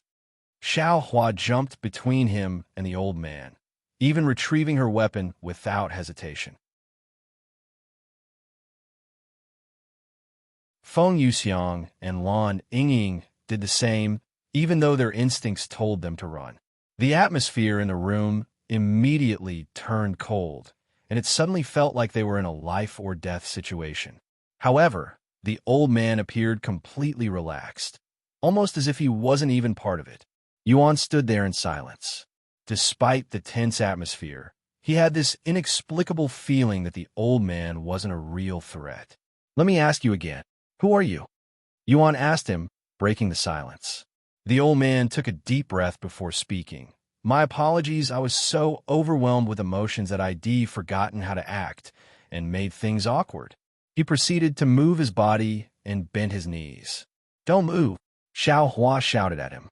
However, the old man ignored her warning and continued to lower his body until his knee was kissing the floor. Dong Yi, commander of the evil god Shadow Army. This unworthy subordinate greets the master. Evil god Shadow Army? Master? Yuan muttered in a dazed voice, his eyes as wide as saucers. You may not remember now, due to your recent reincarnation, but I am your faithful servant. I've been following you since you were the evil god, and I have been there for all of your reincarnations since then. If you don't mind me asking, how much of your past lives do you remember? Yuan was speechless. Dong Yi didn't rush things and patiently waited for Yuan to digest the situation.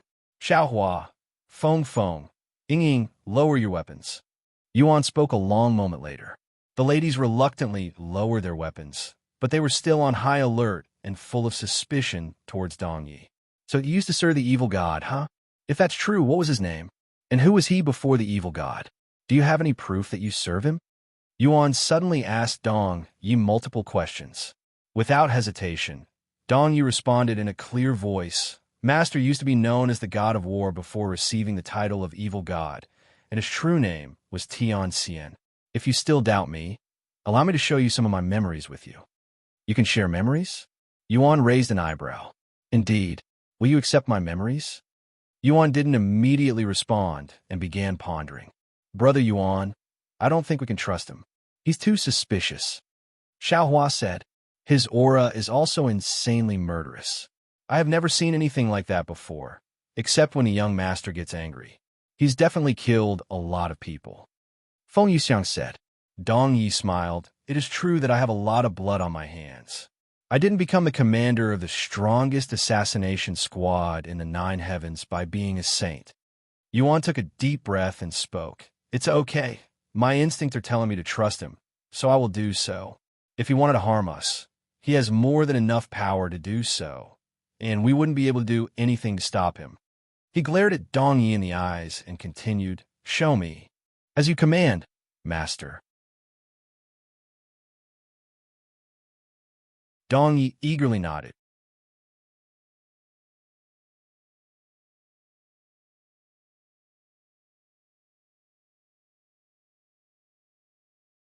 C1088 Evil God's Loyal Servant. After receiving Yuan's permission, Dong Yi proceeded to tap his forehead, causing a glowing orb of blue light to emerge from his head. He then offered it to Yuan by raising it above his head, treating it as though it was an offering to God. Master, here are my memories. The glowing orb of light floated off Dong Yi's hands and into Yuan's forehead. Yuan immediately closed his eyes and began digesting the memories.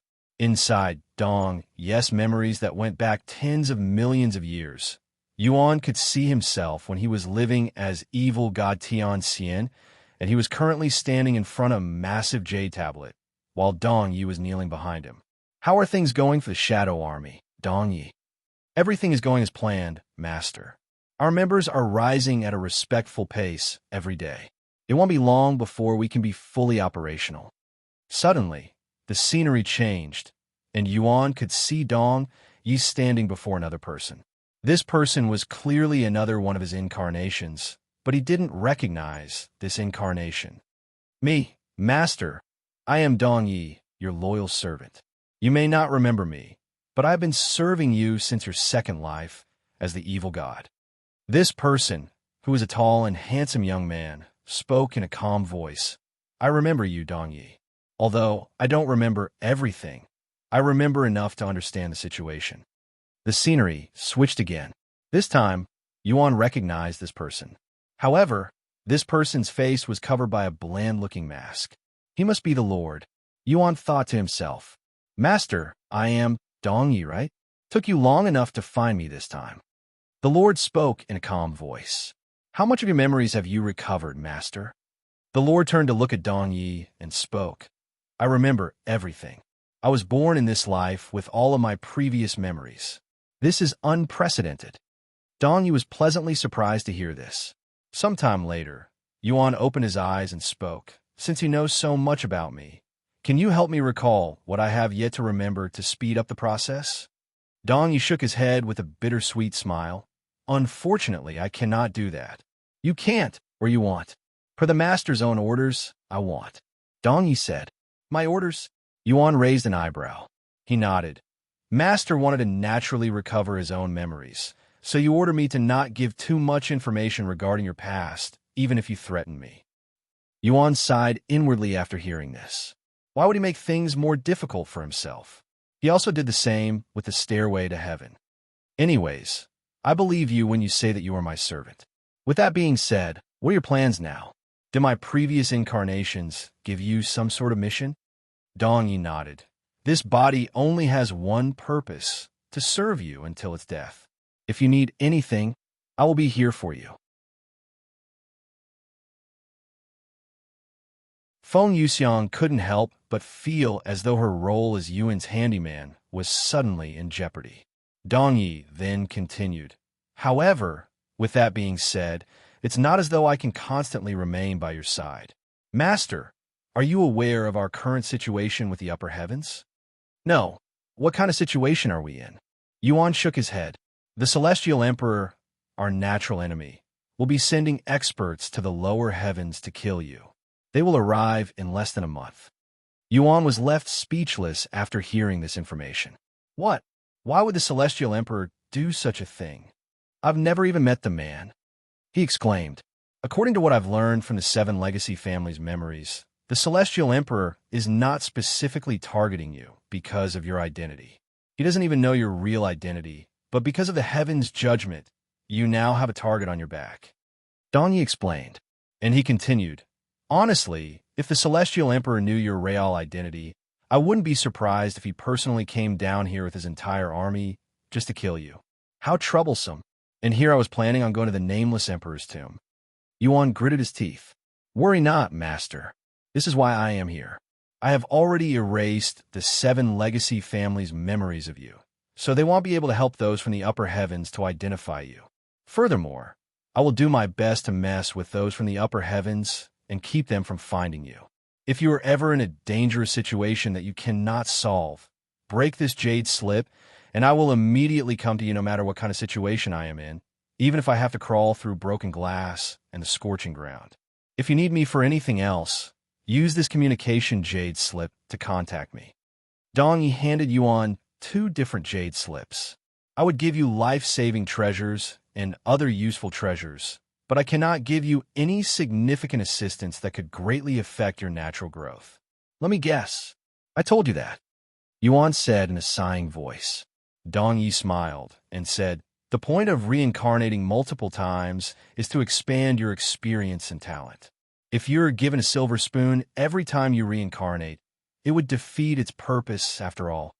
I understand the reasoning behind this logic, and I even agree with it. However, it still sucks. Yuan said with a bittersweet smile. Anyways, before I ask you more questions, let's introduce ourselves properly. In this life, I am Yuan. It feels a little weird to be called Master by someone as ancient as you, so you can just call me Yuan or Young Master like Feng here. Feng, introduce yourself. Yuan looked at her, who silently nodded and proceeded to introduce herself despite being reluctant to do so.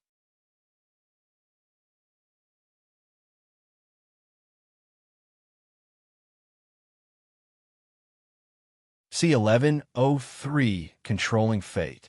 Feng Yuxiang.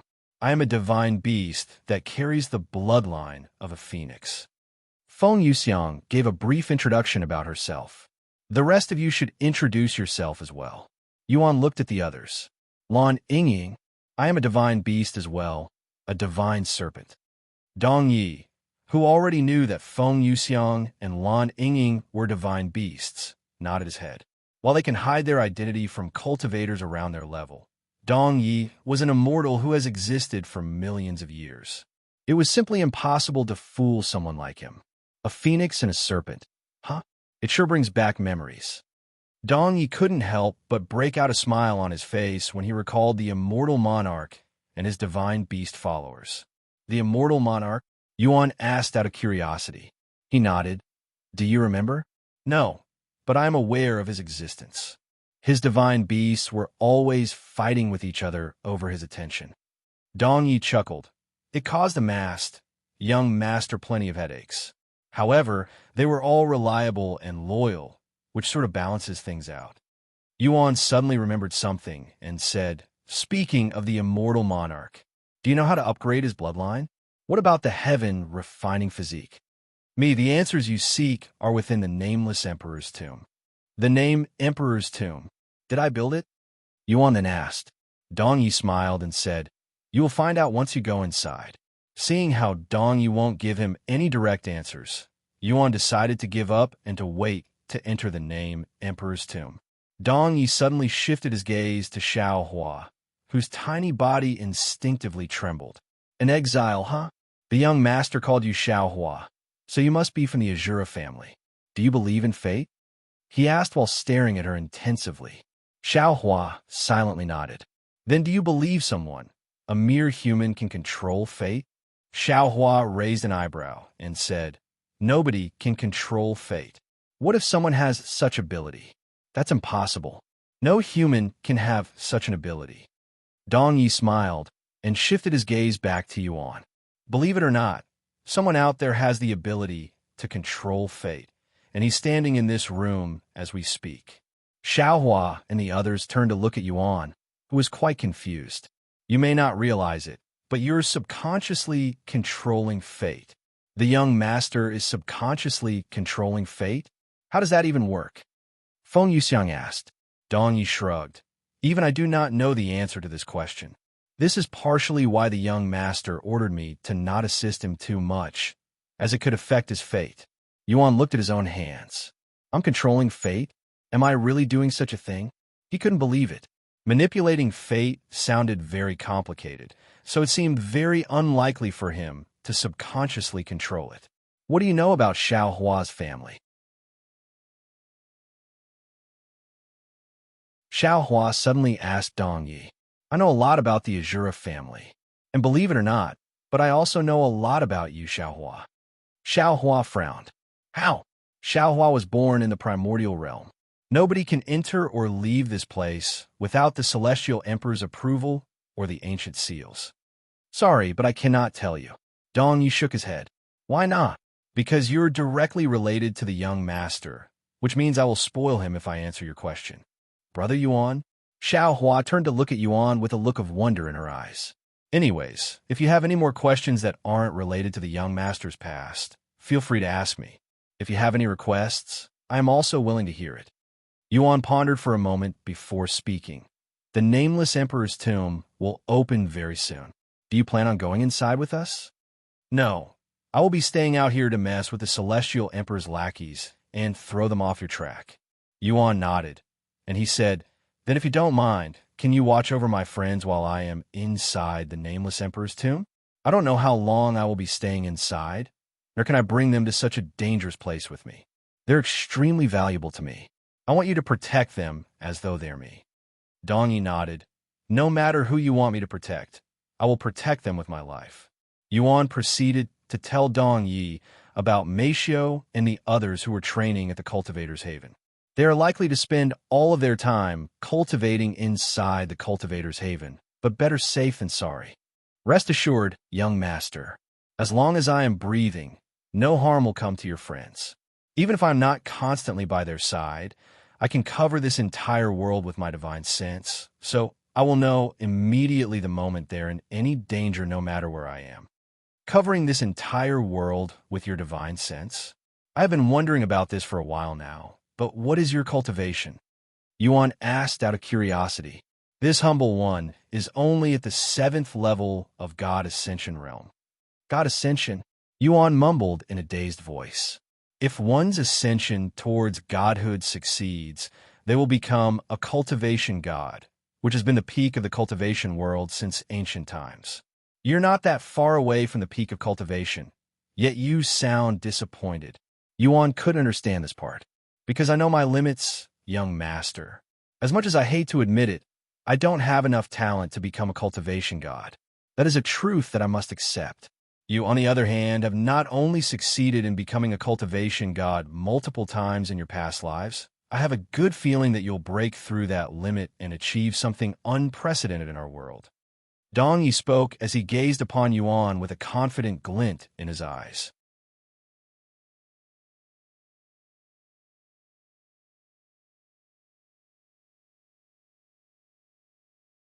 C1104 Arrival from the Upper Heaven. Wait a second. I thought all cultivators in the 9 heaven must abide by the rules of each heaven. Feng Yuxiang suddenly spoke. For example, the limit of cultivation in this world is the peak spirit king. If someone who doesn't belong in this world appears, they would invoke heavenly tribulation. Will you be fine down here with your cultivation? Dong Yi nodded. Only mortals abide by that rule. Immortals like me can ignore such a rule and come down here whenever we want. Even if we invoke a heavenly tribulation, it won't be strong enough to harm us. Though it's a pain in the ass to come down here because we have to enter through the long route, so most of us won't bother unless absolutely necessary. Also, I am currently masking my presence, so the heavens don't even know I am here. And as long as I don't do anything crazy, it will remain that way. I am more worried about the Celestial Emperor than any heavenly tribulation because the young master won't be able to fight them at his current state. What's the situation with me and the Celestial? Yuan halted his sentence midway. Never mind. I hope the Nameless Emperor's tomb will have all of the answers. Sometime later, Dong Yi's eyebrows suddenly twitched, and he spoke with a dejected face. It's truly regrettable that I can only spend such a short time with you after spending so much time apart, but I must leave now, young master. Some people from the upper heavens have just arrived in this world, and to minimize the chances of your true identity being known, I must disappear. However, even though I won't be by your side, I will always be watching over you. If you're ever in deep trouble, you know how to contact me. But before I go, I must apologize to you, young master. There is so much that I want to say to you, to tell you, but I truly don't dare to mess with your fate. Yuan shook his head. Don't worry about it. I understand your feelings, and, to be honest, I like it this way even if it's a little more inconvenient for me. My past, my purpose, and my goals. I will unveil them as I follow my own path. Me after giving Yuan a slight nod, Dong Yi dissipated into thin air like smoke. An immortal who has reached near the peak of cultivation. Who could have imagined that such a powerful individual would be willing to serve someone? Yuan mumbled out loud after Dong Yi disappeared. That's just how amazing your existence is, young master. Feng Yuxiang chuckled. Don't flatter me. He shook his head. Meanwhile, somewhere within the 3rd heaven, a large hole appeared in the sky moments before a group of individuals came out of it. There were 21 people in this group, and all of them had the cultivation of a peak spirit king, but the aura they emitted far surpassed what someone at their cultivation base could ever achieve. Fuck, the spiritual energy in this place is so trash. It feels like I am breathing in dust with every single breath. One of them immediately complained after taking his first breath. How do people live in such an environment? Let's hurry and kill that criminal and get the hell out of here as soon as possible. Most of these people agreed with the sentiment. However, one couldn't completely blame them for their behavior. The spiritual energy in the upper heavens was countless times purer than the ones down here. And as cultivators, they have reached the level where they don't need to breathe in air to live, just spiritual energy. These people have lived their entire life thinking that their spiritual energy was the standard, so it wouldn't be weird for them to have such a strong reaction after suddenly being exposed to something much worse. Anyways, we're the G family and the 7 legacy families. I was told that they'd be greeting us the moment we arrived. Perhaps they got the location wrong? I wouldn't be surprised if a world of this low standard housed such dumb people. Unbeknownst to these people, the 7 legacy families and the G family all had their memories stolen by Dong Yi, hence why nobody showed up to greet them. After waiting around for a few moments, these people split up to look for the 7 legacies families themselves. When they found the 7 legacy families, these people from the upper heavens immediately demanded for answers. However, they quickly realized that nobody from the 7 legacy families knew about their arrival. This made them wonder if the people from the upper heavens had forgotten to notify the 7 legacy families. But they soon realized the truth, that the 7 legacy families and the G family had their memories erased for some reason. What's going on? Who would erase their memories? I think a better question would be who could have the capability to do such a thing in this world. I only know of one person in the nine heavens who could erase memories, but that person's been missing for hundreds of thousands of years. I also don't think it's him. Why would he be down here stealing memories from mortals, right? The people from the upper heavens quickly dismissed the phenomenon, mostly because they couldn't be bothered to investigate any further. But then they realized another problem. Without the 7 legacy families' help, how will they ever find the person they were looking for? Even finding a needle in a haystack would be easier than this task, since they at least knew what a needle looked like. However, it was not as though they could leave without even trying. In the end, these people decided to stay around for a little longer to wait for the others that have yet to arrive. These 21 people were just the first batch of people amongst a dozen, after all. In the meantime, I'm going to take a look around. As shitty as this place is, it's a rare chance to experience the lower heavens. Try not to get yourself killed. You'd immediately become a laughingstock if you died in a place like this. Oof. Even if my cultivation is suppressed to being a mere spirit king, what could possibly hurt me down here? This individual sneered in a mocking manner before disappearing into the world. Many people from the group followed suit, as they were also curious about the third heaven.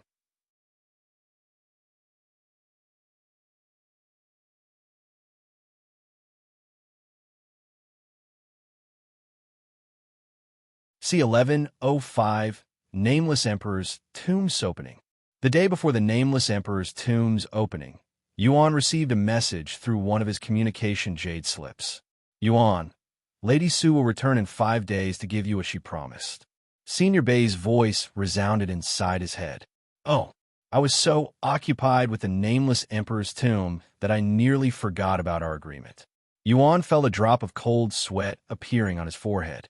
He couldn't imagine what he'd do if he didn't show up for the soul technique, and Su Jiechi decided to not give it to him anymore.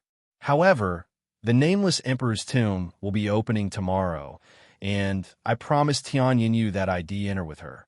As much as he wanted to enter the tomb with Tian Yinyu, he had to prioritize the soul technique, as it could potentially be the difference of whether he'll clear the Nameless Emperor's tomb or not. After preparing himself for Tian Yinyu's complaints, Yuan went to knock on her room. Tian Yinyu opened the door a moment later. Hey, something wrong. Tian Yinyu raised an eyebrow. Me. You see, I just remembered that I had an appointment with someone, and this is an important meeting that I cannot miss, but it will happen 5 days after the Nameless Emperor's tomb's opening, so I won't be able to enter with you on day 1. What? You're telling me this the day before it opens? Tian Yinyu was clearly unhappy about the situation. However, even though her voice was loud, she didn't look angry. I'm truly sorry. Yuan lowered his head in an apologetic manner.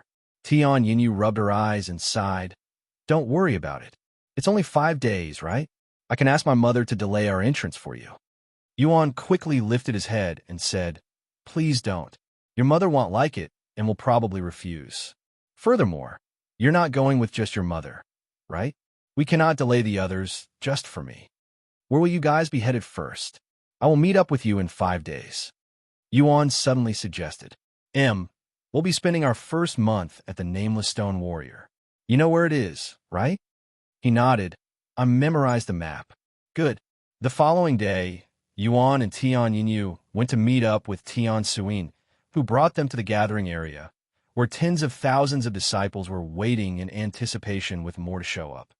Senior, due to another appointment I had arranged before coming here, I will be entering the Nameless Emperor's tomb a few days after it opens. Yuan said to her, who merely shrugged. Why are you telling me? I don't really care if you come with us or not. Tian Suin said. However, while she claimed to not care, she wasn't telling the truth entirely. Since she knew how powerful Yuan was, she would feel less nervous inside the tomb. But that's no longer the case. Tian Yinyu then spoke. By the way, you can enter and leave the Nameless Emperor's tomb as many times as you please, so you don't need to worry about that. Sometime later, sect leader Yu Jian showed up at the gathering place and swept the crowd with a sharp and profound gaze. About 90,000 disciples. 90,000 disciples was about a third of the Jade Sword Manor's entire disciple population, but compared to the other sects that will be bringing half of their sect, it wasn't anything impressive. Once Jian gave the disciples a short speech, he retrieved a spiritual treasure and mass teleported everyone there to another gathering area, one that was much closer to the Nameless Emperor's tomb. The Nameless Emperor's tomb is 100 kilometers to the north. All of the major sects will have a spot reserved for them. Look for the flag with our sect's emblem. After saying these words, Jian went ahead and flew away. The disciples there quickly followed suit. Sometime later, Yuan and the disciples arrived at a vast and spacious land that had nothing in sight besides the very obvious and large temple that was situated right in the center of this area. This temple was massive, larger than any building Yuan has seen before, and this included the buildings in the Giant's continent. The temple itself seemed to be made of white marble, and it appeared to be in pristine condition at glance, almost as though it was just created yesterday, even though it stood for millions of years already. When Yuan saw this temple, he could feel his heartbeats quickening, and he suddenly had this near uncontrollable urge to approach the place, like it was calling for him. Surrounding the temple was a sea of people, tens of millions of people. This reminded Yuan of the mystic realm, but the scale of this event was multitudes larger. Still wearing the Jade Sword Manor's guest uniform, Yuan followed Tian and the other disciples to their sect's assigned location in front of the temple, where sect leader Jian was waiting. This isn't even half of the people participating. Tian suddenly said to him, "Since there are too many people that want to enter the Nameless Emperor's tomb, all of the sects are given a set date to enter. The top sects will get to enter on day 1, while the weaker sects and Rouge cultivators will enter a few days later. Although entering a few days late may not seem like much at first, these few days could be the difference between gaining enlightenment and gaining nothing. There have been plenty of cases where people were kicked out right before they could be enlightened." "Is that so? When is the tomb open, anyway?" Yuan asked. "It should open within the hour. I will stay here until you enter the tomb." "All right." Thus, they began to wait for the Nameless Emperor's tomb to open. Meanwhile, more and more people showed up for the tomb's opening, including those that had no intention of participating. You're tuning in to the Romance Rendezvous YouTube channel. We're so grateful for your support, and don't forget to subscribe to join us on this incredible journey through captivating stories. Your generosity through donations truly makes a world of difference, as it's the primary source of revenue that allows me to expand and enhance this channel for you. Thank you from the bottom of my heart for being a part of this adventure.